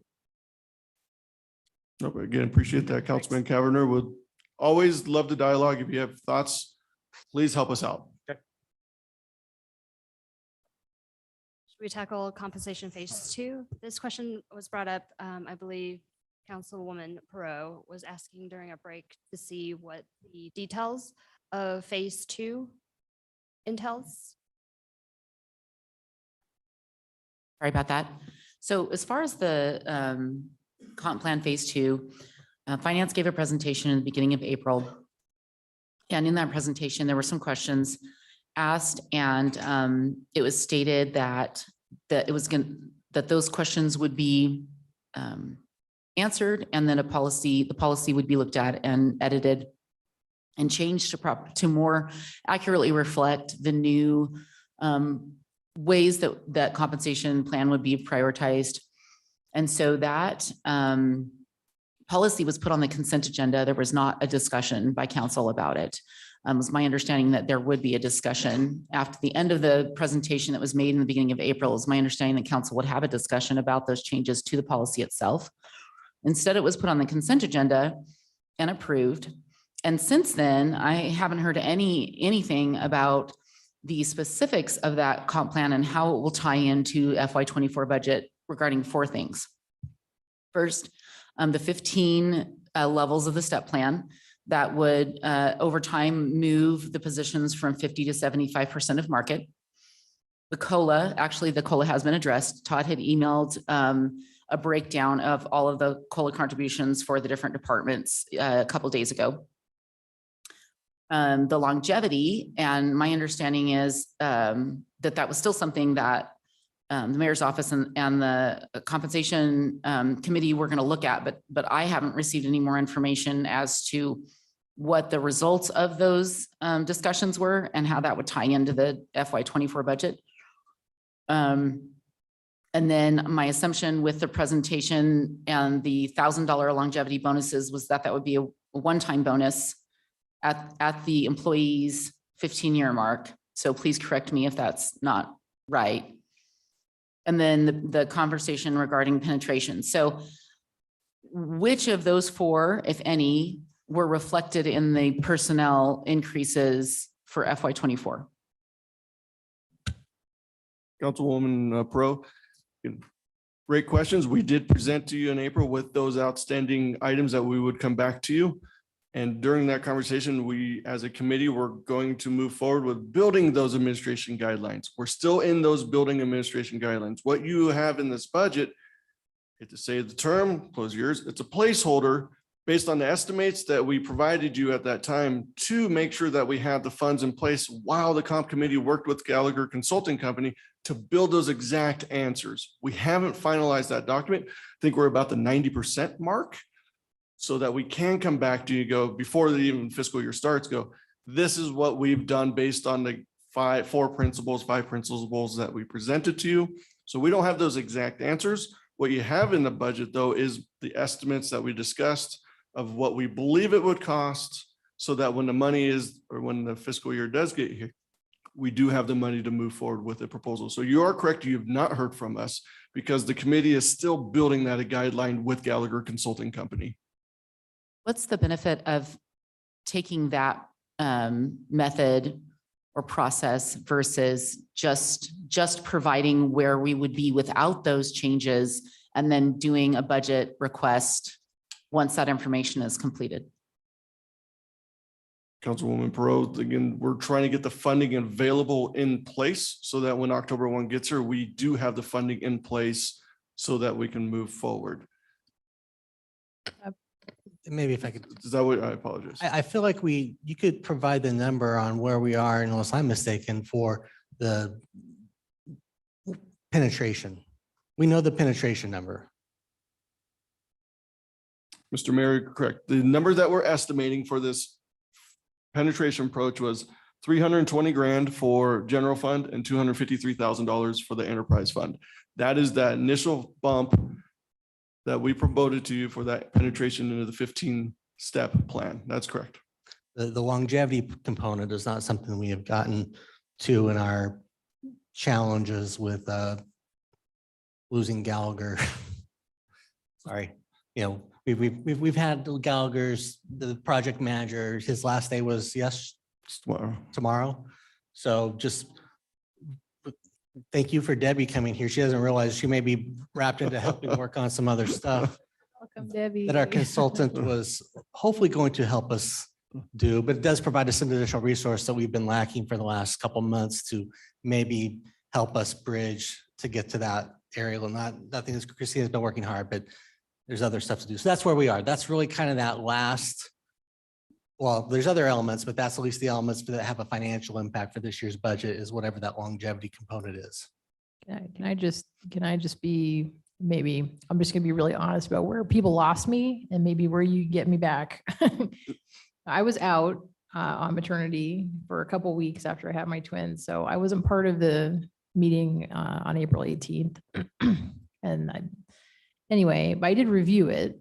And I think where I got confused is I think that the council accepted the principles was verbiage around the compensation. And certainly there was a policy put on the consent agenda, but I have never seen us approve a change in compensation without it being broken out separately from the base budget. That's where I got lost. That's where I got, and frankly, it made me suspicious, if I'm going to be honest. It made me kind of suspicious because it was like, well, why is this being treated as something within the base budget? Does that mean that we're not taking the amount of the 3% that we should be to pay for compensation? Are the ongoing sources of revenues covering our ongoing expenses? And I don't know if I've quite gotten to the bottom of that because it's a little more complicated than anyone would think. But that's where I got lost, is I just felt like, and I had questions about phase 2 compensation. I'm not against it. I'm not against phase 2 compensation. I'm not saying we shouldn't do it, but it's a process thing. I think where I got lost is every year we have broken out compensation as a separate line item, and it was folded within the base budget. And I kind of had an allergic reaction to that. So that's just the feedback that I have on that. We could bring him back in our 2 weeks with a very specific number broken down at least for the penetration. The other one would still be a general number from that standpoint. If Yeah, you would like. I would appreciate what the base budget numbers would be per department. Just all collectively for personnel. It doesn't have to be like, I can go look at the specifics in Questica, which I attempted to do. I went in Questica and looked to see if I could figure out like what the differences were between 23 and 24 in the individual sections, to see which was benefits, which was, which was wages, which was like what was actually causing those significant changes to personnel. But because the actual wages section doesn't specify whether that, I didn't know if that was wages based on current or if it was wages based on these changes implemented. And so I'd like to see what the budget would have been without these estimates in place, and just see either that, or it doesn't sound like we have totals yet for how much those amounts would increase the base budget if we didn't implement them. But at minimum, I want to see the difference between the two, so that I can understand an estimate of what this would look like. I realize that the amount will change from year to year, depending on which, how many employees are in which step and how long it takes us to get there and all those different things. I'm not trying to get too detailed on it, but this is a really big change. And I want to have some general understanding of what that's going to look like from a budget standpoint. Yeah, Councilmember, we're happy to provide that. Again, it's the 320,000 for general fund, and the two numbers I just read. I can get it broken down by division, by employee. Again, we have this all detailed out by actual employee. So I can get to whatever level of detail you want. So again, like I said, the 320 for the general fund and 253 for the enterprise fund, and the first step that we also have included in there. I can get you that by employee as well.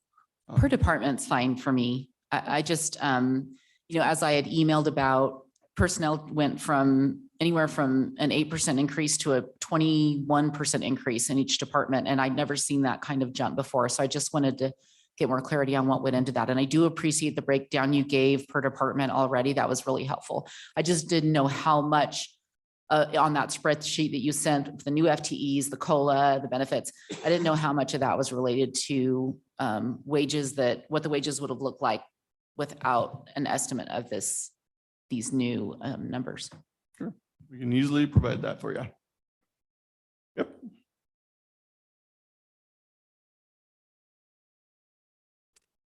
So just to follow up then, do you need this as a parking lot item broken out into the, I'm just trying to figure out how you want me to display this. It's 320 grand for the general fund. I'm just trying to figure out, it's inside the budget. I'm just trying to figure out how you want me to display this for you so that you guys can decide on, is 320 a good number or a bad number for your final meeting on in 2 weeks? Any guidance? I will speak for myself. It's not as simple as 320 or 500 when you add both. Is it the right number? I'm trying to ask a different, I'm on to a different question, which is considering the increase in compensation and the other ongoing new expenses that we're taking on, are we taking an appropriate amount of the 3%, which is the only piece that's within our control? That's the question I'm trying to answer. Are all these expenses justified? First of all, yes or no? We'll figure that out. Are these revenue assumptions appropriate? Let's figure that out. And then are we taking enough of the 3% to cover our new ongoing expenses?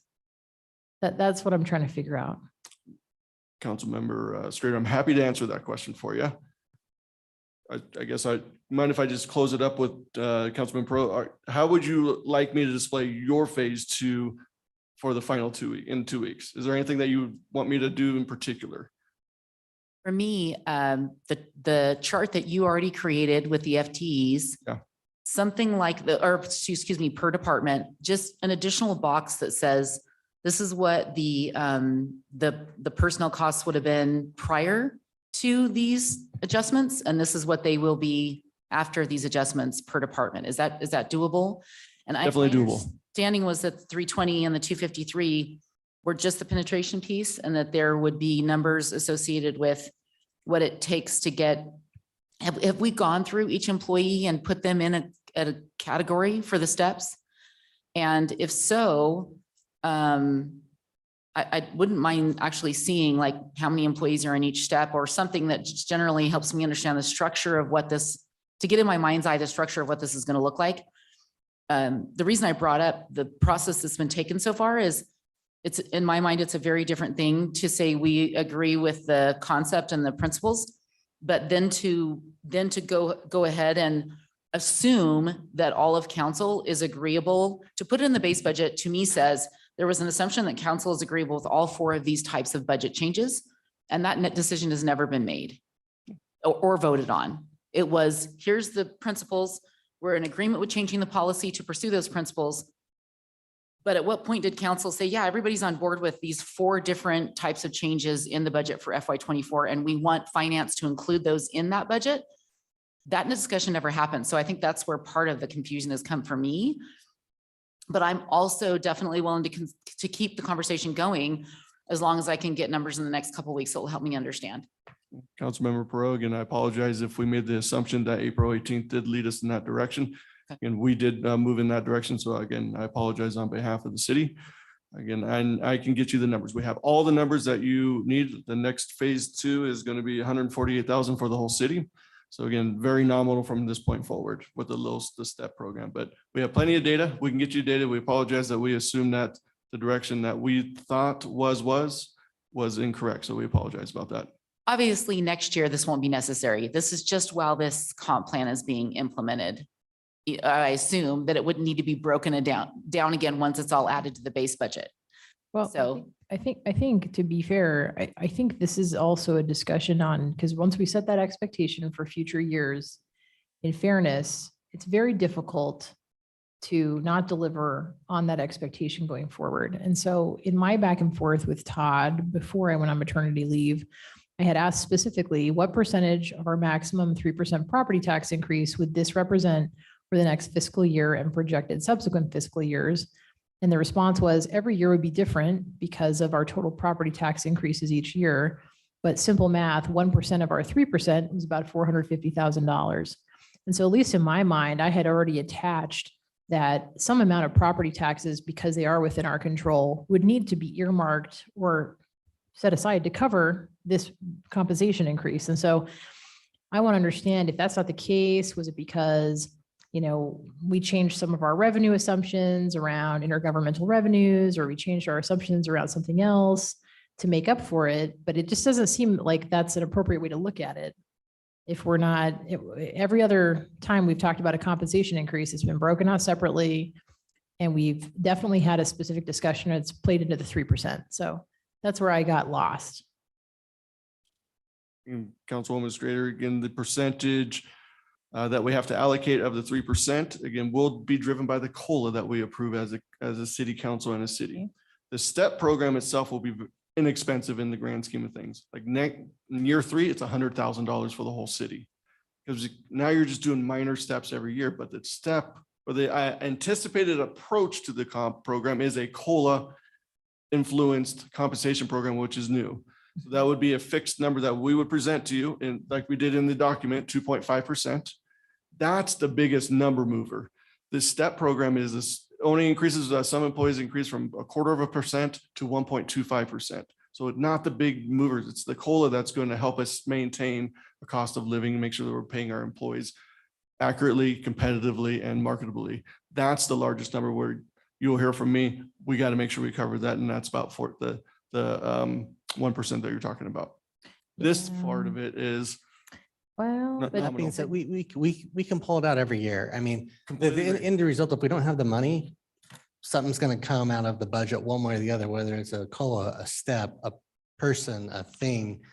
You know, I have no, for at least as long as I'm sitting here, I have no problem. You want to see the number each year on what it's going to be, we'll throw it on the budget. You know, just it shows a increase. Oh, I appreciate that. Yeah. Particularly this year, because implementation is expensive. It's not like this is a negligible cost. I mean, it's a $320,000 cost to the general fund. It's not a piece of our ongoing base budget right now. It's not something we historically have paid for as part of the ongoing base budget. This is something new. And I think it's important to highlight it too, because you know what? It's good for us to all talk about it because this is a significant investment in our employees that we're considering. So anyway, thank you. That's helpful. And on the COLA piece, I understand we're in some constraints, but listen, CPI is coming down. And it's very difficult to try to chase COLA real time right now. And that's important to acknowledge that. But this is certainly a significant change. So it's a movement in the right direction. Thanks. So Todd, I think you got your answer over here, and you had 3 questions over here. You got those? We did again, Councilmember Strader. I'm happy to discuss the new revenues. I did provide you a sheet of paper for all of you to disclose. Again, after working with Councilmember Strader, she was wanted me to focus on new revenues versus new expenses. So I gave you a little bit more information than what she was asking for. I apologize about that. So halfway down that sheet, there's something called new construction and new annexation. Those are the new revenues based on what we proposed to you in this budget for new revenues based on the property taxes. So we did recommend that you take the full new annexation and new construction. Then I also provided you a value called our new ongoing operating, which is a reference to the document that Jenny provided you with, which had a list of all the new FTEs, the purchasing employee, the IT employee, the police employees, and that equaled $1.26 million. I think it was on, if you flip the page, it's kind of at the top. That shows you the new ongoing expenses. So that my understanding of council administrators, do we have enough money to cover that? So the 1.26, the answer is yes. If you look at the new construction and the new annexation, we've always utilized that mindset here. Use new revenues to pay for new needs because the impact of the city's growth is based on these new homes and new properties and new commercials coming in. So use the new money to pay for new needs. Use the 3% most times to use cost of doing business. So the question was, do we have enough new revenues to cover new operating ongoing needs? I believe if you just go to the halfway down the sheet, you'll see that new construction and new annexation does exceed the value associated to the 1.26 million. So in my opinion, we have enough revenues of new revenues ongoing to cover new ongoing base budget, which is the 1.26 million as we've discussed here today of the new employees. So I hope, again, I gave you maybe more information. Did I answer that correct? No, I did not. I mean, I'm still not there yet. So here's how I'm looking at it. I think you gave me a lot of the pieces of what I'm asking for. So I want a sources and uses table with all the new sources of ongoing revenue that have changed, that are new, right, that we have now. And I think you've provided that for the most part. So it's 1.6% increase in our property taxes. You could add that to new construction and new annexation. Sure. Okay. Then we have the new ongoing expenses. I think that's where the disconnect is I agree that it's 1.26 million. I believe it is appropriate to add in the 320,000 for the phase 2 compensation implementation. And then my other question is whether the COLA was already included in the 1.26 million, or does that need to also be added? That would be it. You need to add that as well. Okay, so if we need to add that too, I had 1.58 million. I need to add the COLA. That's $656,000. That's $2 million of new ongoing expenses that we have. Okay. Right? Or is that wrong? You're on the right track, and this is where I'm the 1.499855, the 75,527, and the 725 is getting you up to the number that you're looking towards. So that 1.6 is being adjusted to ensure that our ongoing expenses and our ongoing revenue are equating. Yeah, I want to make sure of that. That's exactly where I'm going. That is, yes.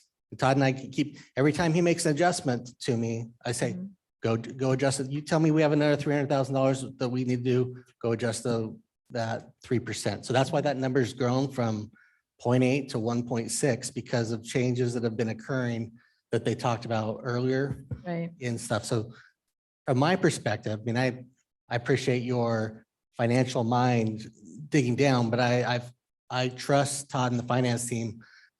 We harp on this, our ongoing operational expenses being covered by ongoing operational revenues, and the answer is yes. We stay focused on that very much unless liquor revenues start going down. And, we are relying upon some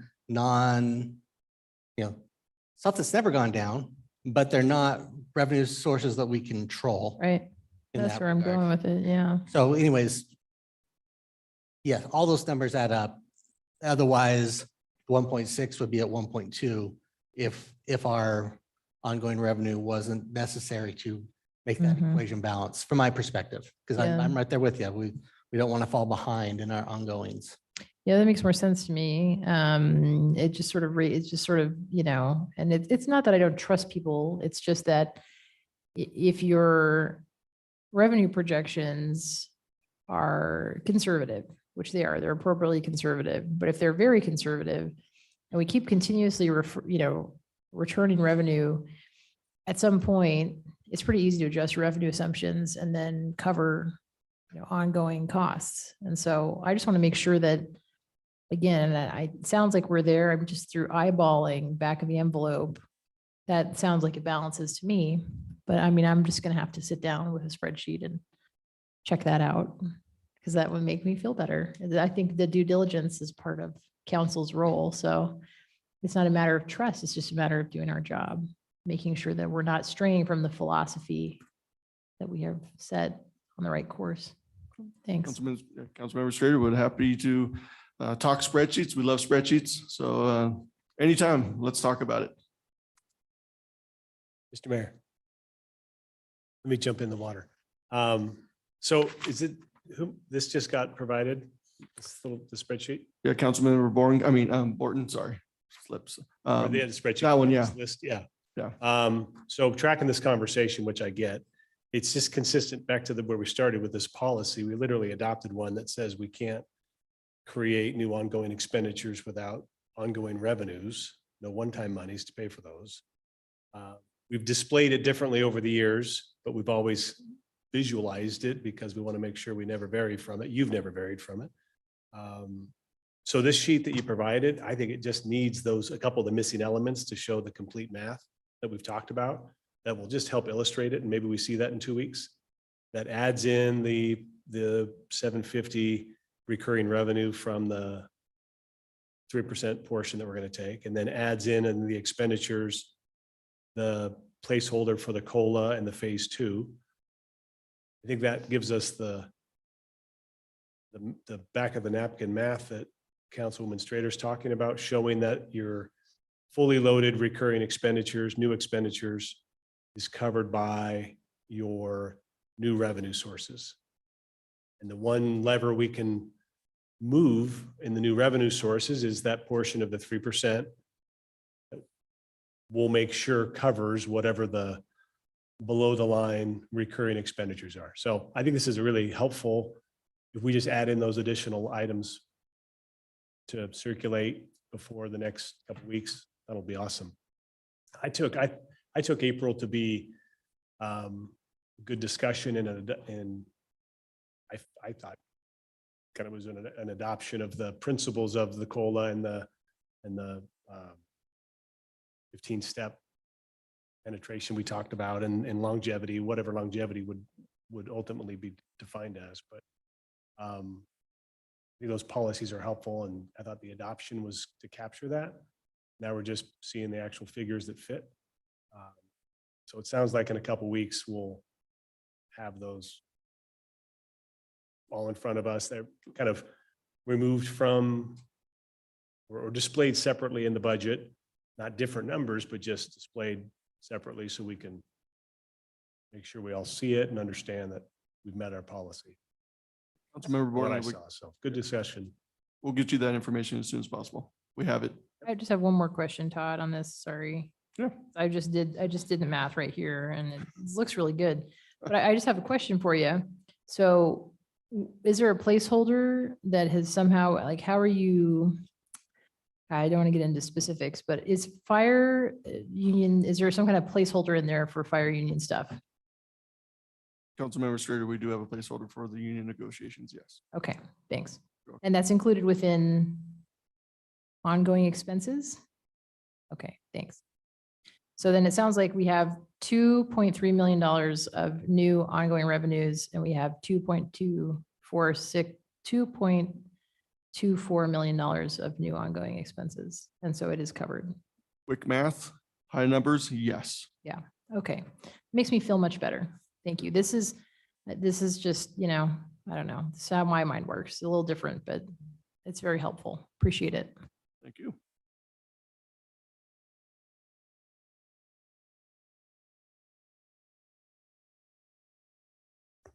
We knocked 3 of the 10 items off the list. We did number 1, 3, and 7. So are there any particular ones? We do 9. 9 seems to be pretty low hanging fruit. Okay.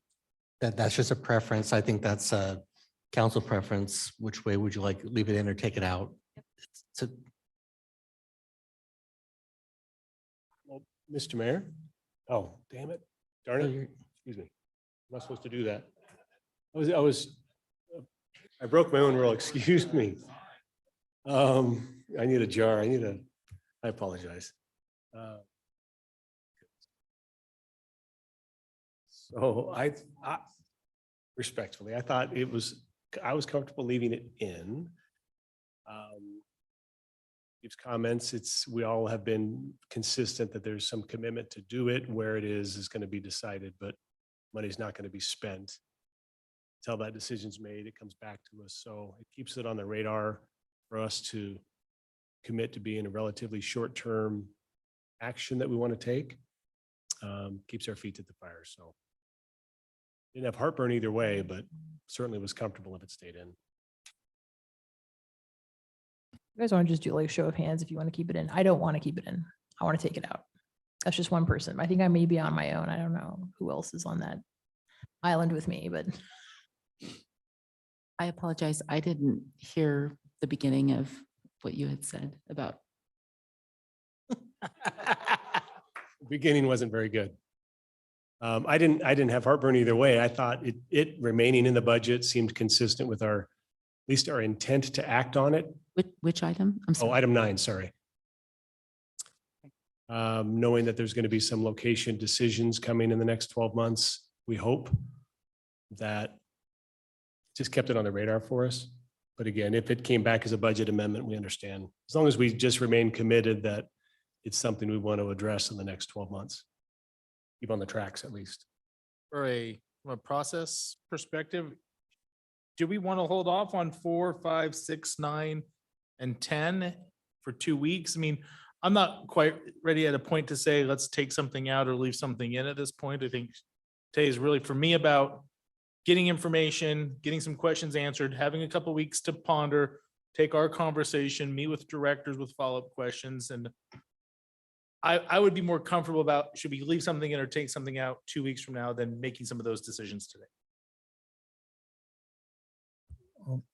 On this particular one, community center design, we've had this discussion, is it in or out? And it's going to affect the final numbers. So I'd like to at least decide. I'm kind of like Councilman Borton, where, yeah, I think that's what we want to do. It is stated, but at the same time, if folks feel like it strongly that you want to prefer it out, I'm fine with it being out because we still know that it's something we're going to be doing. We don't just not sure exactly when and all those parameters that go with that and the different things that have to happen. So yeah, it's so that way, if we decide, okay, let's take it out, then we can have a budget that reflects that and know that the revenue sources and the expenditures will be what we set. So I'm fine really either way. So if you vote right hand and left hand, both hands are up. So.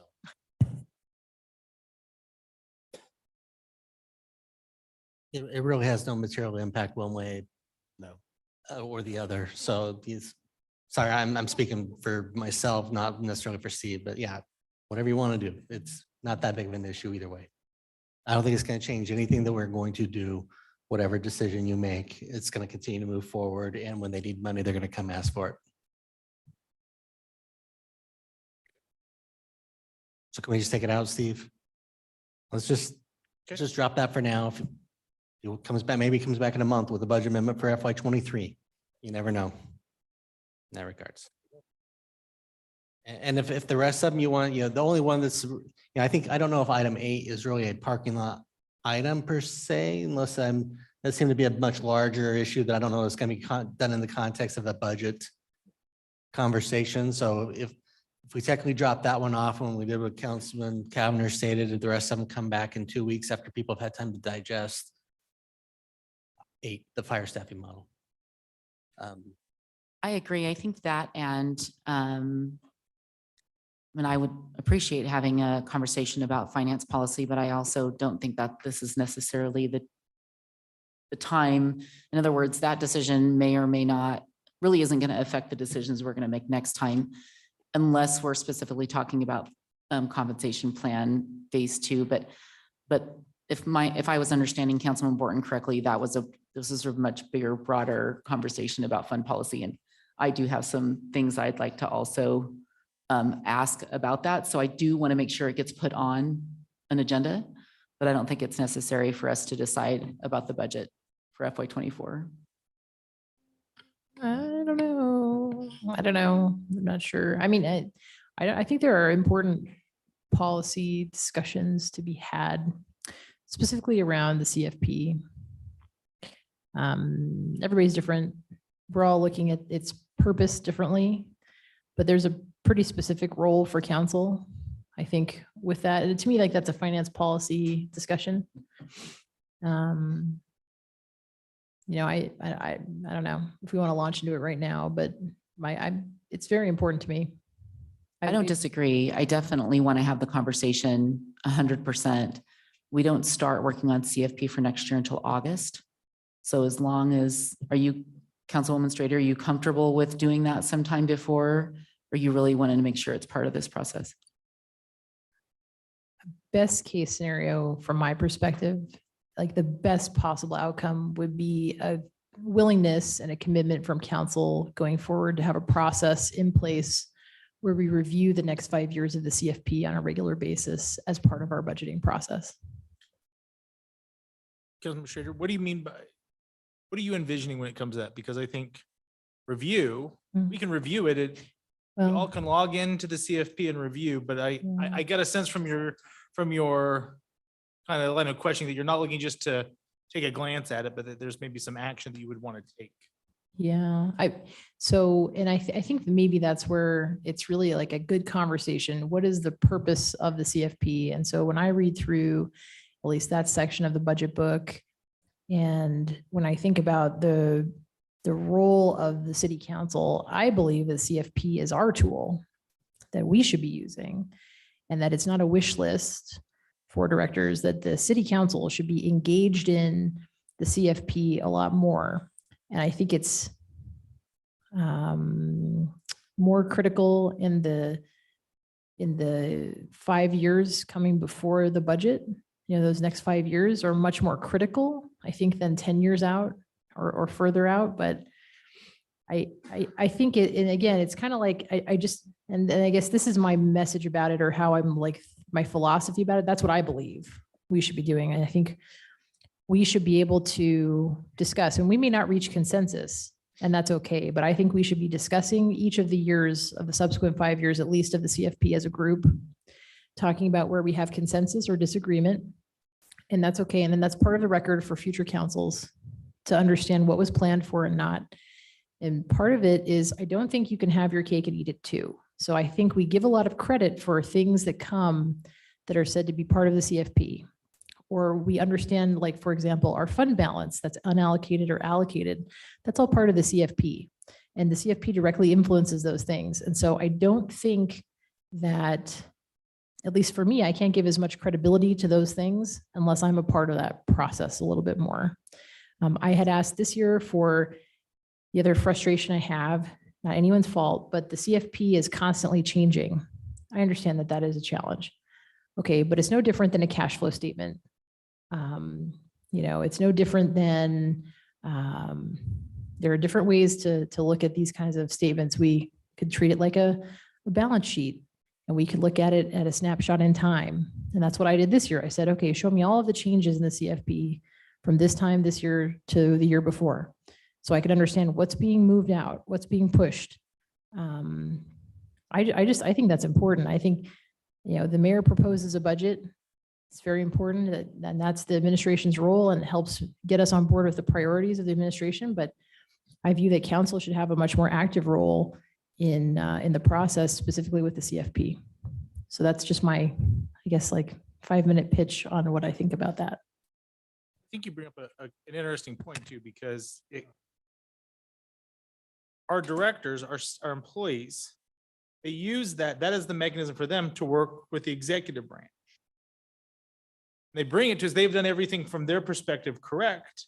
They come to the council, say we put in the CFP. Well, when council doesn't have any, we see it just like anybody else. And as one who's put items into the CFP and then had them disappear, I grow more and more frustrated. I mean, it's a 4-letter word as far as I'm concerned, because it's not creating collaboration amongst both branches of government. And so I feel bad for directors who often are doing everything that they think is right. And they come to us and we're like, well, that's not a resource that we're using. So I'm with you. I think that there is an opportunity for us as a body of 7 to work more collaboratively on that. But again, you and I are talking to each other, and I think it's important to at least hear from our mayor about kind of his thoughts and feelings and opinions. You've heard some feedback every year. I think since you've been mayor, the question and frustrations about how the CFP is used have come up. Is this just the flat tire that we're going to keep driving down the road on? Or are there some opportunities for us to improve? Those are great questions. I mean, I look at Todd and I get frustrated by the CFP myself. Directors just go put stuff in, their staff just goes put stuff in. I don't go and tell them you can or can't put something in until it starts getting into the part where it actually has a financial bearing on what we're going to be doing in the next couple of years. So it really, I think everyone uses it differently as they see fit. I don't look at it when I see something in the CFP that says, I'm going to take that, I'm comfortable taking that to council. But that's also my management philosophy with the department directors.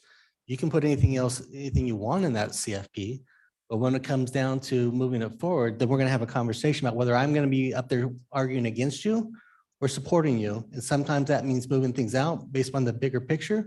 Sometimes that means, so again, if I'm the one proposing the budget to you all, then to me, that's how I'm utilizing the system. That's how I'm letting them, Todd opens up, say, go put in whatever you want to do. They're not running by things to me before they put it in there in that regards. And I couldn't spend all my time just looking at reviewing CFP requests all the time.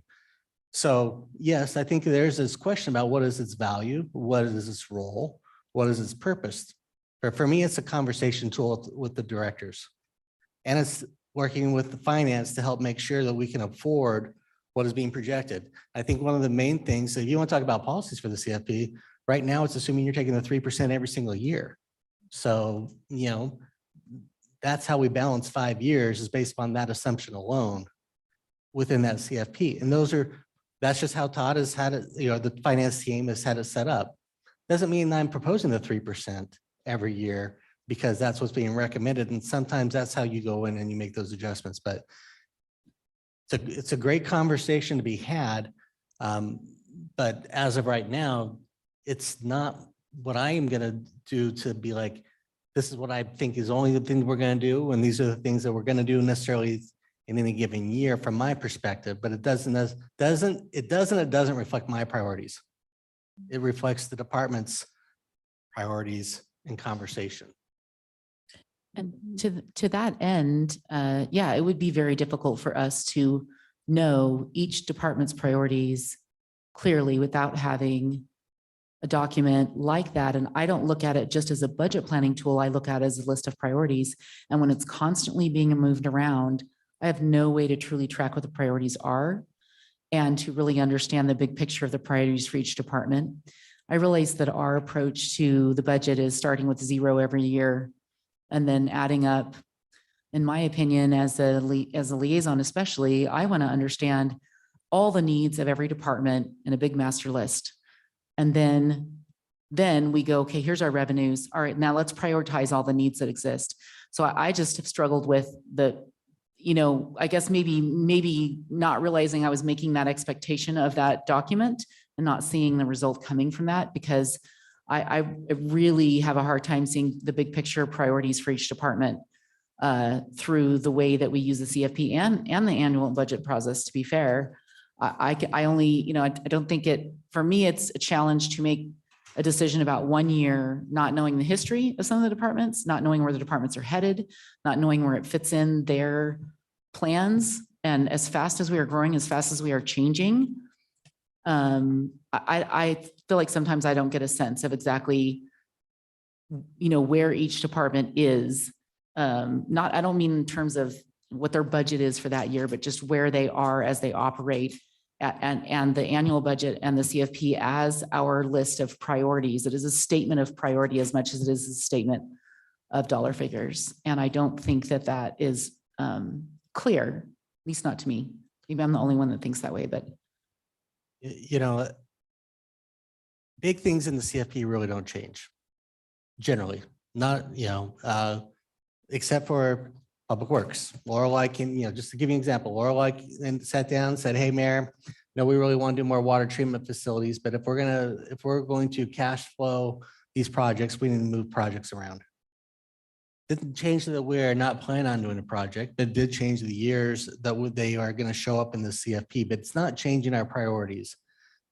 Employees, those are things that are going to be the most fluid based upon what our revenue assumptions are every year, or what our financial impacts are due to ongoing costs from, maybe it's Percy, Jackson, those are the types of things that move employees generally. Or in some cases, if I don't think the department has made their business case model to me to be supportive of it, and I say, let's work on this over the next year. Now, are you great to inquire to them when they come up? Sure. But I think that's always going to be the case in those regards, or the directors are going to find other priorities. And sometimes they do work their way into the CFP, not just people, but Steve said, they go out and they look at a park and they say, oh my gosh, we just found this in the park. We got to put this in next year from that standpoint. But I don't think that you're really, without a conversation with council, you're never going to see a large item move in or out, because we pay for things primarily through our impact fees, which have to go through a study and be approved, and they're known in that regards, or we're going to do that through our rate modeling system, which again is all being based upon certain financial assumptions about what we're going to be providing. So at least from that perspective, I think that most of it is generally, but yeah, it's going to ebb and flow within the document in certain years, in certain ways, or because a cost went up by 50% and now they got to move things back because the cash flow for whatever isn't projected to be that way. So everyone uses it differently and has it and whatnot, but I don't think the philosophy in it changes, in my opinion, about what's going, but the people might. I think the people part of it is pretty specific, and we could focus there, but I think it's like, there'll be things like a parking garage or transportation, maybe a big allocation to a priority like that, understanding that. And so the CFP assumes we take the 3%. That's important because if we have alignment on priorities, we may or may not need to take the 3% to continue to fund that plan. And I look at this year, if I just step back from many feet away, right? Now a 1.6% increase sounds like it makes more sense based on what we're seeing. But originally when I looked at it, it's like taking less than the 1%. Does that make sense with the CFP we have coming? And are we putting ourselves in a situation where we have really lumpy decisions on property tax increases is sometimes it's going to be outside of our control. You know, but it all really is driven by this plan when we know ahead of time, right? And so the more we can smooth that out, I think the better. It's like if we're, you know, I think we need to be aware of it. It's like if we're pushing 30% of our FTEs out a year because we think we can wait, that's an appropriate financial decision. But are we setting ourselves up in the next year to have, you know, be forced into taking the 3%, and would the 3% even be adequate? Like, those are the kinds of questions I think we could get a better grip on if the council is more involved in the CFP. I think there might be a way to do it that would make it less, you know, it would take a lot of brainstorming. If the team was interested, I think it would take a lot of brainstorming to figure out a better process and maybe a window where it was opened up and where council reviewed, and a way of comparing it at a point in time for the previous year or something. But I have a high level of interest in seeing us go there. But that's just one person. But I think it's really important, because otherwise I have a hard time trying to contextualize how much of a property tax increase we're taking and if it's appropriate in any given year. Because I don't think it should be driven. I ideally don't think those decisions should be, again, I hate to see them be really lumpy. I'd prefer if they were smoothed out a bit. Yeah, the one challenge that, I mean, plus and minus, the new construction continues to be our opportunity to have a lumpy process. I mean, I don't think we were expecting this much money from new construction in projected revenues. And that came on board. Your levy rate going up for next year, that could push it up more than we were projecting as well. So in some regards, our, lack of a better term, weird Idaho system of property tax valuations and movement that can create greater opportunity for increased revenue. It means we don't have to, maybe not have to take the 3% is kind of where I'm getting around to. If we were not having new construction at all, and we were solely reliant upon the 3%, we would be in a much different conversation year over year, or in how we viewed everything within the CFP. Todd, you can correct me if I'm trying to, again, it's just really bouncy right now. That's why we don't have to take the full 3% compared to what we were anticipating. Right, but you know, one day, right, we will have built out to the full extent of our impact area. Maybe we'll have some beautiful infill construction that happened, and there won't be that new construction opportunity to the same extent. And so I'd hate to end up in a position where through kind of a lack of engagement on these more forward-leaning details, we lose sight of the one piece that we can control, which is the 3%. You know, if I take a big step back, it's like, does this really intuitively make sense to me? So we've had 4.9% CPI change, you know, from the last 12 months to, you know, previous year. That's following on the heels of like 8% inflation. I mean, we've, in the last few years since the pandemic, I think we've seen almost 15% inflation. So, you know, I think that the new construction revenue makes sense, but it's like, is it really appropriate? You know, are just, and that's part of why it's not that I'm disbelieving people. It's not that I'm not trusting people, but it's like, that to me makes me really question, is this an adequate property tax increase in light of the macroeconomic environment? It feels like a thin budget. That's kind of what I took away from this. It felt thin, and I feel like that's okay. It's good for us to be lean. I want to make sure all the needs are being met. And I do think if we're pushing needs today that are not totally immediate, but are real legitimate needs into a future year, I don't see how council cannot engage in the CFP more. But that's my, do you understand my thesis? That's where I'm at. Mr. Mayor, I think what we can do is you can meet with your team, with finance, maybe the directors, and talk about how they do it, what the use is. And I think part of it is a communication with council on understanding how they view it. So, and we have to understand it's not a hard and fast that if Director McVeigh comes and says, oh, in 2026, I'm going to need 8 people and we're start budgeting for 2026. Well, you're only asking for 4. What happened? Yeah. I mean, that's our opportunity right now to know that it's a document that is flexible. and moves and is a living document basically as needs and projects move and change. Yes, the overall priorities, we have tools in place that for impact fees and other things that say, these are our priorities and this is the direction we're going to go, but it's not, I'd hate for us to be hard and fast, but if your team can put together kind of some parameters of how they view the CFP that helps us understand it to that in a better way, that it's a living document, but here's how we view it and we'll use it and have some, hopefully some uniformity among the directors in different departments.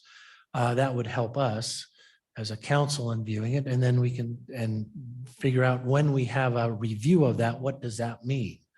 To Councilman Governor's point, what does that mean when we review it? And what does that mean? We're going to hold Steve Sitaway accountable to parks and what he put in there 3 years from now when the time comes. So we have to just reach that common understanding and ground. So I think if you guys can get that started on your end, and then we can kind of figure out if we have more questions or directions, different things like that. And then schedule a time we can have that discussion in a work session to say, okay, here's how we're going to kind of make this work. So. Council President Hoagland, I really appreciate that. As the finance department's policies are written, in the policy section on the CFP itself, in the financial stability section, it says finance has 4 or 5 different functions related to CFP, and then the mayor approves it. And there's no mention of council's role. And then you move over to the CFP section, and it says that the CFP exists for the purpose of city council to set priorities, no mention of the mayor or the staff's role. And I think we really could create some consistency just in that once we come to a determination of where, once we come to an agreement on what this all looks like. I didn't start asking these questions with the intention of completely changing the purpose or function of the CFP. I just have over time heard different mentions from a variety of folks in the city of, well, the CFPs for this, the CFPs for that. And it's been a challenge for me in the times when I've been told, well, you don't need to know that because you're a city council member, that's not your role. That is, I don't want to hear that like ever again from anyone. And so I will say that to whoever says that to me again, because I don't think that's an appropriate response, especially not since the budget book is written, or excuse me, the policy is written in a way that says that it most definitely is city council's role to be involved in the CFP and the planning of it. The other request I would make is Councilwoman Strader's talked about placeholders in regard to the actual annual budget. There are placeholders in the CFP and they basically says, well, this is going to happen in 2040. Well, do we want to do that? I mean, the CFP exists for the purpose of planning 10 years out. Let's stop putting things in that say they're going to happen in 2040. And in essence, that's still a placeholder in the CFP. And if the CFP is a budget that's used or a tool that's used for budgeting, we don't need placeholders in there either. If we want to create a separate category in the CFP that says we don't have a year yet, these are priorities that we have, but we can't put it in the 10-year, the 5-year plan or the 10-year plan. Great, create a separate section to do that. But the way it functions now, I think lumping all of them in, it's challenging for me to read because it's not clear to me that some are placeholders and some are truly intended for a budget year. Now, again, I realize that may change. Might intend it for 2026, may move forward, may move back. I'm not expecting those years to be 100% accurate. I'm just saying it's not going to happen in the next 10 years. Let's move that to a section that says we're 10 years plus on these items. Just would give more clarity, I think. Councilman Perot, to your point, that last point there, I think hopefully that's when the mayor, finance directors come back, that's something that they've worked through and, okay, how are we going to do that? How far out are we going to go? That sort of thing. And to your first point, I think once we have the discussion and understanding, if there's any changes to policies that need to be made, then we can follow up on that, make that happen. So.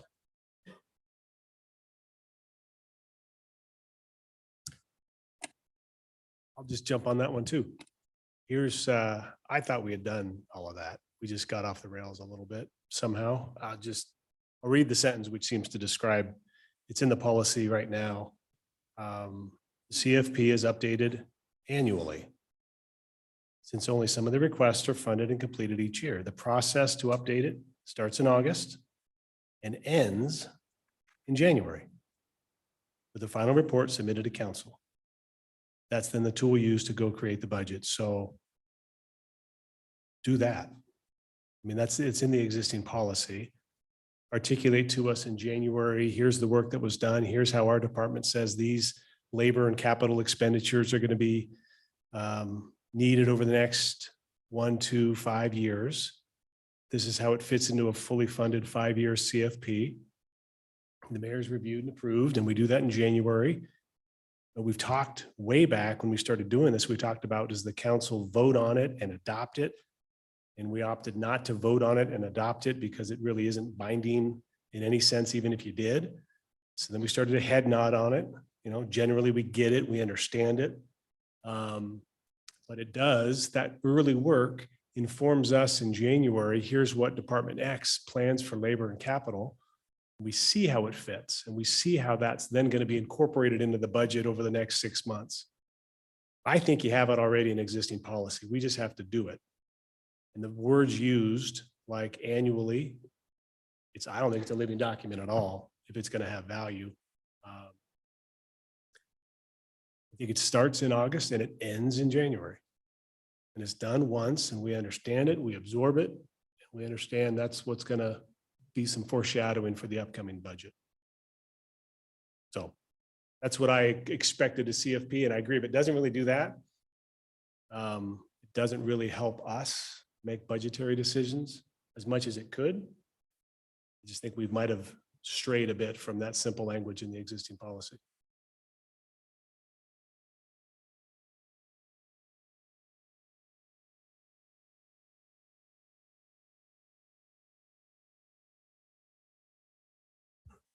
Okay, so just to recap, I have right now budget workshop number 2. We're going to discuss number 4, HR generalists.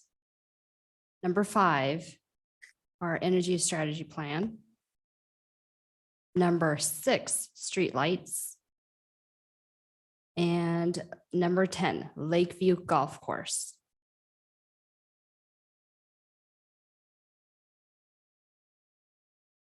With information provided regarding item 3. And a vote of council wants to vote on it.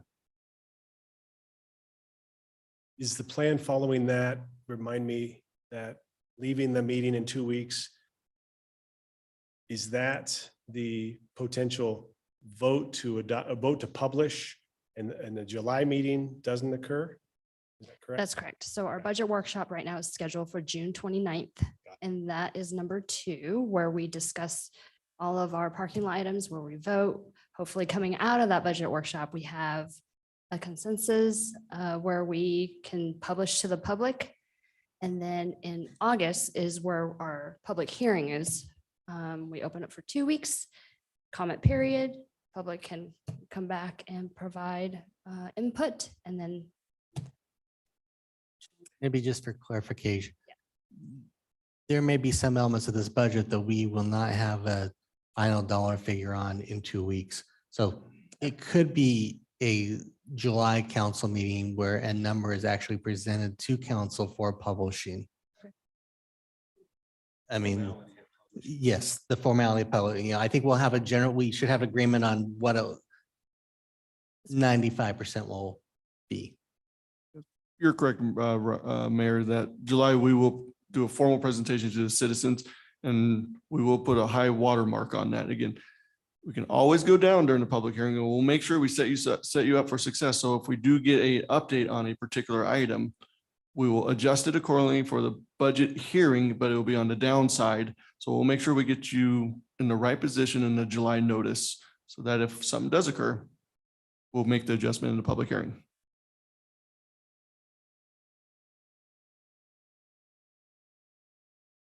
Okay. that's all I have today. With that, Well, Mr. Mayor, sorry, I've got a couple other items I'd like to maybe add to the Okay. parking lot for our meeting in 2 weeks. okay. 2 items. One is likely maybe an update or an overview from finance about our fund balance. We've seen this year the assigned number grow from about 10%, 10 to 15% of the fund balance to 50, almost 53% this year, counts for about $108 million. So maybe just an overview of council as to the history behind that, what's been assigned, who's made those decisions, giving council a flavor for that. And then I'd also like us to add to the parking lot where we are not currently requesting the full 3%, a conversation amongst the council about either preserving or releasing the foregone as part of our budget conversation as well.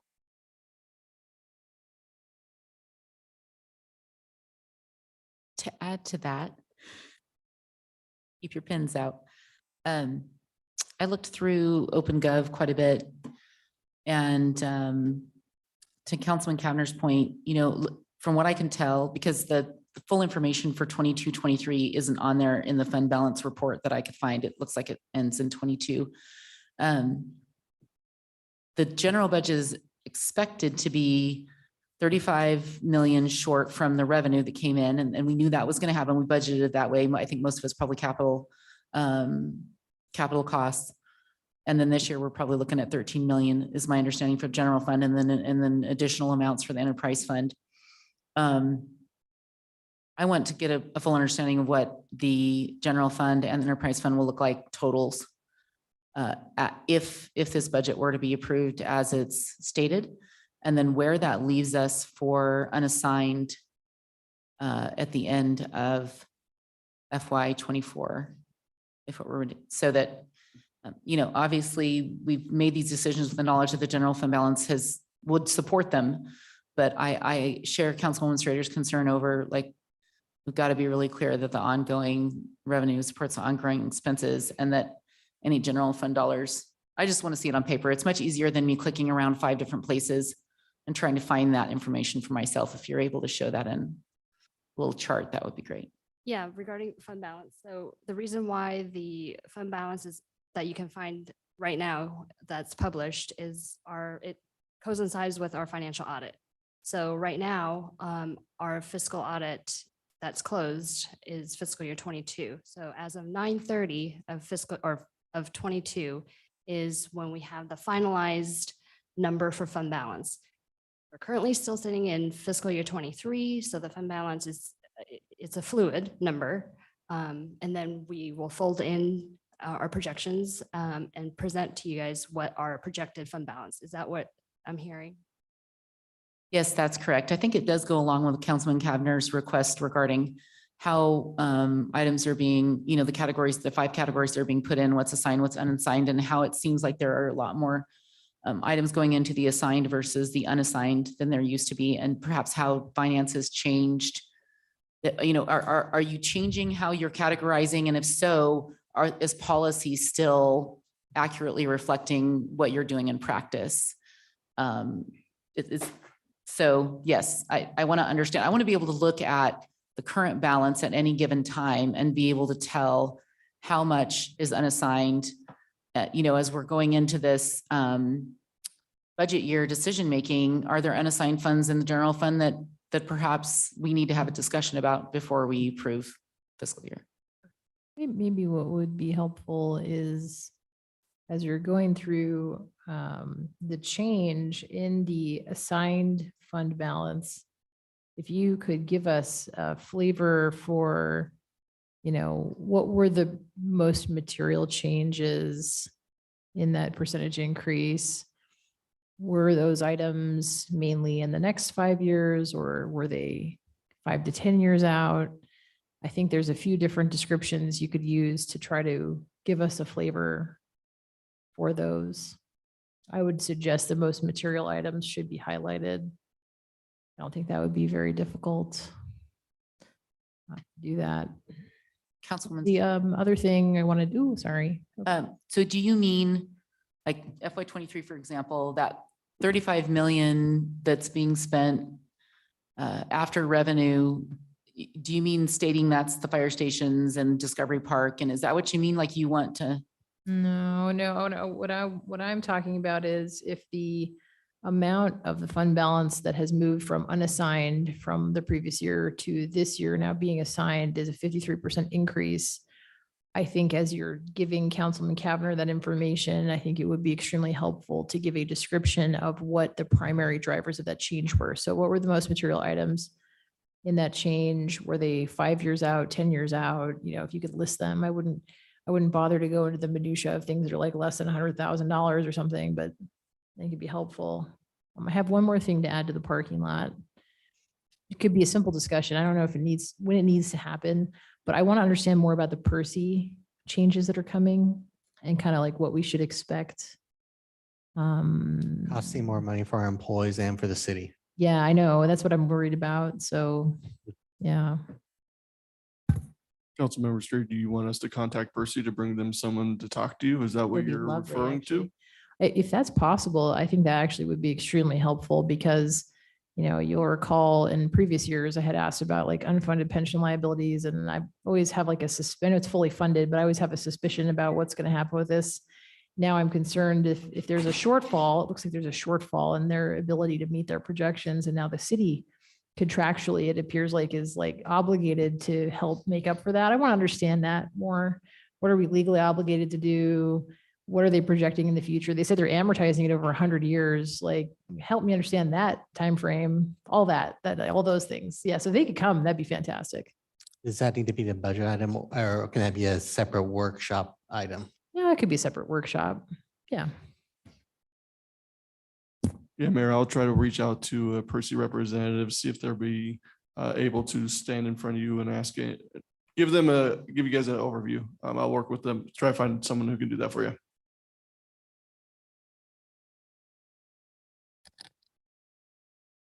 Mr. Neri, do you have something for the parking Well, lot? Mr. Mayor, I was just waiting until you were ready to adjourn. I just had one more thing. Oh, I'm waiting when council's ready to adjourn. Yeah, that's what I was waiting on. Sorry. If not, I only had one question for Councilmember Wharton. Do you know why they bury lawyers to 20 feet instead of 6? Because deep down, they're really good people. Mr. Mayor, Councilman Cavanagh.